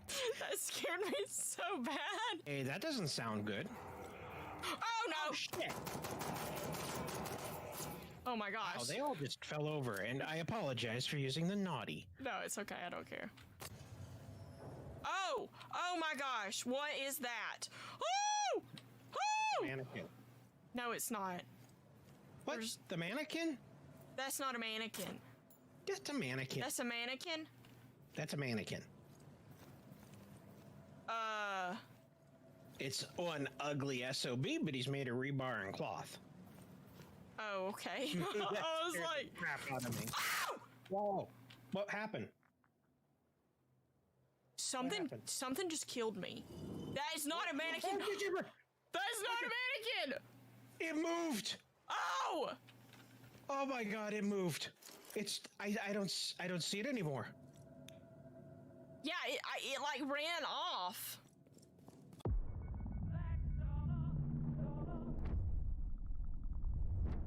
All right, so this trailer that we have now is called Blight Survival. It is a teaser trailer, and let's check it out. It's only 28 seconds. Let's see here. Okay, I like the music. Oh, is this medieval times? Okay. Don't tell me those are zombie birds.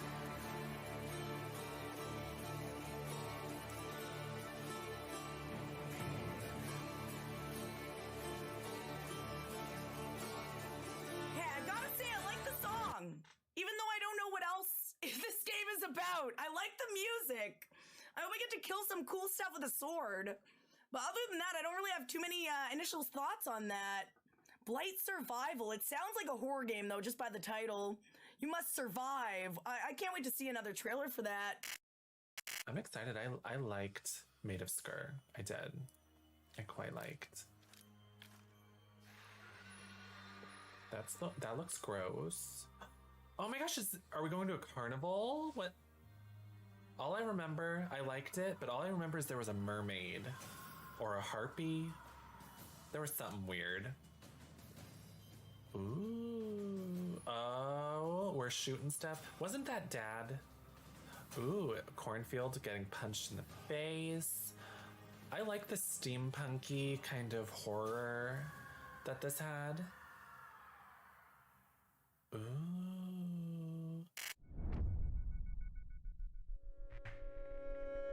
I have a pleasure to meet my next guest, David from Wales Interactive, with whom I'm going to speak about the game called Scare Ritual. Hi David, how are you? Great, thanks. Yeah, it's great to be here. So, Scare Ritual is a spiritual successor to your previous game called Made of Scare, but this time it's more action-oriented. I'm curious, why did you decide to go in this direction, and what fans of Made of Scare can expect from Scare Ritual? So Made of Scare is a real sort of passion project for us. We make a lot of narrative games, a lot of sort of creepy first-person game. Essentially, what we like to do as a team is freshen up. So because we make a lot of narrative-based games, we wanted to have a break and sort of flex our muscles in the sort of game mechanic area. So really what we want to do is take the story and the characters that we made and then sort of R&D something which we're not known for, which is an FPS action co-op game. Mm-hmm. So we started though at the end of Made of Scare. When we finished that, because we did the PlayStation 5 and the Xbox Series Enhanced version, just for fun, we added in an FPS challenge mode, which was really sort of a gift if you've played the game. Really, it's like it wasn't the main focus of the game, but it was just an extra sort of Easter egg at the end for you to play.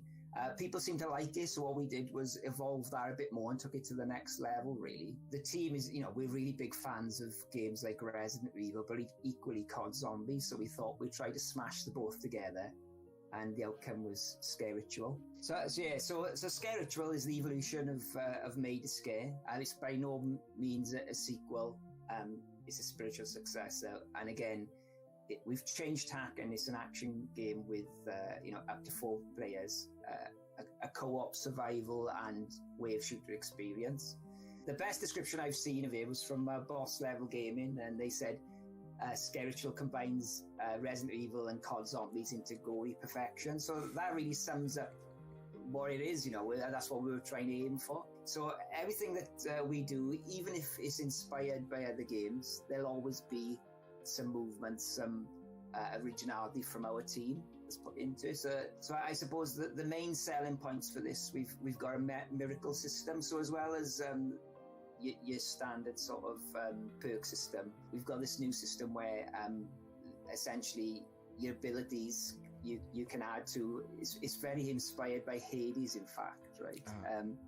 So we've taken a little bit of that and sort of injected it into Made a Scare. So there's a lot of depth in the miracle system of how to upgrade your weapons and add different abilities to those weapons. When we released the demo in Next Fest in June, you know, it was really our first sort of stress test of it to see, you know, not just visually and the idea of the design, but I mean just technically it's quite a step up, you know, because we are, even though we've been really successful as a games company for the last 10 years, we're only a team of 11, you know, so really only 6 of us made Scare Ritual because not all the team are developers. So we're still like a small team really punching way above our weight with this, you know. So like I said, we're building up to beta now.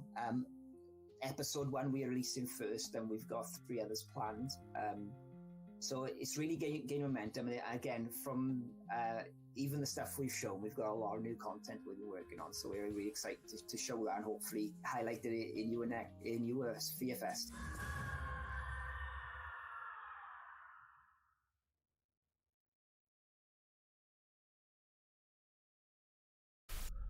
Okay guys, this is really messed up. We just came back from the meeting with the CEO of that company. Screw this, we wanted to go back home, but apparently Philippa just had this crazy nosebleed. I went to the bedroom to take something to stop it, but when I came, she was gone. And the CEO told us some weird ass shit stories about this dude named Łukasz, and he was a marketing specialist of some type. This guy apparently used black magic to enchant, something like that, this broadcast, and whenever somebody doesn't buy all the games, he starts to suffer. This thing sounds stupid, but where the hell is Philippa? But how to find this guy named Łukasz? Police, private... Wait, I have his first and last name. Facebook, LinkedIn, Twitter. Stupid me.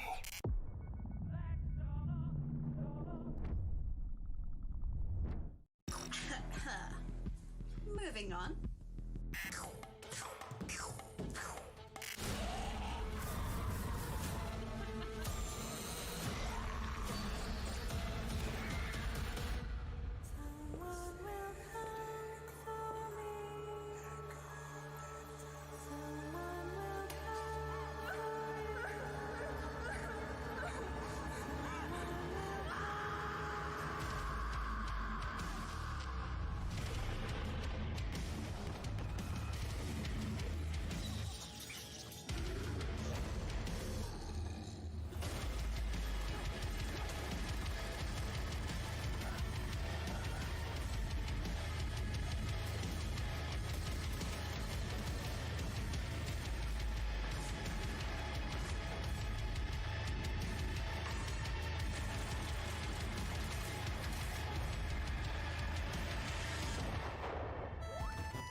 Okay, let's add some adrenaline to Fearfest, and the guy who will help me to do it is Bruno from Blazing Beat Games, the developer of the game with such amazing title, Nightmare Reaper. Hi Bruno, how are you?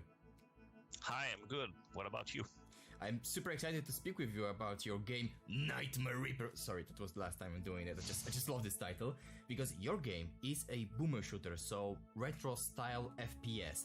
And the question I have to you is very simple. Why? Why doing such game today? Because we have all those game engines when we can create, even indie developers can create shooters with realistic graphic, and yet you decided to make it retro style? What is so cool about it? Well, it is retro style, but there are still a lot of like modern effects that I put on these graphics. For example, there's dynamic shadows, there's bump mapping, and like bloom, volumetric fog, and all that stuff. I love sprite-based shooters. I've always loved them. I think they age beautifully, unlike some of the low poly games of old times. But yeah, I just love how it looks. I love pixel art. It feels great also. Like a sprite is a more generous hitbox, so it's kind of like easier to hit. And you can also do so much more with sprites. Like you can dismember them, you can break them apart, you can add all kinds of satisfying animations that are sometimes harder to do or not as satisfying with 3D models, because it's pretty hard to break up a 3D model and for it to look great, unless you do like just like in retro games, just jibs that fly off everywhere that just look like meat cubes. But with sprites, you can actually like make the leg fly apart and you see the leg, and it's very satisfying. It's a retro shooter, so I need to make it look retro. And it's inspired by games like Doom and the build engine games like Duke Nukem, Blood, and all that stuff, which is the games I loved as a kid, and I still do actually. So that wasn't even a question. I was gonna do sprites from the get-go. And we had a bunch of effects in Nightmare Reaper where we kind of play with the fact that they're paper, like just a flat piece of paper moving around. Sometimes they cut, sometimes they fall over and bounce all over the place. Since the game is happening in a dream, we can do some pretty crazy stuff. It's no joke to make actually like enemies with pixel art and sprites, because you have to draw an insane amount of frames of animation, and we're doing it all in Nightmare Reaper by hand. So you see the front of the enemy, the side of the enemy, the back of the enemy, and then let's say he has 4 frames in his running animation. You have to do these 4 frames for each faces. So it multiplies the amount of animations you have to draw by hand. And this takes a long time. Yeah, it sounds like a lot of work. Yeah. Smarter people would make 3D models and then take pictures of them in all the angles. But I don't think it actually looks as good as just making them by hand, where you can like put so many details. What's great about the game is that it's totally unique, and if you're bored of just the same games being recycled over and over, you're gonna find something truly different with Nightmare Reaper. And if you like retro shooters, if you like roguelites, if you like looter shooters, there's gonna be something for you in there. And just everything about the game is made to be addictive and satisfying. The shooting feels great. You're always working towards some kind of progression. You're never wasting your time. So I highly recommend you check it out.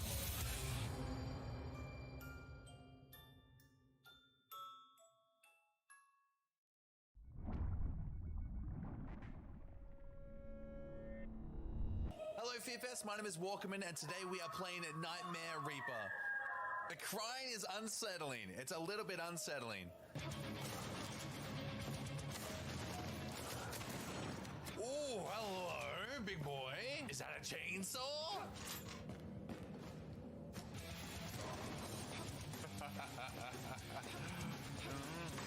There's no chance of me doing that now. I have a blue whip. Oh, yeah. It's not very effective.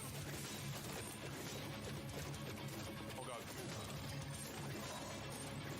This game is weird. Camu, this game is sick. Wait till we get to the out. This is just leveling up our skill tree. Oh, look at this sword. Woo. Boing. Why? Oh, big boy, big boy, big boy, big boy. I can't do this.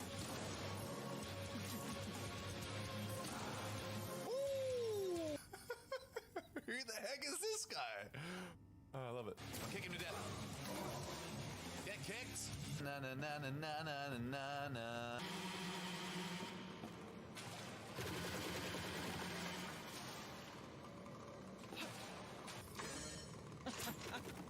is that?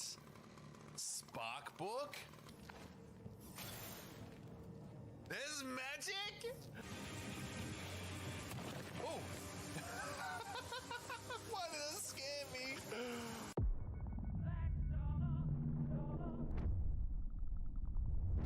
Hello. I'm glad you came. Like me, I'm sure you're a refined connoisseur of demon slaying and video games. Well, we're both in luck, because there's a new shooter in town, and boy, it's a good one.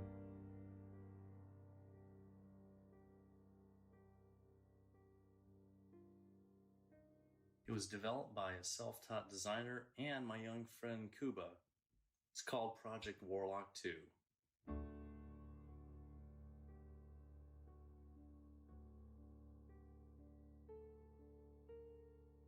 It's inspired by Doom and Quake, and it's bursting with jibs. I mean, it's bursting with fun.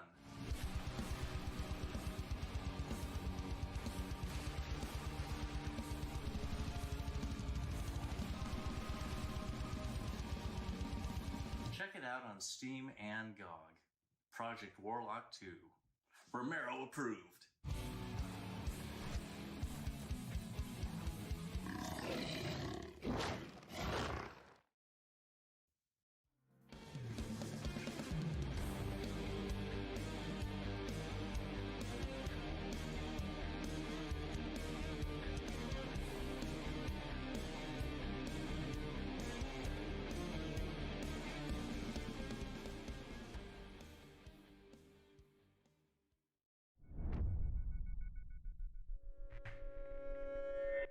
Guys, I know, I really do. The gaming market is just filled with boomer shooters, but you know what?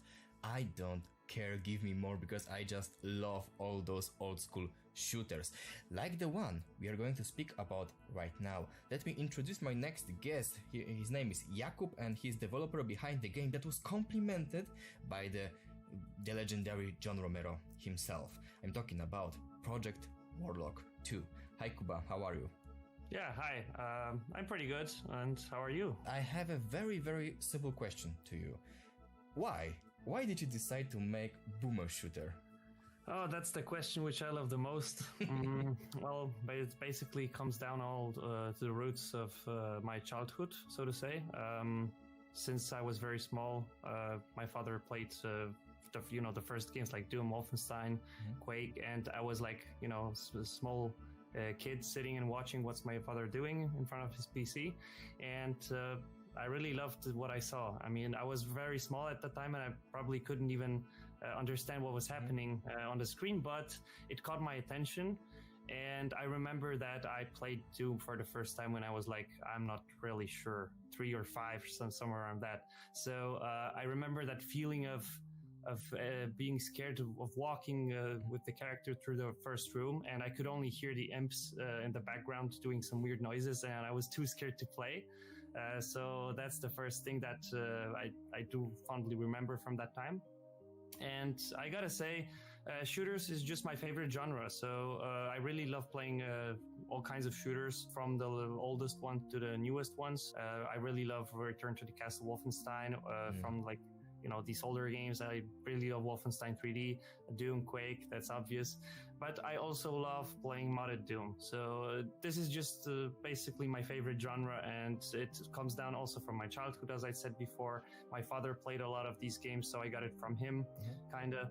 And that's the main reason why I also like making boomer shooters. I always wanted to do what gives me the most fun, and what could be more fun than making a boomer shooter when you love shooters, right? So that's what I'm doing. And let's be honest, the competition is very big, so very huge. So how do you stand above them with Project Warlock 2? Well, I gotta say, Realms Deep last year was ты все еще видишь трансляцию, смотрю. that were announced, and that's very cool, right? Because эта презентация даже не думает заканчиваться, да? And there's a lot of cool games out there which have a lot of potential. I'm really glad that it happens, because it really shows that it's not something. Уже 160 зрителей на трансляции. Ну, ты же говорю, да. Уже зрителей не осталось. И Сам организатор уже при презентации сам с собой в чате общается.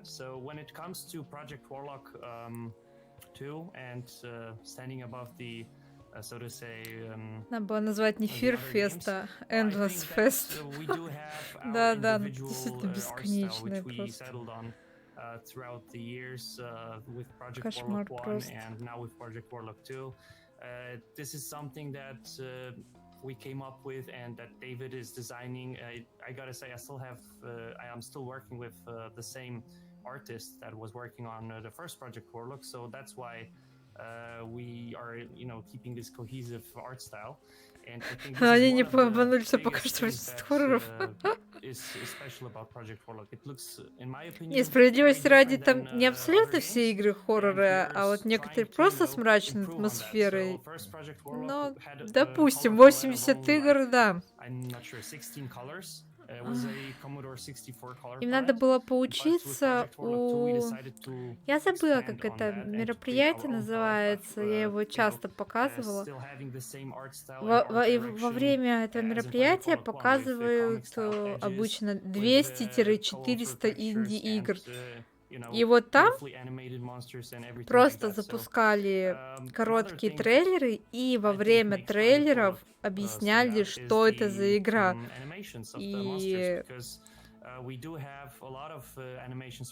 это был отличный формат, то есть там буквально за час-полтора прогонялось 200 игр, то есть показывали трейлер, объясняли, что это во время трейлера, дальше трейлер, рассказывают про игру параллельно, трейлер параллельно про игру, никаких лишних вставок или прочего, то есть быстро прогоняли кучу игр.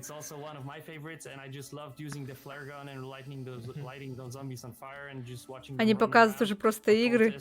Почему я вижу интервью? Это я такая везучая пришла на интервью. Она и на Саммерфесте была... В общем, да. Там был отличный формат, то есть там показывают действительно очень много инди-игр, удачных, неудачных, но все было быстро, понятно. Make sure to check the game out on Steam, on GOG, on Epic Game Store, and make sure to have a look at it because we are in early access right now, and we are. Он тоже сейчас, например, шутер на экране, но это же не хоррор, то есть. More content really soon, so make sure to check us out. Просто очередная игра под Doom, Wolfenstein старый, вот это все. Такой ретро-шутер. Ну какой же там хоррор?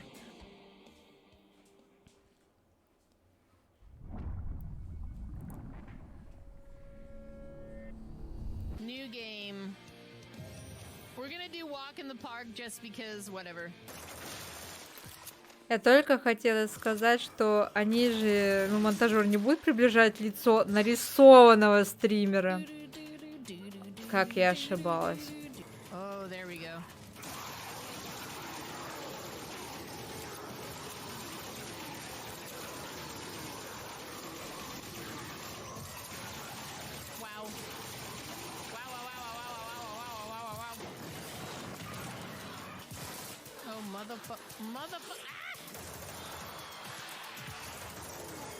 Кстати, тоже Геншин играет. Понимаю. Мне тоже надо все эти 3 часа в Геншин параллельно играть.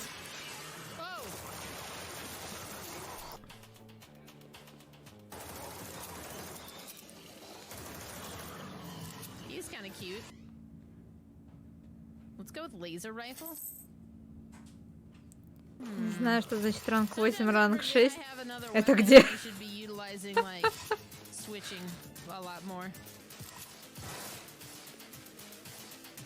Okay. One thing I recall about this during my time with it a few months ago was just the level design is really, really good.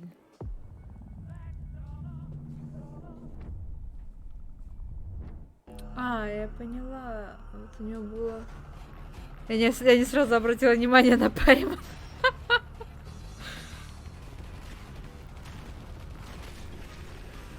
А, честно говоря, я тоже не очень понимаю, потому что профиль игрока там сейчас, если она играла со старта, то у нее должен был быть уже больше 50-го ранга. Даже не знаю, то есть ранг 6 уровень мира, но уровень мира тоже должен был быть уже выше. В общем, даже я теряюсь, что это за ранг такой. Пойма лучшая девочка Гершиня, да-да-да. Лучший компаньон. И лучшая еда.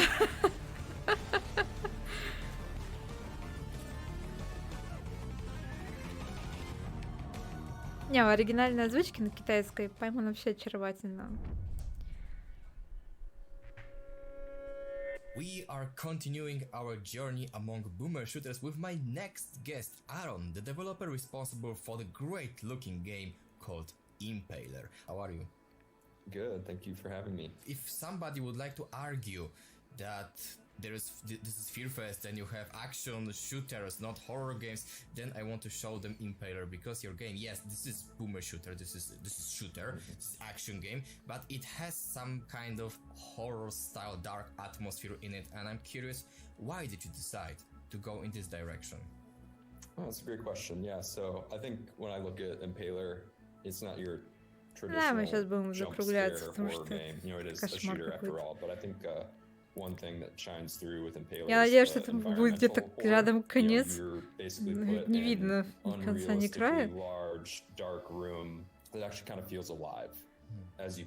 Мне начинает казаться, что действительно сами организаторы этого Фирфеста распространяли слухи про ремейк Silent Hill, чтобы люди сидели и терпели вот это вот, сколько уже, 5-й час. Но судя по количеству просмотров на трансляции, не сработало. Потому что даже ради ремейка Silent Hill люди не готовы сидеть на вашем Фирфесте по 5-6 часов. Проще дождаться, когда на новостных порталах появится новость уже. These things that kind of make you uncomfortable, but the game will like Или не actively do появится. things to make it challenging for you. For example, like it may wall you in with obstacles. It doesn't feel like a static world, and it feels like there's someone against you that's not an actual like physical object in the world. And I think that kind of shines through as you play it. You know, it is one, you know, arena, you know, as you'd see in typical arena shooters, but it evolves as you play and gets more and more difficult, and you know, the hazards and, you know, the things you're up against, you know, outside of pure monsters, you know, it kind of expands as you play, and that's where a lot of the difficulty and the challenge comes from. If you enjoy, you know, boomer shooters, you know, games like Doom, Quake, Duke Nukem, I think Это называется ретро-шутеры. С каких пор ретро-игры стали называться бумер-играми? Какой кошмар. Бумер-шутер. Players are accustomed to. In terms of art style, it obviously has the, you know, the sprite-based monsters, you know, very colorful, much like Doom. Yeah, I made some different design choices than you'd find in other games. You know, I wrote my own engine, and I spent a lot of effort to make the feel correct. You know, some games you play just doesn't feel right when you move. You know, the physics don't feel right. So, because the scope is small, you know, it is one arena shooter with one game mode. It let me put a lot of polish and effort and love into the game. So, you know, it is a small scope game, but I think it can really be enjoyable. And you know, it doesn't try to be something that's not an arena shooter. I think it's got good variety, and I think it holds its own against the, you know, the rest of the market.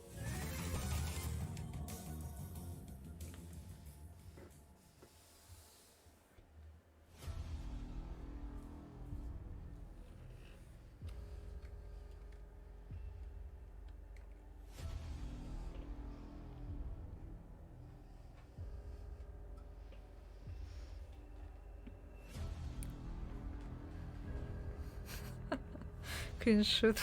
Какой ты добрый. На самом деле, я не знаю, просто Bloober Team хоть и делает... Да.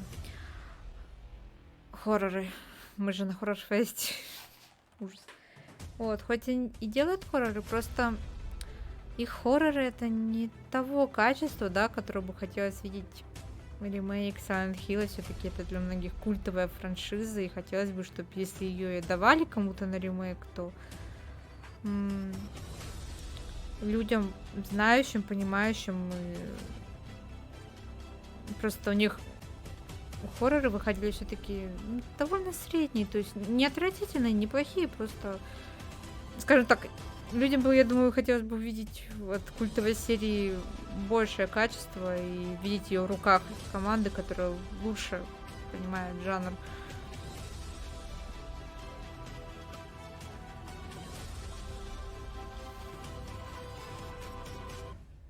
Поэтому, конечно, Konami такие могли бы отдать Bloober Team разработку ремейка, но,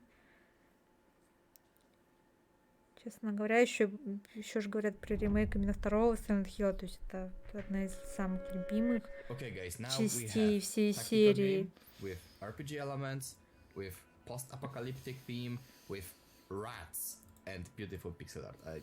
I don't need more. Вообще Silent Hill заслуживает лучше. Welcome my next guest, Slavek, the developer responsible for the game called Shartpunk. Hi Slavek, how are you? Hello, I'm good. Thanks for having me. So I talked about your pixel art because when I first saw your game, it was like it has a very simple pixel art, but this simple pixel art kind of works. It doesn't have to be detailed to create the atmosphere, to build the scene, and I think it's very intriguing. So please tell me, why did you decide to go with pixel art and why this exact style? Yeah, that's a very good question, I think. Well, first of all, it's surely a matter of taste, because I dig pixel art. I like games that are having this kind of visual fidelity. Also, we can call it like very low fidelity, because it actually allows to trigger your Сегодня imagination. обсуждают снова визуальный стиль. It's not like every detail Почему is именно presented такой to you простенький on the пиксель-арт, screen. ну что It's человек up to the просто player to actually логично figure ответил, что out ему the нравится работать с stuff that пиксель-артом. is Всё. hidden inside every pixel, and it can really help the player to build up the mood of the game. Ну да, кажется, Blue Point делали, Kinda, I если не think ошибаюсь. that working on the imagination of the player builds a creepy and dark atmosphere of this game, right? Definitely. Not that dark as one of the early И да, demos эта игра where, тоже you не know, this is my полноценный first indie хоррор, game, она or просто maybe first game мрачная. I'm working on in my life. So the initial demos were actually too dark because I didn't know how to use contrast in games to like distinguish visual elements from each other. But yeah, it's definitely has this grim vibe to it. Yes, if you are into tactical turn-based games, say XCOM or Mutant Year Zero or other similar games that I based my game on, do make sure to wishlist Shartpunk, because I'm pretty sure that you will actually like what it is. It has all the mechanics I wanted to be in XCOM, but they weren't there. That's why I created my own game. Nice music and a very good atmosphere.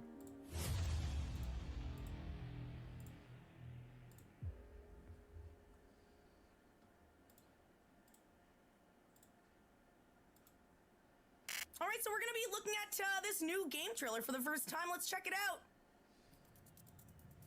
From the creator of Pinstripe and... Oh, I couldn't read it. In the beginning, Adam and Eve created... Adam and Eve? My name's Eve!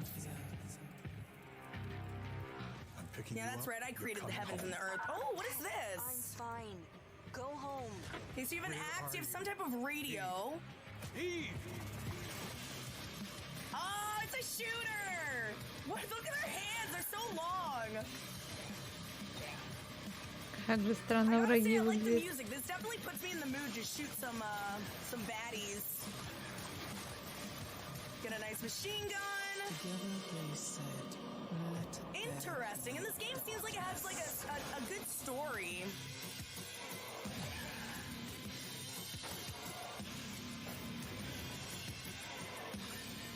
Looks like you're like looking for your daughter or something about your daughter. Oh God! What was that?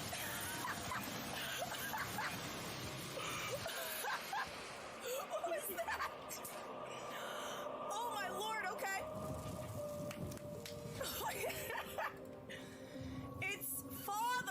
that's what it's called. Father, I see the wiggle. That looks interesting, though. And they felt no shame. It's definitely like an action horror game, that's for sure. An action horror, you get to shoot stuff. It seems like there'll be like a story involved. Seems pretty cool, honestly. So that was called Father, and yeah, that was a pretty cool trailer. It's a funny thing with game titles, because when you make a shooter, you know you need to call it in a cool way, like, I don't know, Doom, Duke Nukem, Хорошо, закончится драматическая трансляция сейчас, 96 час. Ну, действительно, чего я пристала? Cool name, like Father, and still have a very cool game. Yeah. I'm happy to introduce my next guest, Thomas, the developer behind Father. Hi, Thomas, how are you? Good, man. How are you? А может, потому что не надо было анонсировать 80 игр, чтобы потом не пришлось забивать эфир чем не попадет? То есть игры замечательно, назовите тогда не эфир фест, а как-нибудь иначе. How do you find balance between those two? Yeah, so it's for me, originally the game was inspired by Half-Life. Like, we wanted to make a Half-Life style game. And there's still elements in it, like Half-Life, like the more explorative first-person shooter that's not like hyper, like a ton of action. We found that was just a really expensive, time-consuming route to go, because you really need to be really specific about every interaction that the player has as they're progressing through this massive environment. That kind of style is actually really a great environment to do horror, because the player's moving slowly, there's darkness, there's flickering lights, there's not a lot of enemies. But we found that that's just a very expensive route to take. It's a very time-consuming route to take. So we kind of backtracked and we thought, okay, well, maybe we need to make a more classic arcade sort of Я бы platforming согласился, если experience, Сверфест длился действительно with a один lot more час. enemies, just because it's going to be a quicker way to make the game. Я вот get it done, рассчитывала, and что он stick будет within идти our час, budget, 'cause we максимум saw that we were 2. just Честно going говоря, не way over рассчитывала, budget. что The он будет problem with that is it's really hard to make такой horror out of долгий. that, because you're constantly engaging with enemies, and so there's not a lot of tension building, right? So what we decided was 70% of the game, 60 to 70% of the game, is just platforming, having fun, shooting enemies, and you progress through chapters, right? So a chapter would be like 4 levels. 3 of those levels, it's chaos, but 1 level is going to be the tone suddenly goes back down, the ambient mood comes back, the lights start to flicker, and you're exploring a new area of a castle, right? So you're progressing up a castle. And so the current way we're doing this now with Father is, as you progress up this castle, it's through chapters, and every time you start a new chapter, there's a level that's purely a story level, it's a creepy level, it's a scary level, where you get to talk to characters, there's world building, there's documents you can read, and there's just spooky environments and jump scares. So you keep it an arcade style game like Doom, or maybe even Dusk, but you're interjecting story every 4 levels. And like, maybe when you start a new chapter, you have a story level that's creepy and spooky. So that's kind of sort of meeting in the middle when it comes to trying to make a game that's big in scope and scary and tons of story, but also trying to make it still have that arcade feel that Dusk and Doom have. Father is currently in production, and if people are curious about the story of Father, basically you rediscover the Garden of Eden in 1920, and it's this massive castle, but it's also a tree. It's the tree of life, and it's rising into the sky and at the clouds. And it sounds like a beautiful place to be, the Garden of Eden, except it's not. All the enemies are plant life that have been perverted and come to life in a horrifying way. There's a cult that worships Eve at this creepy castle campus.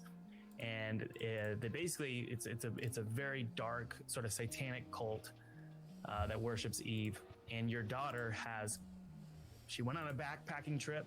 She never came home, and you found out that she joined this cult. So you're going there to rescue her. So you go up the Tree of Life castle Тем временем into the расскажешь про sky. главного And героя. as you go up, things get weirder and weirder, Дочка and sometimes пошла. you even wonder if it's in the player's head. Вступила в So культ. that's currently where we're at with the story. Ну вот, называется даже отец. Отец пошел, соответственно, ее оттуда вытаскивать.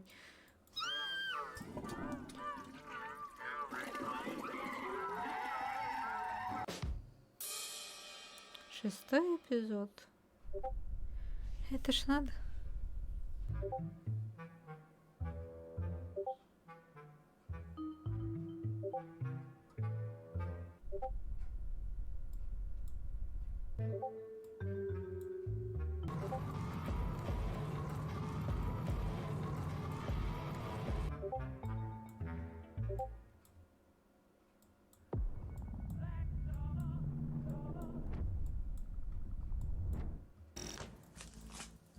I love exploring in games. It lets you get lost in a world that you wouldn't normally encounter, and you can immerse yourself in a thrilling story. And what's better is, you have terrifying monsters to chase you along the way. This next game trailer that we're going to be watching is for Silt. It is the launch trailer, and let's check it out.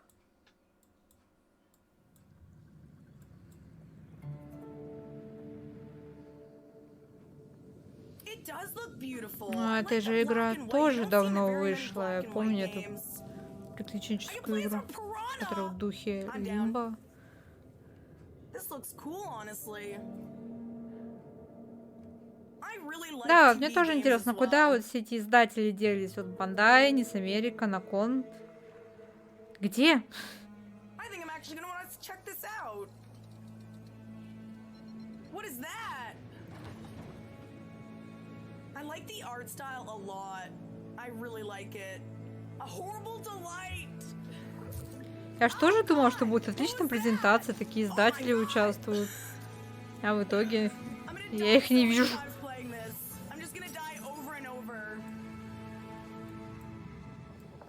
This seems pretty cool, honestly. I really like games like this. Silt. Damn, okay, that gave me a really good first impression, I'm not gonna lie. That gave me a really good first impression. Oh, it's not done!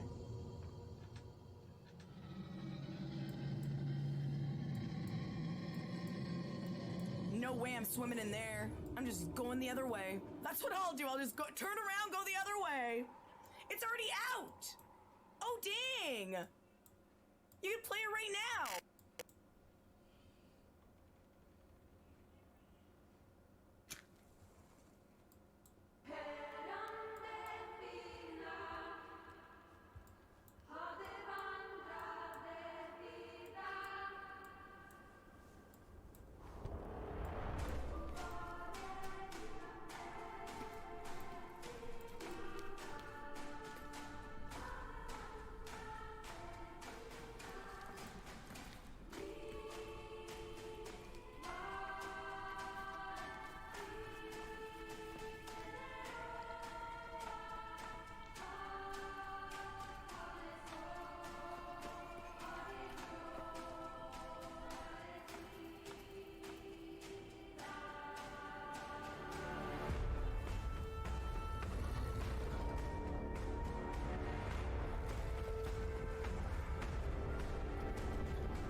Игра любопытно смотрится, но она уже потерялась на вот этой огромной трансляции. Потому что мало кто до этого момента досмотрел.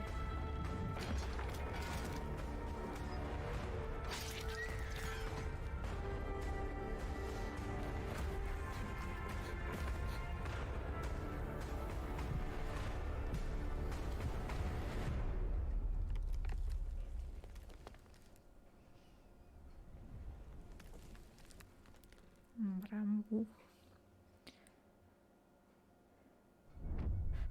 Нас обманули, у меня чуть мягко говоря. My next guest will take us on a journey to the cold north as we are going to speak about a game that is heavily inspired by Scandinavian. Да, тут многие игры, которых хоррором и не пахнет. То есть у них мрачная атмосфера, но все-таки, когда мы говорим о хорроре, это игра, которая должна пугать. Ну, то есть есть классические хорроры, где нас пугают напрямую разными отскакивающими штуками, звуками. Есть психологические хорроры, где давят иначе на игрока. Но тут многие игры, в которых просто, например, мрачная атмосфера, то есть нет ни того, ни другого. Vikings have been done before, and it has been done very, very well in a lot of games. So we wanted to bring up something new, and then we looked into what more do we have in the folklore that hasn't really been told in this way before. Ну, как сегодня, And например, then we показывали remember all these scary stories we were головоломку, told где when we там were не child укладываешься во children, время или and что-то thought неправильно that that делаешь, would be просто perfect to do a game with. появляется The story of мужчина, Bramble и is тебе надо about начинать we сначала. have Ну, this какой же тут хоррор? this larger story that is about two siblings going too far into the woods. That is basically what all these scary stories back in the days was about. Do not go into the woods. Do not go too far. And they do, and things kind of happen. And then we have all these small stories where we introduce and explain these small creatures, these big creatures, these monsters around the world that you have to look for and have to meet. So Bramble the Mountain King is a really passion project from us. We have worked with it so long, like when we started out 3 people in a 1-bed apartment, and now we are a little bit bigger in an office. It's been a long journey, and we do the game that we love to do. It would be different from other kinds of game. Some people will love it, some people will maybe not love it, but we do what we believe in and what we have our hearts in. So that's how we see the game, and we hope people will like it. We hope people will wishlist it and play it.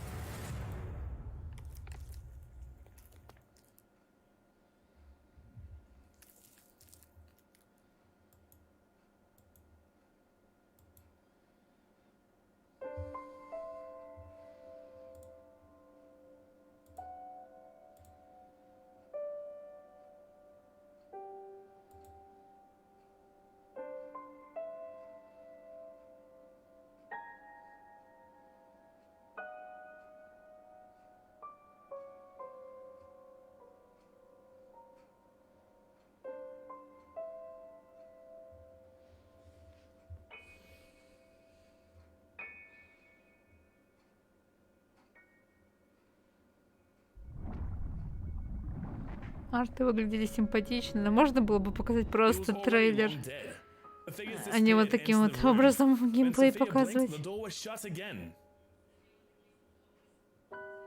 You're reckoning ghosts? You reckon ghosts?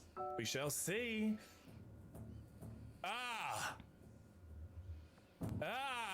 What do we think's happening, chat? What do we think's going on? Naturally, I am just teasing, of course. Но арт в It игре wouldn't очень be right to красивый. send her away at this time like this. Oh, bull. I'm watching you, Lalika. I'm watching you. 35 человек на трансляции. Я не удивлена. Нужно иметь огромную выдержку, чтобы сидеть столько на трансляции. И просто вот этого байта, который между эпизодами показывают, с намеками таки на анонс Blobber Team, недостаточно, чтобы удержать зрителя. Я говорю, людям просто проще будет зайти на новостные порталы и убедиться, будут такие ремейк или не будет, чем сидеть и ждать.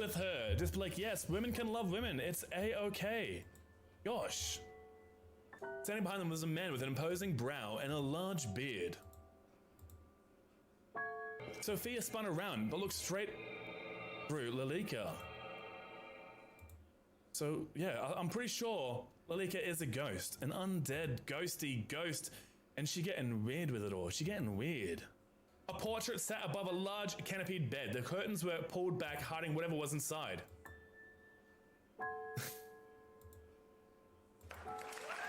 Why not?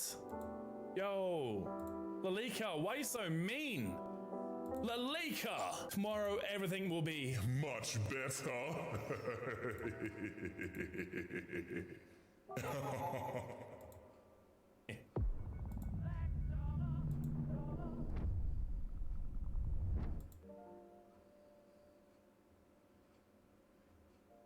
Лучшая сюжетная игра, которую я играл. Атаку. О, еще одна визуальная новелла.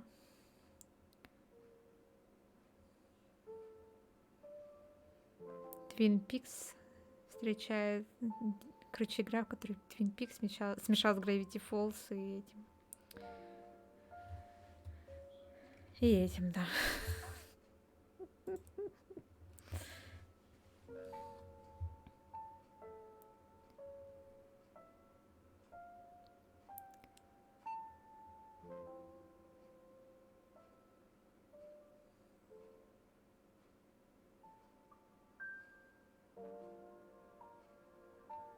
Тоже стиль очень приятный.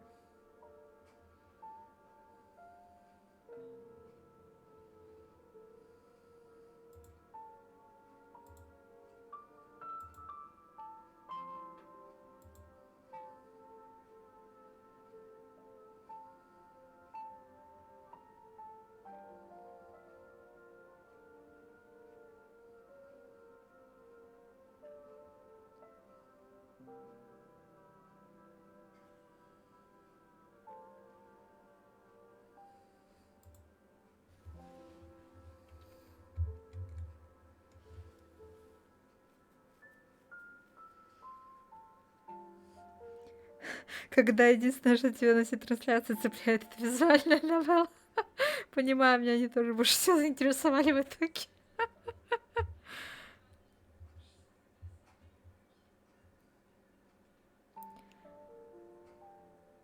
Да, я тоже, я же говорю, не знала, что она будет так долго. Так бы я тоже бы просто даже не садилась бы, если честно, показывать, потому что было проще потом посмотреть, что вышло, что не вышло, написать новость. Постфактум. А еще сейчас пошли визуальные новеллы. Не, ну просто лучше хорошо сделана визуальная новелла, чем вот действительно множество игр показали, которые, ну, ничего сверхъестественного. Will be the end of the world. Now hold on a second. Don't you listen to him? What did I ever do to you? She will do everything in her power to stop you. Well, yeah. I don't want to die. She'll charm and she'll lie and she'll promise you the world, and if she has the chance, she will kill you 12 times over. Тут он с юмором хотя бы играет. Is he even listening to me? Don't forget, the fate of the world rests on your shoulders. Тут он рассказчик издевается над принцессой. Right? Because I wouldn't if I were you. If you try, I'll kill you as many times as it takes. Во, интрига, интересно.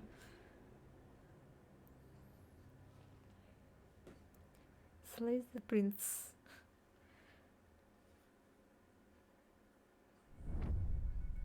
О, про то, что тут показывали трейлеры игр, которые вышли, и просто трейлеры, которые нам раньше показывали, причем раньше, не пару дней назад, а 2 месяца, грубо говоря, уже почти 3 месяца назад. Это просто смешно. Вот The Invisible. То есть трейлер с игровым процессом, который точно тоже, который показывали во время Summer Game Fest в июне. Зачем? Игра замечательная. Ну, то есть выглядит замечательно. Делается по известному фантастическому произведению, но этот трейлер уже видели 3 месяца назад.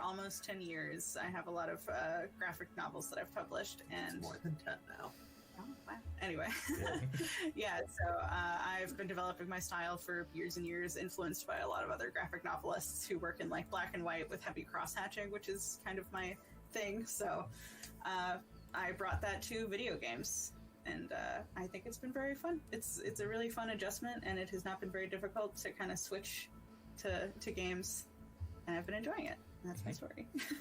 Good story. Thank you. Okay, so why do you make video games? Well, they're really fun. They're very interesting to write. It's like quite a challenge, especially since we focus a lot on heavily branching narratives. So Scarlet Hollow, our first game, has a lot of branching paths in it. Every episode has like major decisions that change fundamental parts of the game. So we're focused very heavily on making sure that all of those branching paths feel like satisfying and feel like you actually had an impact. And it's just a very interesting writing project. It's definitely very different from just writing like a singular narrative, which I'm used to. I feel like a lot of it comes down to what stories are we trying to tell. And the stories that we want to tell with our games are stories that benefit from that interactivity, that benefit from either you being a person in the narrative who has to make those decisions, or by exploring like the nature of agency and choice within games. So your first game, Scarlet Hollow, is already available. Everybody can play it. But Slay the Princess is the upcoming title, and it looks so freaking weird in a positive way. Of course, I can't wait to play it, to check it out. But maybe you can tell me what this game is really about. What can we expect from Slay the Princess? Yeah, so there's a demo available right now for it.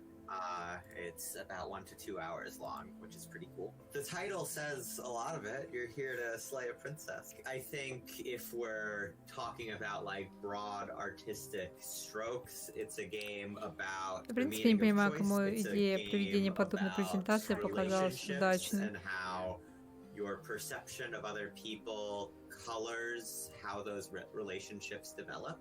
So like over the course of the game in Slay the Princess, who she is and how you see her changes dramatically, both physically and emotionally, depending on how you've treated her and what conversations you've had.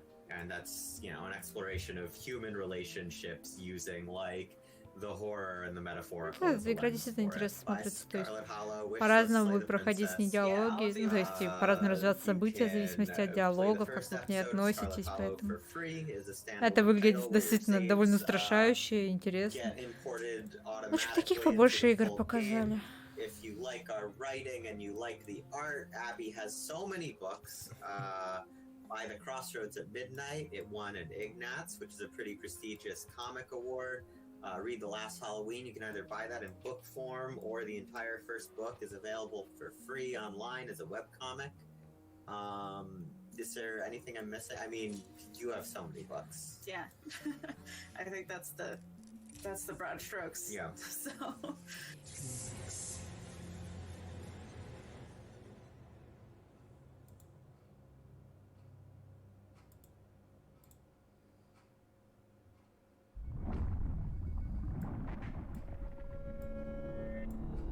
Are you here to kill me or something?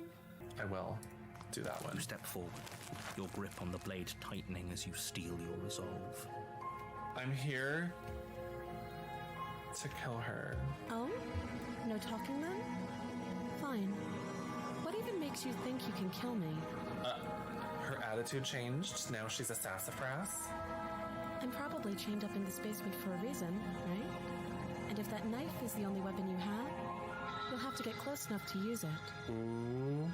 So, you should just drop it. Best not to risk finding out what I can do. Do you hear the conviction in her voice? Do you see the razor sharpness in her gaze? I don't think she's bluffing. She's unarmed. If you hesitate now, it'll be too late. End this. Slay the Princess is the name of the game, so I'll choose that one, I think. You charge the princess, blade trembling in your hand, but you've already lost. She casually sidesteps your thrust before knocking you to the ground with a single blow from her elbow. Uh-oh. We shouldn't have hesitated. But she doesn't stop there. She kicks you a few times for good measure. А принцесса-то с характером. Like a pickaxe against your fracturing bones, making sure. Президент рождается, простите, когда закончится. Что-то мне подсказывает, что тебя просто забанят. Crushed and broken on the basement floor, the princess kneels on your throat with the kind of weight you didn't think her slight frame could possibly possess. Oh my goodness. As you gasp for air. Is this really the best you could do? Look at you. Completely. The princess is evil. А чё сразу принцесса зла? Слушайте, на нее тут с ножами налетают, она должна вот сидеть и ждать, когда ее прибьют. Интересные люди. Сразу злая какая. Не дала себя тихо убить. Злючка.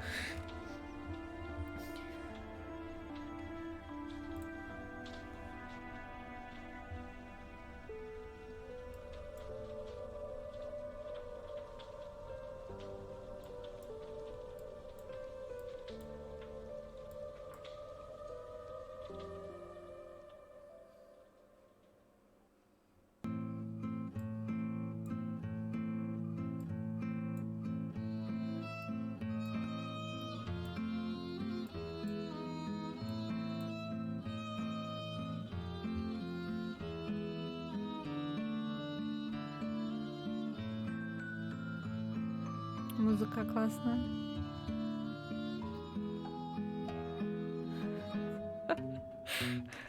Решил подкинуть еще один. Мне кажется, в одном из вариантов она воспользуется своей цепью. Нам показали же только один рут. Возможно, исход событий.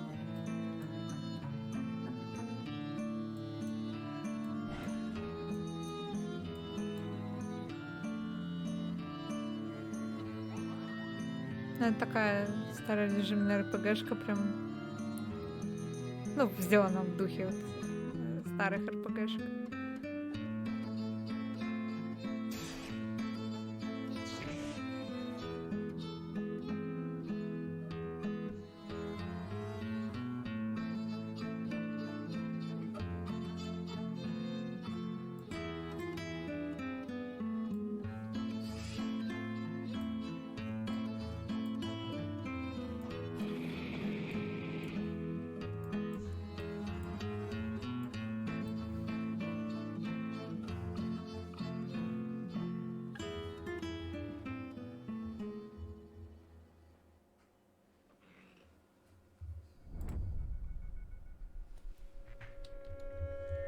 What I really like is the fact that during Fearfest we have a few very Да, good напоминает visual novel Undertale horror games, файты, because потому что in my сама opinion, Undertale this subgenre, вдохновлялась visual novels with more dark and creepy story, Earthbound'ом. А в Earthbound'е были вот похожие битвы, там, правда, механики были, ну, поинтереснее, но внешний вид, менюшка, да-да. Here, I have a great pleasure to speak with Fiore, one of the developers behind the game called Frail Hearts. Hi, how are you? Hello, a bit sleepy. Game just released yesterday. I'm processing everything after 3 years of development, but I'm fine. I imagine a lot of emotions right here, right now.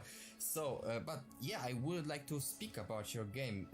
It's not a secret that, yeah, Frail Hearts is mostly story-driven title. So please tell me what the story of Frail Hearts is about. What can we expect from it?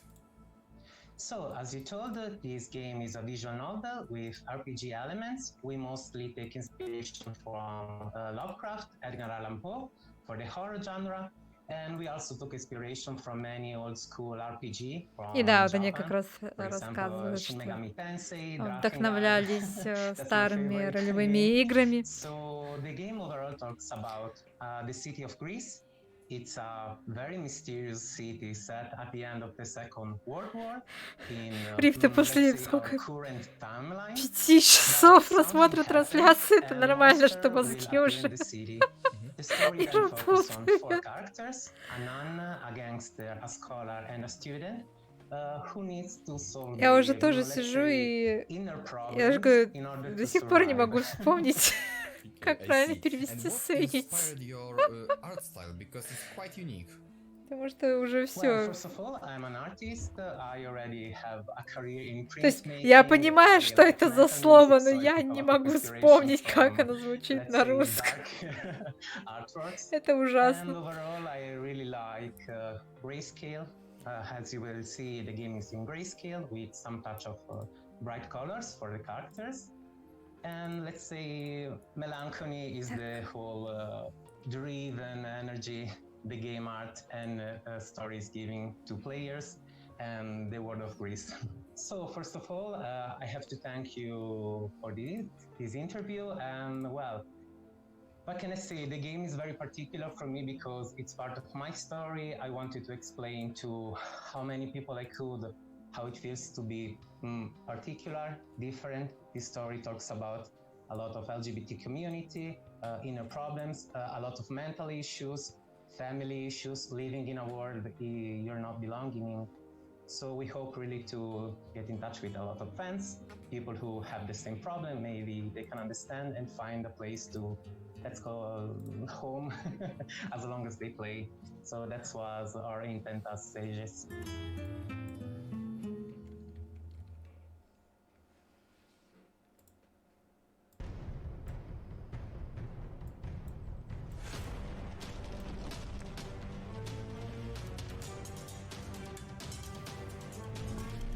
У нас вот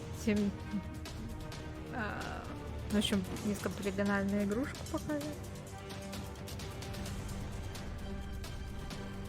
О, какой-то такой... Нет, почему более-менее интересные игры начались в конце, когда уже все разбежались? То есть тут такой хардкорный на вид платформер с интересной этой механикой уменьшения.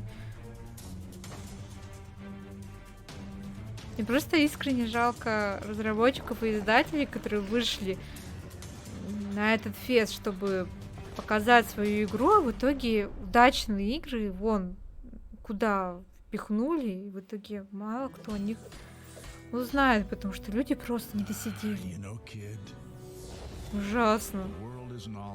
Почему это все вначале нельзя было показать?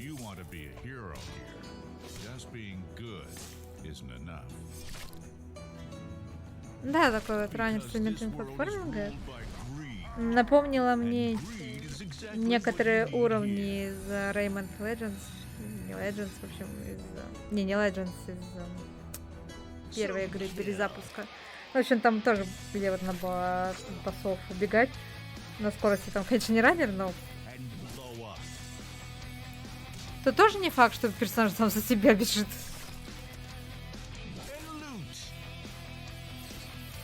Да-да-да, Origin.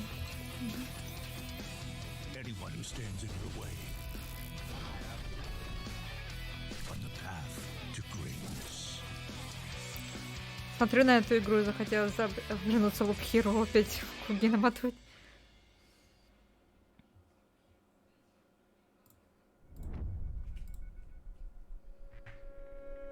I simply adore beautiful and well-made pixel art, and here we have one with the game called Greed Venture. I have a great pleasure to be able to speak with the developer responsible for this title. Hi Alexi, how are you?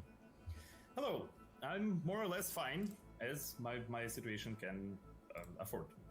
I'm super happy that you have time to work on this game, no matter what's going on, because this title just looks amazing, and I think it will be great for more people to find out about it. So let's speak about this title. What the Greed Inventory is about, what's so unique about this world, and what exactly the greed means in this world. Well, you see, greed is the main driving force that for every hero, actually. All that world-saving nonsense is just a misdirect, a way to hide their intentions. As you know, real adventurer can't help him or herself but get seduced by the new item, new shiny magical thing, if it happened to be in front of him. He wants just immediately grab it and put it in his heroic bag. The world of Greed Inventory is created and ruled completely by greed. Well, a lot of heroes were traveling here, doing their heroic deeds in search of magical stuff. But there was one first hero who decided that all those artifacts are too dangerous to mankind. So they must be contained properly. He had created an igneous sigil brotherhood, an organization that strives to collect and control every piece of ancient magic they can reach to protect the common folks, of course. Even if that means confiscating relics from other adventurers, you know. So your heroic uncle is one of them, and after another round of seizures from the Brotherhood, he decided that that was the final straw. The vile organization that strips heroes of their honestly acquired spoils of the past must be destroyed, and you will be the one who will do this. Mechanically speaking, the Greed Inventory is a point-and-slash RPG where we tried to make an unusual but still engaging and challenging combat that perfectly blends all the things we love: the parries, riposts, and gallons of blood. The game is, you know, hardcore-ish, so be prepared to die a lot in here. Нас предупреждают, что эта игра будет очень хардкорная, и как боевая система, так и вот висела в ушке. So we made it here in Greed Inventory. Your companion, your greedy companion, the imp who lives in your bag and manages it, actually, is to your service right here. Spells combine with your strikes and with each other in a very specific way, providing spectacular and deadly effects on the heads of your enemy. And of course, any loot you came across can be of good use. You can even cast spells for gold here in this game. But of course, you are not the only one who is driven by the corruptive force of greed. Various boss fights will put your reflexes and skill to test.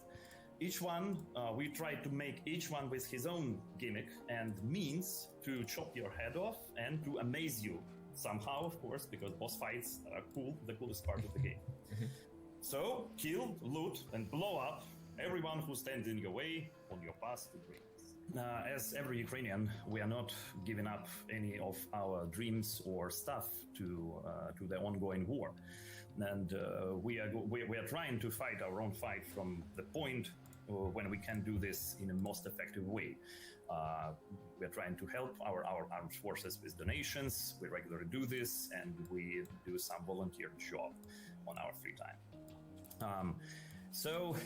We will be really grateful if you like the game. You go and wishlist it on Steam, and we'll see you there.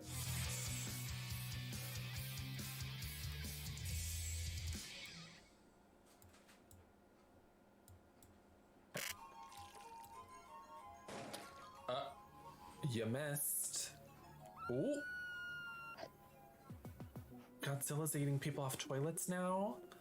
Anglerfish, open until dawn. Какая странная Are we игра. a cosplayer? A little bearded girl. I'm obsessed. Oh, drinking blood. Can you see that? Person was in the bathtub. Oh, watching someone chop up an old lady.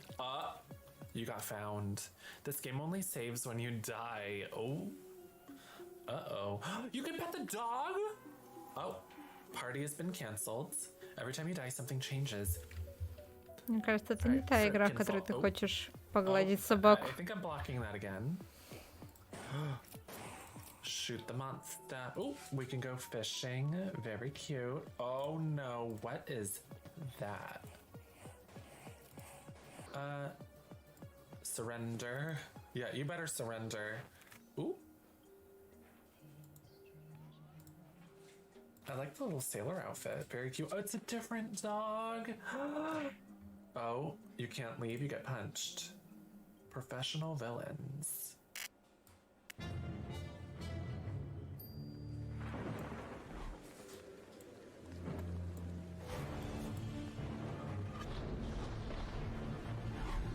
Странная готическая игра, вдохновленная готической сказкой, с двумя сюжетными линиями на выбор.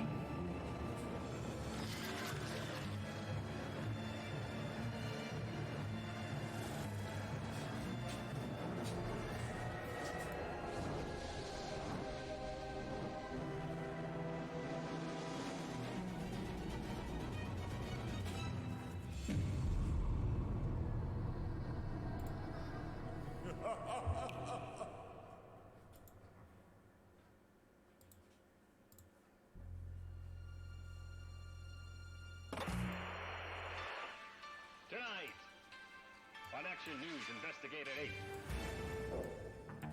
Mortimer's Handyman. A small children's cable show that critics say had a bright future until tragedy struck. An accidental fire destroyed the soundstage and killed 8 people, including series creator Owen Goverson. But one former employee says that's not what happened at all. I was there for about a year. I still have nightmares about it. I mean, people would say I was crazy, but something was wrong in that place. Really wrong. Everybody knew. Don't be alone with the puppets. They watch you. They move when you're not looking. I know these 2 guys worked a late shift. Игра Never saw здесь them. оставается God, щеночком. А, с куклами все. Не папиз, а папец. Well, who's unhinged now? So what are you saying? Игра, где нельзя было бы с щеночками наедине, была бы куда более страшнее. Куклы это уже избито, а вот щеночки... I brought them to life. Now I have to stop them. And just a little blush for you. А почему нет? ДБД сейчас до сих пор люди сидят, смотрят. Нас тоже просили ДБД постримить, поэтому... Знает, что стримить. Sometimes I have a feeling that horror developers just really, truly hate.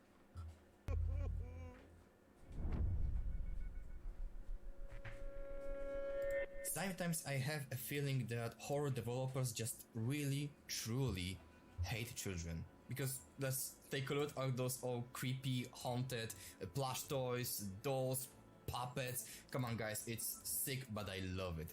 I have a pleasure to speak with Andy and to the developers responsible for the game called Hello Puppets Midnight Show. Hi guys, how are you? How you doing? Great, thanks. So, following to my short introduction, guys, why? Why on earth? You take something innocent like puppets and you turn it into a real nightmare. Сейчас я там доделаю кое-что и да, и будем закругляться. You know, it was Puppets was kind of a merger. Тут тем временем спрашивают разработчиков, как им пришло в голову сделать что-то невинное вроде кукол и сделать игру. Как будто куклу в хоррор первый раз используют. Честное слово. Тем более тут еще взяли довольно жутких на вид кукол, ничуть не невинных. For me, a lot of the inspiration was I saw a picture of evil Muppets online. So where somebody took Kermit the Frog and blacked his eyes out, and like Fozzie Bear and blacked his eyes out and gave him like brows like this, and it really scared the hell out of me. And I just found it to be.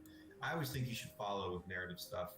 What scares you? You should always start with what you find frightening, what you find funny, what you find interesting, whatever. And so those were the kind of two starting points that I think eventually led to Hello Puppets. You know, I think that especially when building and designing this game, that one of the best genres that I think is very overlooked is when you combine horror with comedy. And that you have these very lighthearted moments and these very funny things, and then you mix something in scary, and it really creates this kind of roller coaster of emotions. And possessed children's toys fits right in with that kind of loop.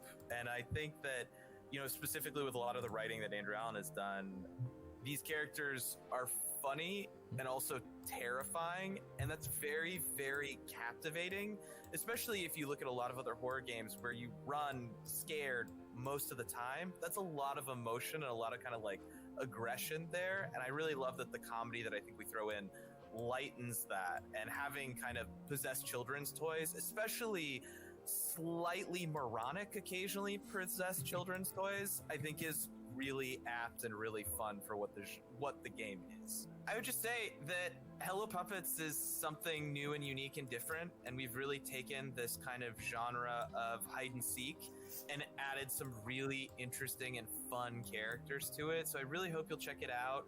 And when it launches in October, I hope you guys will give it a wish list and a look. So thanks. Yeah, for me, I'll just say that, you know, the thing I always look for when I play an indie games is passion. And, you know, and I just want to say that everybody who works on this game, everybody who's worked on this franchise, has put their heart and soul into it. And it's been, at times, a very bumpy road. We've been through a lot of hardship as a team. We joked on the first game that the franchise is cursed. And like we've gone through a lot of ups and downs together, but the thing that we have stayed consistent on is we've kept on pushing forward, putting everything we have into this franchise and everything, all of our love and passion. And I think that's why you see it's both scary and funny. It'll both charm you and terrify you in equal measure. I don't think there's a lot of stuff that does that, you know, and mechanically and narratively, it's a really cool twist on the you know, if you like Alien Isolation, or if you like this kind of running and hiding from a big scary AI, I think we have a really cool twist on that formula that involves puzzles, that involves a dynamic, repeatable gameplay. And I think it's just unlike any other game that's on the marketplace. And I think it'll tell you a really powerful story. It'll really challenge you.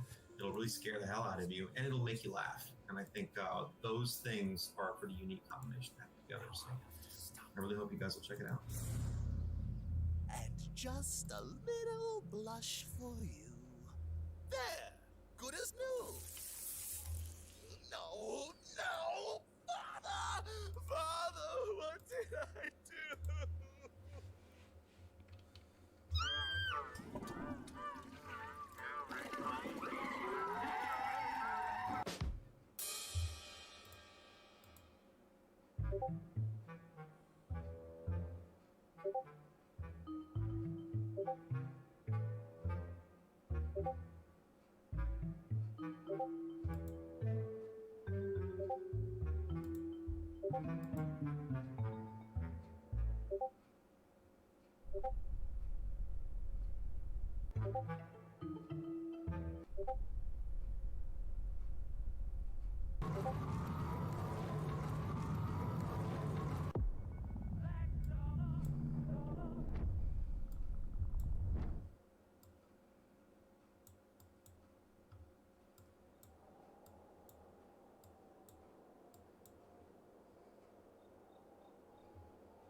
О,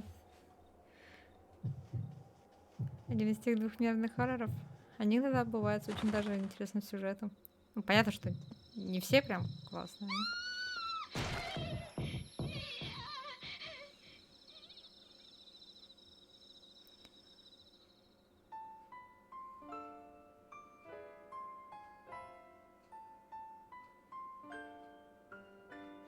А, это раз не эта игра? Не Да, Юмавари. Все, я правильно поняла. Да, это хорошая игра с хоррорной составляющей. Вот что одни с Америки, да? Вот надо было ждать столько часов, чтобы видеть Юмавари, которую давно анонсировали официально. На третью часть. У нас на первые две есть обзоры. Насколько я помню, очень даже были. —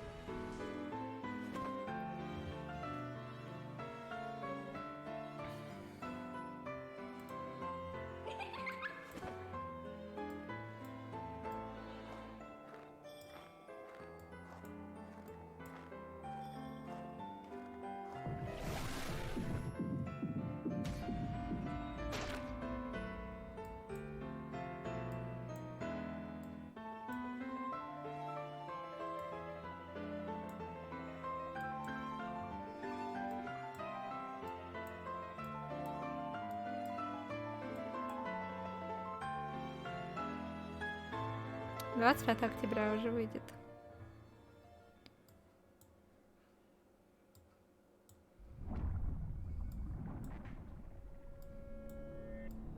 I'm very confused by all of these. What the? No, the dog. А вот сейчас вот я не понимаю, какой смысл показывать игровой процесс первой Юмавари, первой, которая вышла несколько лет назад. Зачем засорять этим эфир? На самом деле, это даже не геймплей третий, не второй, а самой первой части. Вообще зачем? А, да, вот это будет террариум с сложным названием. В общем, я абсолютно не понимаю эту трансляцию, о чем думали ее организаторы, потому что кому интересно, и так посмотрит. Эта игра существует несколько лет, ее наверняка уже видели множество стримеров, летсплейщиков. Не видели, заинтересуются сейчас, увидев трейлер третьей части. Ну, это просто, я не знаю. Ну, вот просто что было, да. Нам нужно просто растянуть одну трансляцию на 150 часов. Чтобы все разбежались, чтобы никому не было это интересно смотреть. Мы же не для людей делаем, а непонятно даже для кого.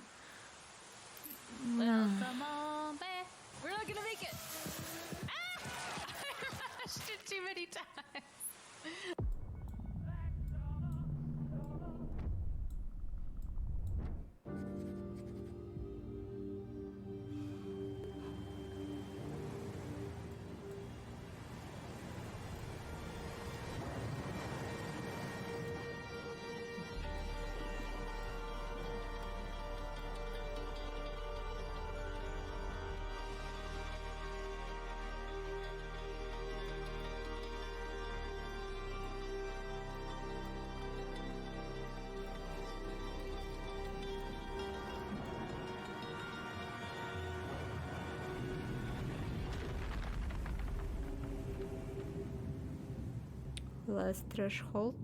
Знакомое название. Для фанатов Silent Hill. Now it's going to be both. Я не думаю, что фанаты Silent Hill Because I have a оценили. pleasure to speak with Adam, the member of the team responsible for a Это visual худшая novel horror антиреклама, game которую я видела. called Threshold. Hi Adam, how are you? Hi, I'm really cool and I'm really glad to speak today with you. So, what can I say more? First of all, I really want to know one thing because, like I said, your game is without any doubts, is a Lovecraftian horror, but it is a visual novel. And I'm curious, how do you build that dark, creepy atmosphere in visual novels when you can't use some tricks that are available for you when you, for example, I don't know, make first-person horror experience?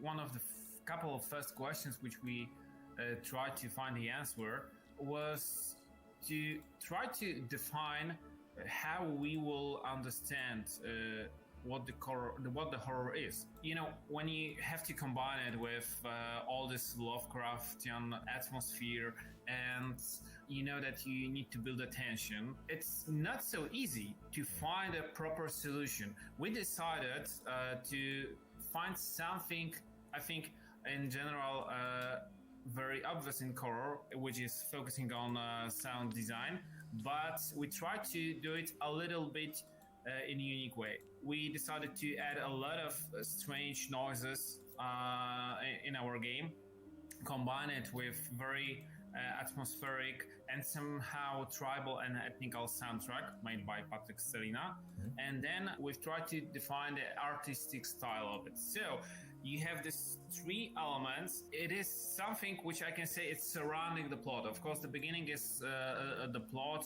our story about the expedition to the icy land of Chukchi, deep in Siberia. But we know that we can combine those elements to show the players our vision of terror, of horror, and all of these, elements which can create a feel of small discomfort for the player. We know that one of the biggest disadvantages of a lot of visual novels is a lack of graphics. You have 5 or 6 graphics and maybe and a couple of animations. Of course, there are a lot of well-developed visual novels, but in general, it's from the graphic and artistic point of view, it's very simple genre. We decided to do something different because we thought at the beginning that choose the visual novel genre to show the Lovecraft-related topics and somehow historical topics, Exile to Siberia, for example, will be very tricky to the players because they expect something maybe more like survival horror. No, here you have the introduction to the story. Хорошая шутка. To the characters. Мне кажется, никто не оценил. Crazy expedition. Ну да, уже бы показали, если Silent Hill существует, этот ремейк, показали бы уже. Я же говорю, они просто распугали всех зрителей, потому что их количество уменьшается, никому не интересно смотреть. Вот. Опять же, все, ну не все, но довольно много действительно любопытных игр, по крайней мере, которые качественно выглядят. Самый конец поставили. Ну, кто ж так делает? Ты понимаешь, что самое вкусное оставляют напоследок, но это работает, когда твоя презентация длится максимум 2-3 часа, 3 часа это потолок. Но когда твоя презентация длится уже, простите меня, 6-й час, это уже не работает.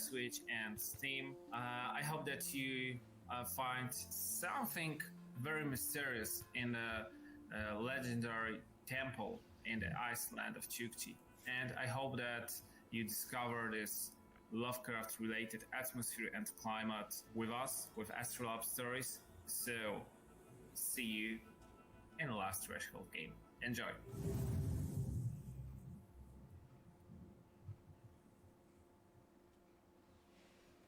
Get into the Hollywood of 1985 with Alan Goldberg. He's responsible for the biggest box office hits of horror cinema. But he's lost in the studio system, incapable of showing his true potential. Now his fate is set to change in the search for a lost movie. The scariest movie ever. Еще у нас вот игра режиссера, который сделал лучшие фильмы. Потом, я так понимаю, что потерял студию, и теперь он в поисках утраченного и самого страшного фильма. Да-да-да, то есть если бы они хоть как-то чередовали.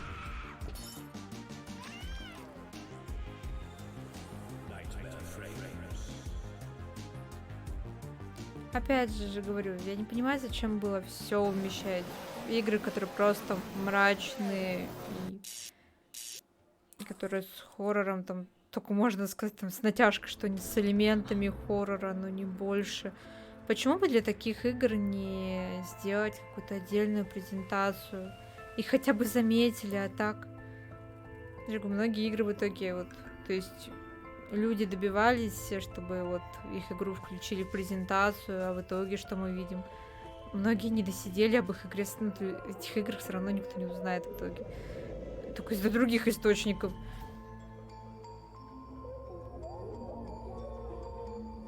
Все эти интервью, то есть надо было просто сократить. Кому надо 6 часов смотреть это?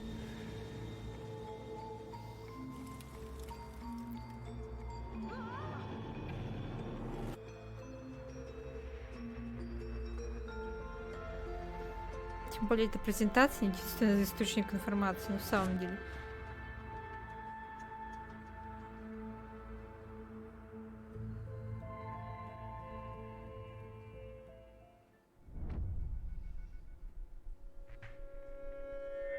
Every time I think I saw everything in video games, some developer comes out and presents some great ideas, and this is the case here, because I have a great pleasure to speak with Abdurafi about his game with a very disturbing title, Who Is He Let Me Out. Hi Abdurafi, how are you? Oh, I'm good, and yeah, we are actually good in here. Great. So your game is unique on many levels because it has very interesting setting, it's kind of weird in a positive way, of course, and what really drew my attention is that you have the moments in your game when you play as a spider. The spider is not the enemy, is the protagonist. So how did you come up with such idea? How does it look? Our spider gameplay is inspired by some games like Watch Dogs 2 game. They use animal robot and drones to unlock some puzzle. Sometimes we can use animal or robot to help us when there is a puzzle to solve. Some puzzles cannot be solved by main character, so we can solve the puzzle with the spider. Of course, we also have a background story of the why the spider was pet Я by правильно Alfie, поняла, что which то, can что only be главный герой explained превращается when в you play the паучка, game to the end. This is our вдохновлено first, Watch Dogs 2, but где у нас second был game, дрон, and the title is паучок, Who Is He Let Me который Out, помогал is a решать mystery puzzle головоломки. game in which you play as a child in an Indonesian vintage village in the middle of 1960 background. You must escape a cursed vintage village, exorcist the demons by brewing potions, and be Ладно. helped by a cute little sister and a pet spiders. One night, Да, Alfie еще woke up проблема, from the что nightmare многие and found his игры mother is missing. на очень ранних этапах разработки, их можно добавить в виш-лист. Нет какой-то даже демки в честь этой же презентации, например. А некоторые игры были так, как будто они только вот в Greenlight забежали на огонек. Appeared out of nowhere in the early September. We will build the new demo, and you can play the new demo in the Fear Fest. And yeah. О, мы заговорили о демоверсиях, вон только один разработчик заикнулся о том, что он выпустит в честь Фирфеста выйдет демка, которую можно будет поиграть.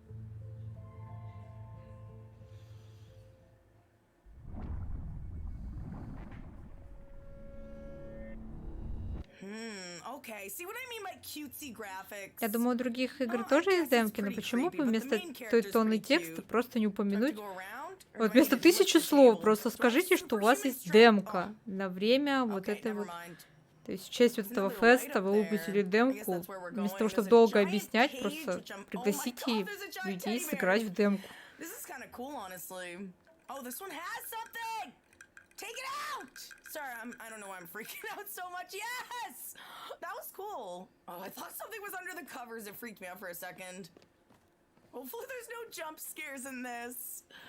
Oh, I'm bad when it comes to jump scares. I mean, I appreciate them, but my heart does not.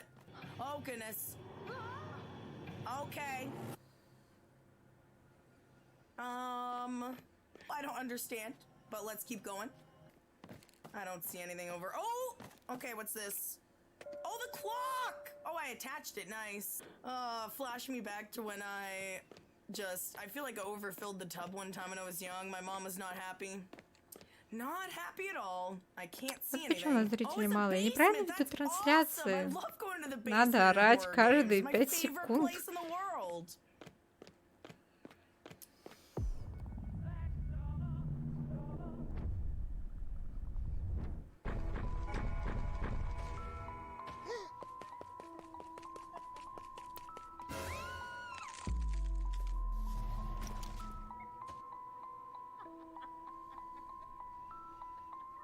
В общем, еще один отель, с которого надо сбежать.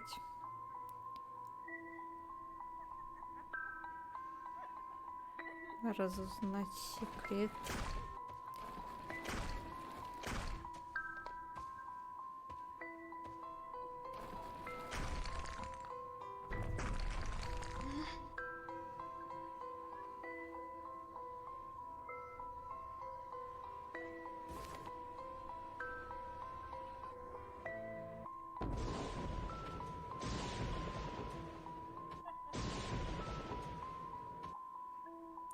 Парад. Тоже можно добавить в виш-лист. Я начинаю искренне ненавидеть эту надпись интервью. Is that yes, this is a horror event, but we still have games from so many genres. We have action horror games, we have virtual reality horror games, we have shooter horror games, and we also have puzzle horror video games like Spread. I have a great pleasure to speak with the developer of Spread, Alvin. Hi Alvin, how are you? Да, я тоже 5 минут, и я пойду, уж не настолько сумасшедший. Я уже как раз только закончила делать параллельно другие вещи. Вот, поэтому я тоже просто ради красивого числа уже 5 минут подожду, и все, хватит. Ремейк Silent Hill, прости, но если ты существуешь, я узнаю тебя в любом случае. Потому что нет, это фирменное издевательство, худшая презентация, если честно. Я их много разных проводила, но это просто...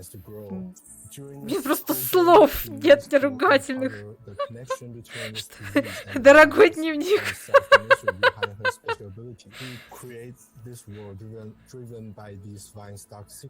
Ты не представляешь, какое унижение. Я пережила, это просто это издевательство, это не та презентация, от которой ты получаешь удовольствие.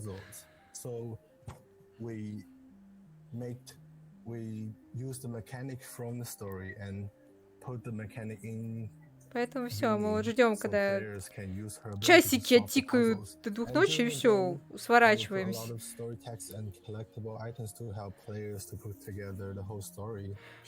Выберите трансляцию, сразу скину.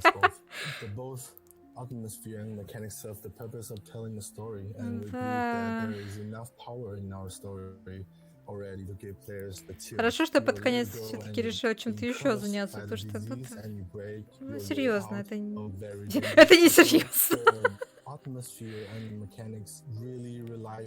Презентации должны делаться в первую очередь для игроков. Потому что если им понравится презентация, понравится подача, понравятся трейлеры, они таки добавят в виш-лист вашу игру, они потом ее купят, и будут радостные игроки, радостные издатели, разработчики, все будут счастливы. А это не дело. Все это можно было бы сократить. То есть уберите все эти ставки со стримерами, все эти интервью. Даже никаких ограничений нет. Разработчик сколько хочет, столько и рассказывает. Одни быстро укладывают, там, буквально минуту, другие по 2, 3, 4, 5 рассказывают об игре. Это не дело, то есть никакой организации нормальной нет.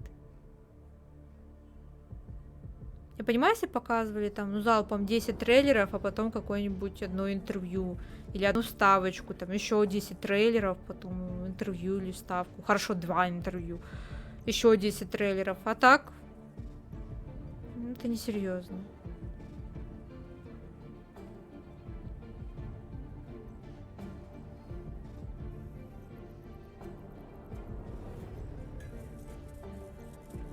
То есть должно быть четко. Интервью, значит, четко уделяем, сколько разработчик может говорить.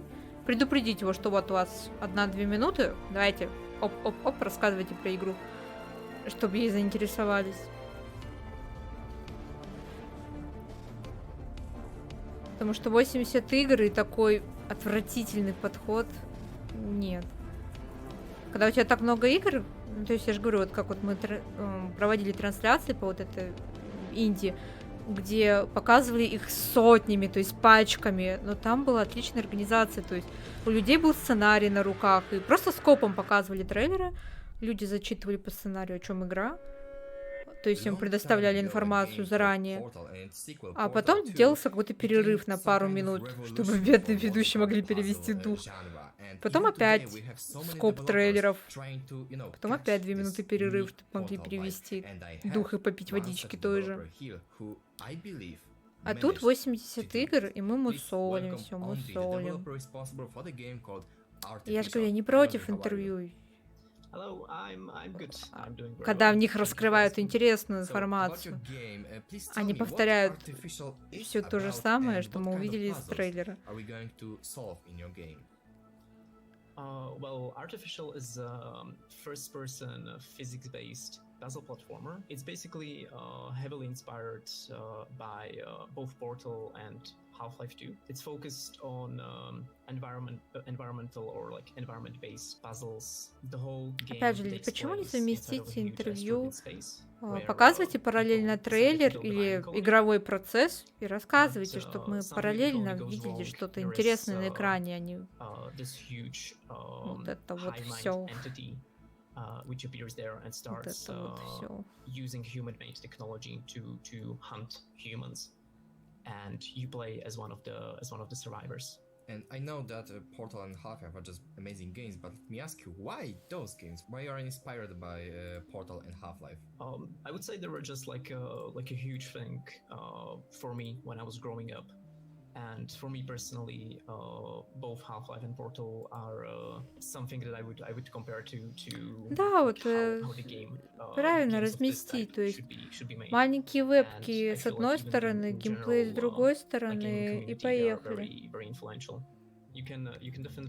Если у вас так много игр, то совместите трейлеры, совместите игровой процесс. Попросите разработчику какой-то отрывок записать из игры и под него рассказывайте об игре.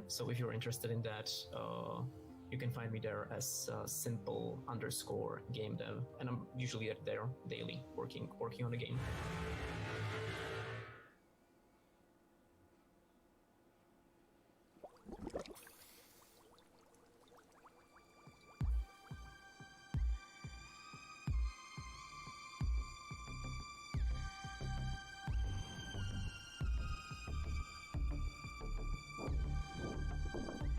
Somewhere in the wilderness that once was New England.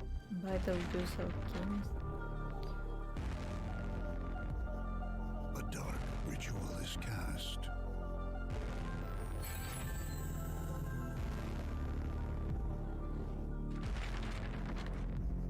Meanwhile, nearby in Caribou Creek,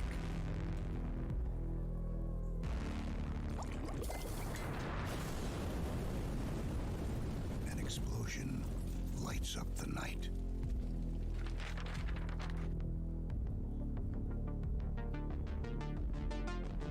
The survivors call for an alchemist.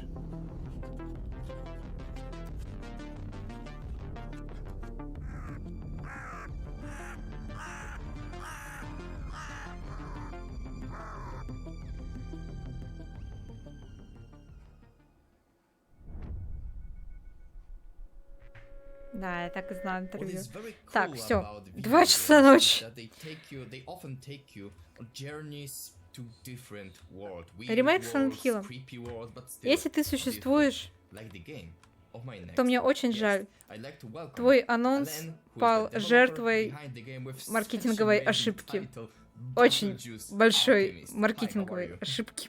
Hi, how are you doing? Thanks for having me. Всё. I'm excited to speak with you about your game What? because, like I said, it's when I first looked at your game, it was like, oh my god, it's so weird, but in a positive way, of course. So please tell me more. И только about it. посмей What появиться is- после what того, is как this я world? выключу What is the character, and what do you do in your game?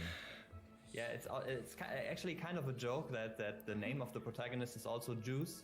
So Beetlejuice В Alchemist общем, has this если multiple этот layers, ремейк like, существует, a bit like я просто Beetlejuice, напишу о but нем also на that, сайте. that you throw potions and, И that's если also его Juice, and the покажут, я name is буду also очень Juice. ругаться, So our но уже за protagonist, that's кадром. Juice. Вот. Juice is going to Terrible Creek.